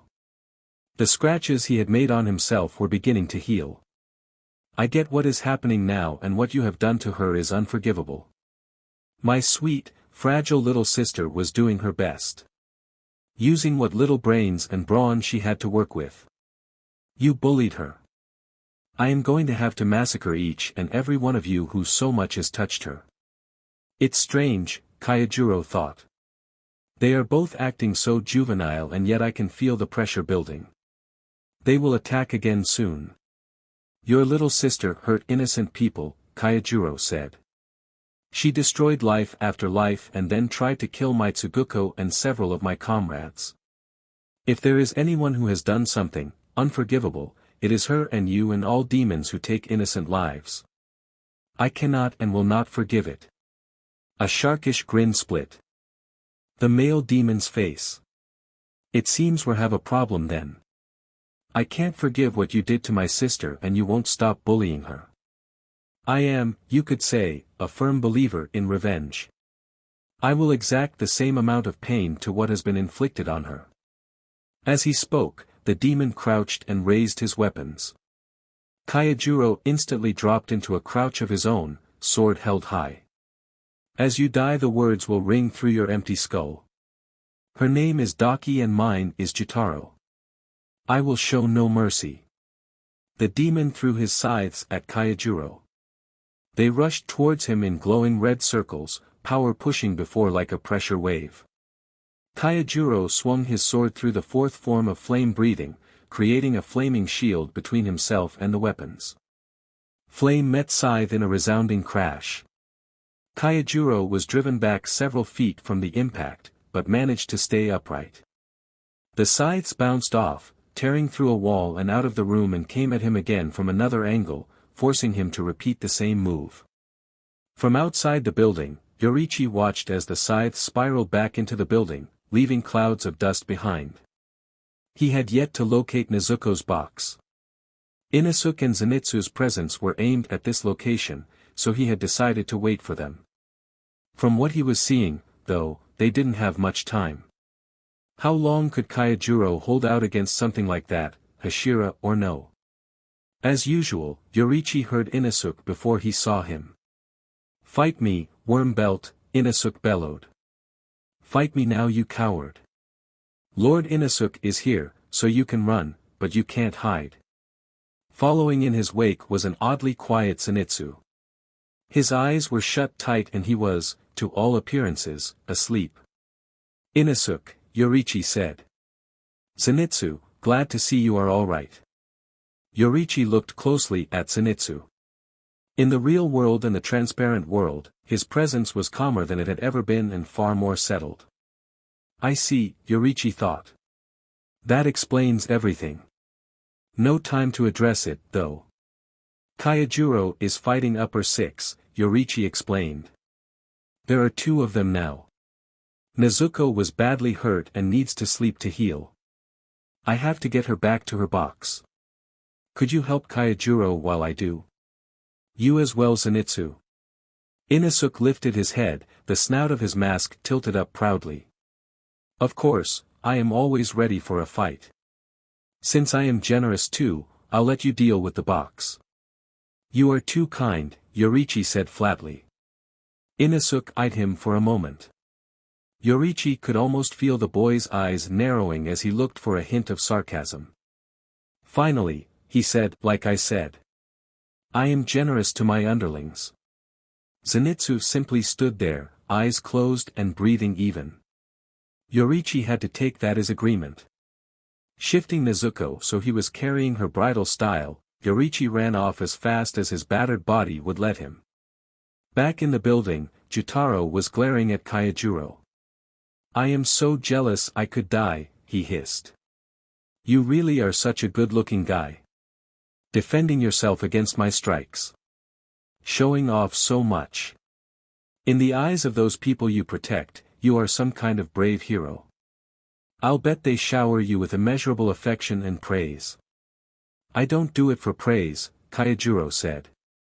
I do it because they deserve to be protected. Hate me, love me, or ignore me. It does not matter what they see. As long as they live their lives in peace, I have done my duty.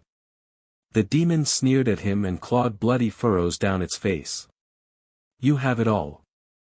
Love, adoration, and looks, yet you treat it like it doesn't matter.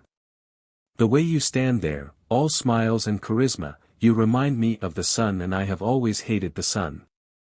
Everything about you is unforgivable. Blood flowed down Jotaro's hand, wrapping around the scythe until the blade and handle were covered in shining, liquid red. The pressure in the room exploded, the sheer power making the air ripple. Tanjiro had no doubt that what he was about to experience would be the demon's demon art. The demon raised the scythes and made several rapid slashes in the air. The BLD arced from the scythes in bright red slashes, almost like they themselves were blades. Taking a deep breath, Tanjiro sent a flame tiger at it, simultaneously protecting himself and counterattacking.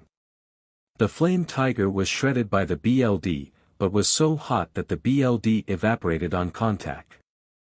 Tanjiro attacked the floor with his sword, creating a large hole he then leaped through. The second floor wasn't defensible. The building was already a ruin, and it was only a matter of time before his own attacks and Jotaro's destroyed the floor. A solid foundation was the essence of proper combat. Bend for me, my BLD sickles, Jotaro said as he looked down through the hole at Tanjiro. Without time to set up a proper move, Tanjiro could only chop through the stream of BLD. The force of his strikes dispelled each one, leaving him standing unshaken and unharmed. The situation is complicated, Tanjiro thought. Daki didn't die even when her head was cut off. Perhaps since these two are siblings and share the same rank, I need to cut off both their heads to kill them. Either way, it's time I bring them down to my level. Seconds later, Tanjiro's flaming sword bit through the wall and supports. He darted out into the street just as the upper floors collapsed into the lower ones, the entire building smoking from small fires. I doubt that will be enough to kill them, but maybe it injured them somehow. Take out a limb or crush part of the torso, Tanjiro thought. As if on cue, the smoke cleared to reveal a ball composed entirely of obi strips. The strips part to reveal a smiling Jotaro, with Daki on his back. Her earlier frustration and depression was gone, leaving her focused and sharp-eyed. We fight together, Jotaro said. That is our thing. 2 is always better than 1, as you know. Come on, demon slayers. It's time to fight for real. You are good-looking, beloved by everyone, and so full of confidence you seem to glow. I am really starting to hate you, Jotaro said. You destroy people's homes and kill them to increase your own power. Can't say I will ever like you either, Tanjiro replied, tone cheerful. You are different, aren't you? Jotaro commented. You are not like the other Hashira I've slaughtered. Most people train all their lives to get strong, but you must have been born strong. I thought I envied you before, but now tearing you down is the only thing I can think about. Tanjiro took a cautious step forward. It is true that I was born strong, he said. But being strong on its own is not enough. You must train and hone your skills so that you are strong enough to protect the weak. His thoughts drifted back to a pair of red, soft eyes and black hair that fluttered in a spring breeze. His mother's hand running through his hair. Tanjiro, do you know why you were born stronger than other people? Being born with talent isn't enough, Tanjiro said. Those who are stronger have a duty. A duty to protect those who are not. A demon like you is strong, but you have lost all sense of humanity, of duty. You think strength is an end in and of itself.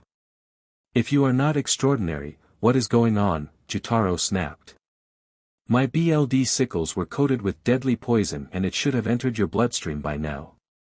Why aren't you dead? Poison. Thinking back, Tanjiro tried to remember if anything had been off about the demon's scythes. If there had been any strange scents or colors. He couldn't remember there being any. So either the demon is lying, Tanjiro thought, or my attacks were burned through the poison. My body feels no different from normal. Maybe your poison is weak. Perhaps my immune system is strong enough to beat it, or maybe you just did not hit me with it, Tanjiro said. Impossible, Daki hissed. Brother's poisons have never failed to kill a human before. All he needs is one graze to kill you. I doubt he missed you either. Don't lie to us. Both demons seems content to talk. Are they off their guard? I am not lying, Tanjiro said. Just not telling the whole truth either. His nature was straightforward, but he knew how to keep a secret, and when to keep it. Jotaro opened his mouth to speak again and Tanjiro saw his chance. Charging across the destroyed house, he aimed a powerful swipe at Daki, then caught Jotaro's scythes on the back swing. Daki had taken the blow on her stomach and been knocked off her perch on Jotaro's shoulder. That was good. He needed to separate them as much as possible. Don't touch my little sister, Jotaro screamed.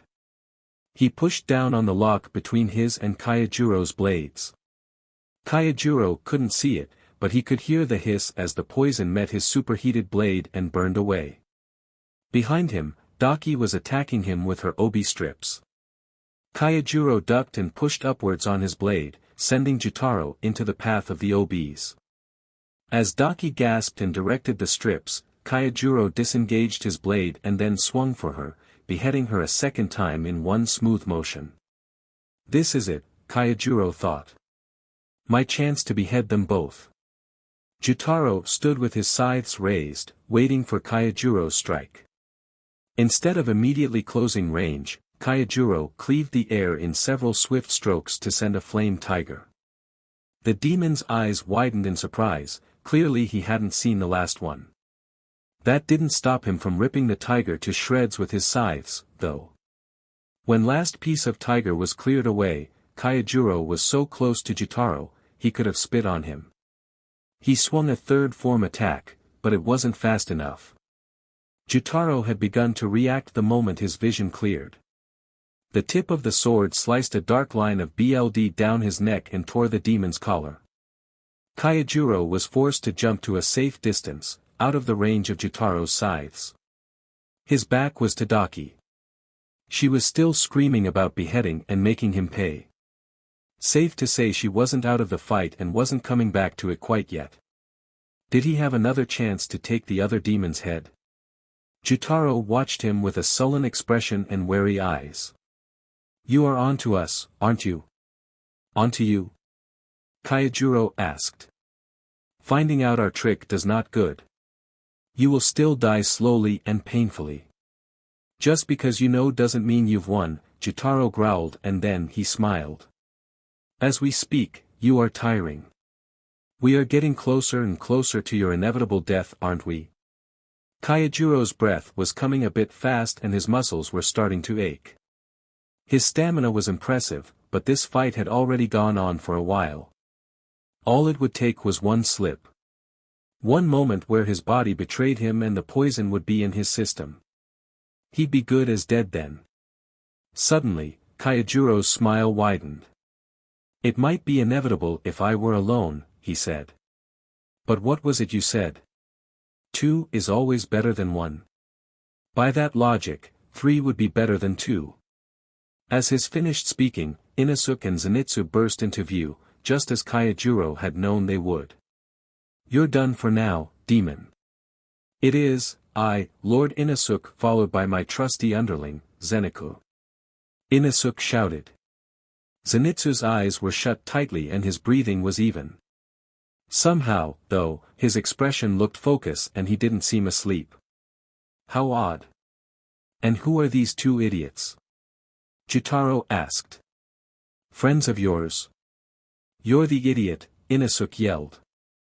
I just told you who I am and you forgot in under 2 seconds. I am the great Lord Inosuke and this is my underling, Senipatsu. They are fellow demon slayers, my comrades in arms, Kaijiro said. And this is my Tsugako, Tanjirou Komado. As Kaijiro spoke, Tanjiro landed in a crouch between the other demon slayers and the upper rank 6 demons. Yoriichi rose from his landing and took in the situation. Inosuke and Zenitsu were unscathed, they probably hadn't been forced to fight yet. By some miracle Kaijiro didn't seem to be injured either. Had upper ranks really grown so weak? Probably not. Neither of them had been taken out of the fight for good as well, so they had managed to fend off a Hashira. That was all they had to do in the end. Time was rarely a demon slayer's ally in battle. The male-looking upper 6 looked at him almost grumpily while the female-looking one regarded him with a mix of hatred and wariness. Summon all the underling you want, the male-looking upper 6 said. It won't change your fate. Your fate was sealed from the moment you started fighting us. You are all going to die here. It smiled and said, Daki, you can have the 3 boys and other slayers that show up. I am going to eat the Hashira bit by bit. But Jutaro, the female one, Daki, whined. I wanted to eat him. His hair is so pretty and those eyes are so bright. He's perfect for me to eat. Jutaro shook its head, not even bothering to look at Daki. I let you eat the last Hashira and most of the one before that. This one is mine. Down to the smallest bone and drop of BLD. I am not dead yet, Kaijiro said. No one is going to die except you. Yoriichi couldn't see Kaijiro's face, so he reached out for the Hashira's presence. It radiated absolute conviction. How though? In a fight with an upper moon, one of them dying was so likely it was almost inevitable. The thought wrenched at his gut, but even he had to admit it. So why was Kaijiro promising something so obviously untrue? You are all going to die, Jutaro snapped. Might as well parcel you out now. If I manage to keep from killing you quickly, I might even be able to eat you while you are still alive. The poison will paralyze you first and takes hours to finish its works. Jutaro grinned nastily. I'll be able to savor you all night. Kaijiro's presence didn't radiate fear or rage. Only an all-consuming resolve.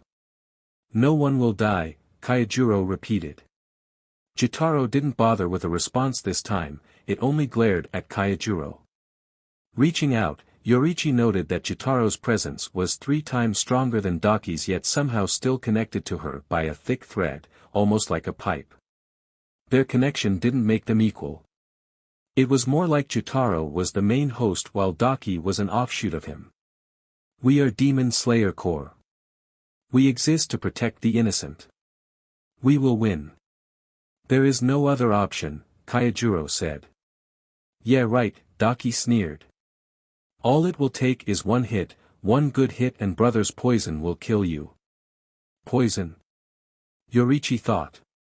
Jutaro's blades are poisoned. In a way, it was good news. Animals used poison to make up for a lack of physical strength. Even Shinobu used poison because she couldn't cut a demon's head off and she was far more advanced than some animal. From what he'd seen, demons weren't any different about poison. Jutaro had to be physically weaker than other demons in some way. That didn't mean he was weak. Kibutsuji didn't hand out upper ranks like candy, but he might not have the same strength as most upper ranks. Maybe that was why he was upper rank 6. The poison was also bad news, though. It meant this battle would be more tricky and deadly than before. Your poison changes nothing, Kaijiro replied. It changes everything, Daki shrieked. Stop trying to act tough. You underestimate the strength of humans, the strength of the Demon Slayer Corps. Neither of you will take another human life. Not tonight or any other night, Kaijiro said. Each of these boys is brilliant and full of grit. They are strong and brave. Each one of them has the potential to be a Hashira. They will never be killed by the likes of you. Yoriichi felt stunned. The pure confidence in his tone and presence. Tanjiro really believed it. He saw potential in all three of them when others might have dismissed them. Yoriichi was touched. "Hell yeah," Inosuke shouted, ruining the moment. "Besides, I already know how to kill both of you," Tanjiro said. "All we need to do is behead both of you. We won't even have to do it at the same time. As long as both of your heads are off and far from your bodies, both of you will die. So simple is it? We've as good as won," Inosuke cackled. Personally, Yoriichi knew it was not going to be simple. It was smart of Tanjiro to come out and say it like that. The method made it seem more like another taunt than what it really was, a way for the Hashira to pass crucial information to the other slayers. Simple. You say that, but ask the others we fought in the past. They didn't find that to be so simple to do, even the Hashira, Jotaro replied, smiling. I've killed 15 in the past and my little sister has killed 7. That is how many we have eaten, no devoured. You heard what he said, Daki added.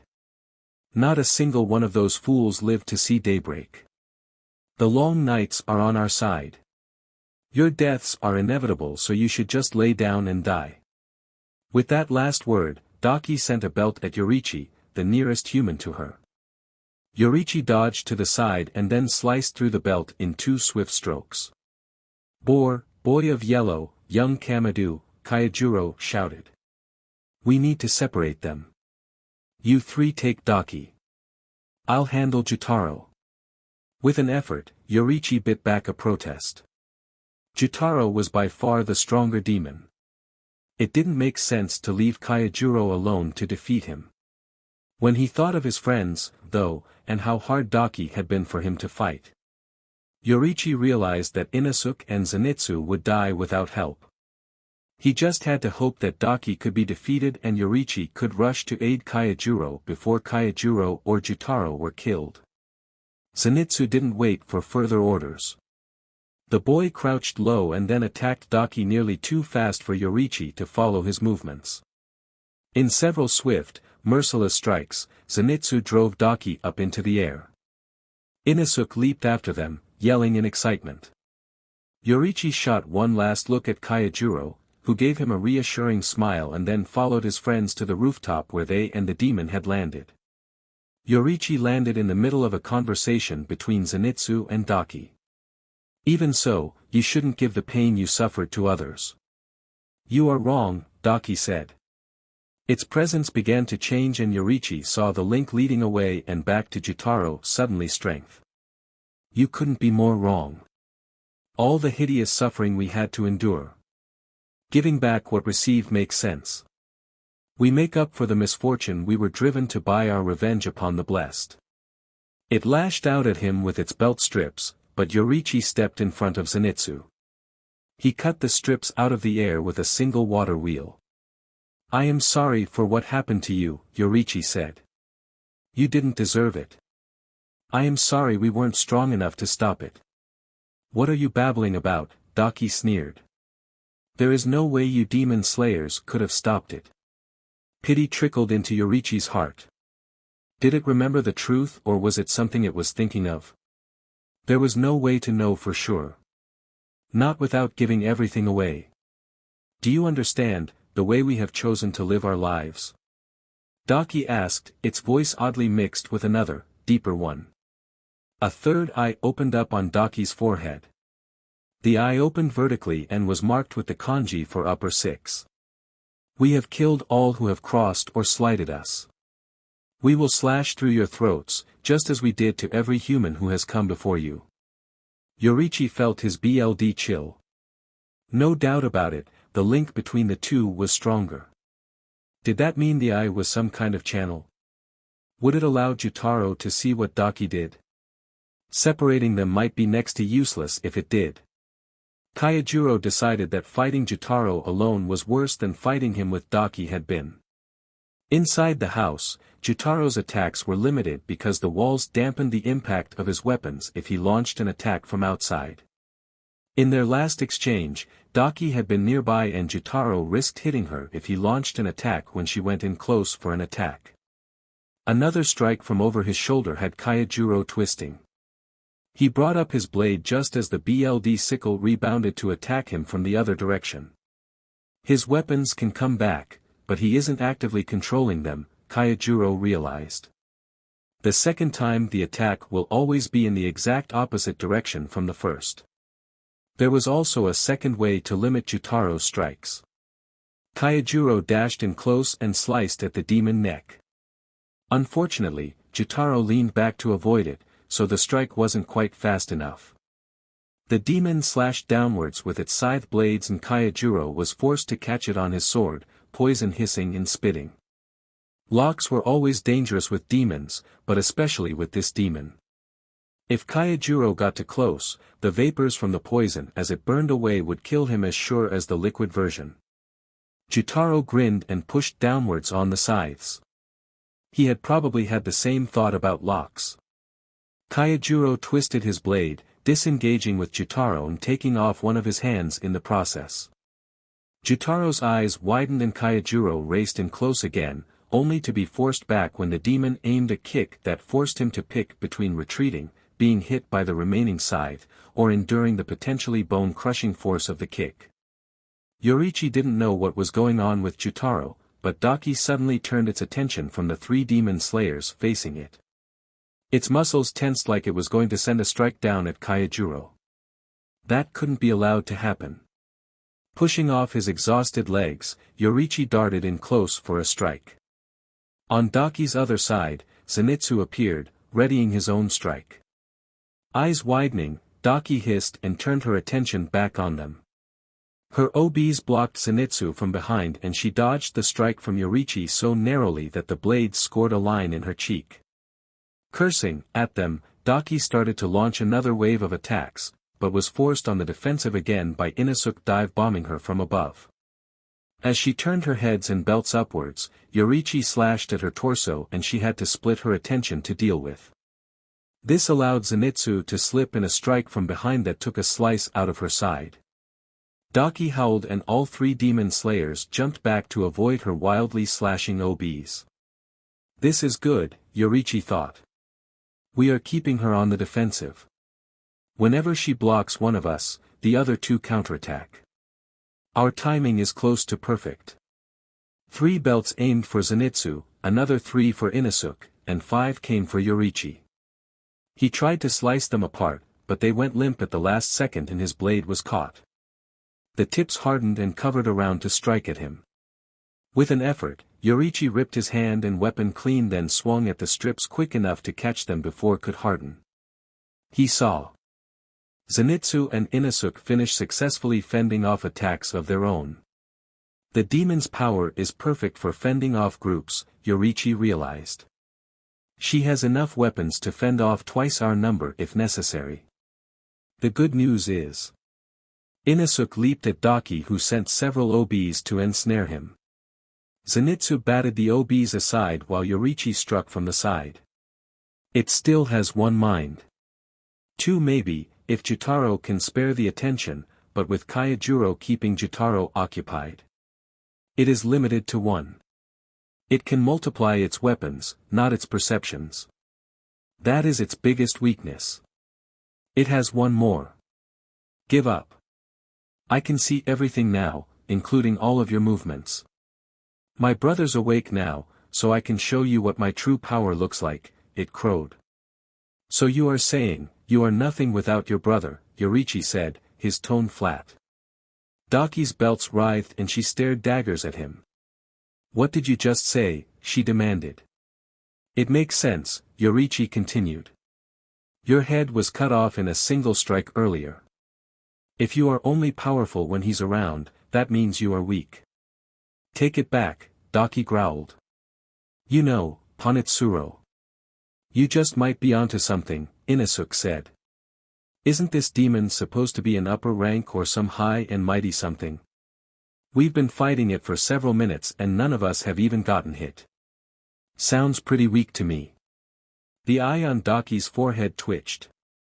Jotaro was probably trying to send some sort of message to tell Daki to calm down, she was past reason.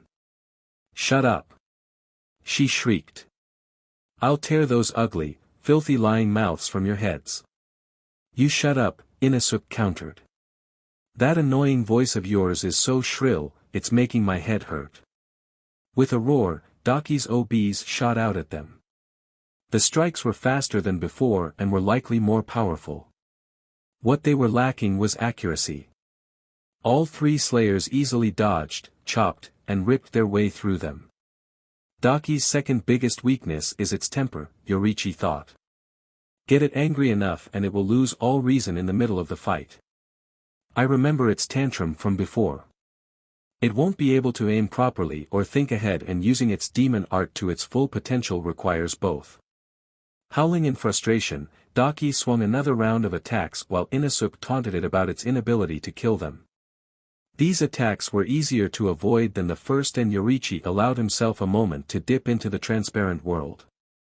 Now that Daki's movements were wild and unfocused, he could see its heart beating frantically. Muscles tensing as it directed every strike. It didn't need to make motions to guide the strikes at all. Likely, it could attack while standing utterly still. In its frustration, though, it was using its arms and torso for extra emphasis as it threw the attacks at them. All Yoriichi had to do was watch for its muscles to just begin to move. That would be his chance. As Yoriichi watched, the muscles tensed in preparation for motion. He pushed himself forward with every ounce of strength he could spare, easily leaping over the strikes meant for him. There was a flash and a scream from Daki as Zenitsu slashed through the OBs aiming for Yoriichi. Inosuke launched his own assault from behind, yelling to get Daki's attention. We win because we fight together, not because one of us can do it all on their own. For the second time that night, Kasagiri's words echoed in Yoriichi's mind. He swung his sword in a sun-breathing move that lit up every abused nerve in his back, shoulders, and chest and set them screaming in outrage. The strike, however, did the job. Daki's head fell from her shoulders into empty air. Catch it! Yoriichi shouted. Inosuke leaped into the air and caught in both arms, curling the head against his chest. Run, Yoriichi yelled. Run away as fast and far as you can. Zenitsu and Inosuke finished successfully fending off attacks of their own. The demon's power is perfect for fending off groups, Yoriichi realized.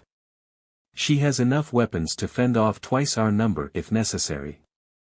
The good news is, Inosuke leaped at Daki, who sent several OBs to ensnare him. Zenitsu batted the OBs aside while Yoriichi struck from the side. It still has one mind. Two maybe, if Jotaro can spare the attention, but with Kaijuro keeping Jotaro occupied. It is limited to one. It can multiply its weapons, not its perceptions. That is its biggest weakness. It has one more. Give up. I can see everything now, including all of your movements. My brother's awake now, so I can show you what my true power looks like, it crowed. So you are saying, you are nothing without your brother, Yoriichi said, his tone flat. Daki's belts writhed and she stared daggers at him. What did you just say? She demanded. It makes sense, Yoriichi continued. Your head was cut off in a single strike earlier. If you are only powerful when he's around, that means you are weak. Take it back, Daki growled. You know, Panitsuro. You just might be onto something, Inosuke said. Isn't this demon supposed to be an upper rank or some high and mighty something? We've been fighting it for several minutes and none of us have even gotten hit. Sounds pretty weak to me. The eye on Daki's forehead twitched. Jotaro was probably trying to send some sort of message to tell Daki to calm down, she was past reason. Shut up! She shrieked. I'll tear those ugly, filthy lying mouths from your heads. You shut up, Inosuke countered. That annoying voice of yours is so shrill, it's making my head hurt. With a roar, Daki's OBs shot out at them. The strikes were faster than before and were likely more powerful. What they were lacking was accuracy. All three slayers easily dodged, chopped, and ripped their way through them. Daki's second biggest weakness is its temper, Yoriichi thought. Get it angry enough and it will lose all reason in the middle of the fight. I remember its tantrum from before. It won't be able to aim properly or think ahead, and using its demon art to its full potential requires both. Howling in frustration, Daki swung another round of attacks while Inosuke taunted it about its inability to kill them. These attacks were easier to avoid than the first, and Yoriichi allowed himself a moment to dip into the transparent world. Now that Daki's movements were wild and unfocused, he could see its heart beating frantically. Muscles tensing as it directed every strike. It didn't need to make motions to guide the strikes at all. Likely, it could attack while standing utterly still. In its frustration, though, it was using its arms and torso for extra emphasis as it threw the attacks at them. All Yoriichi had to do was watch for its muscles to just begin to move. That would be his chance.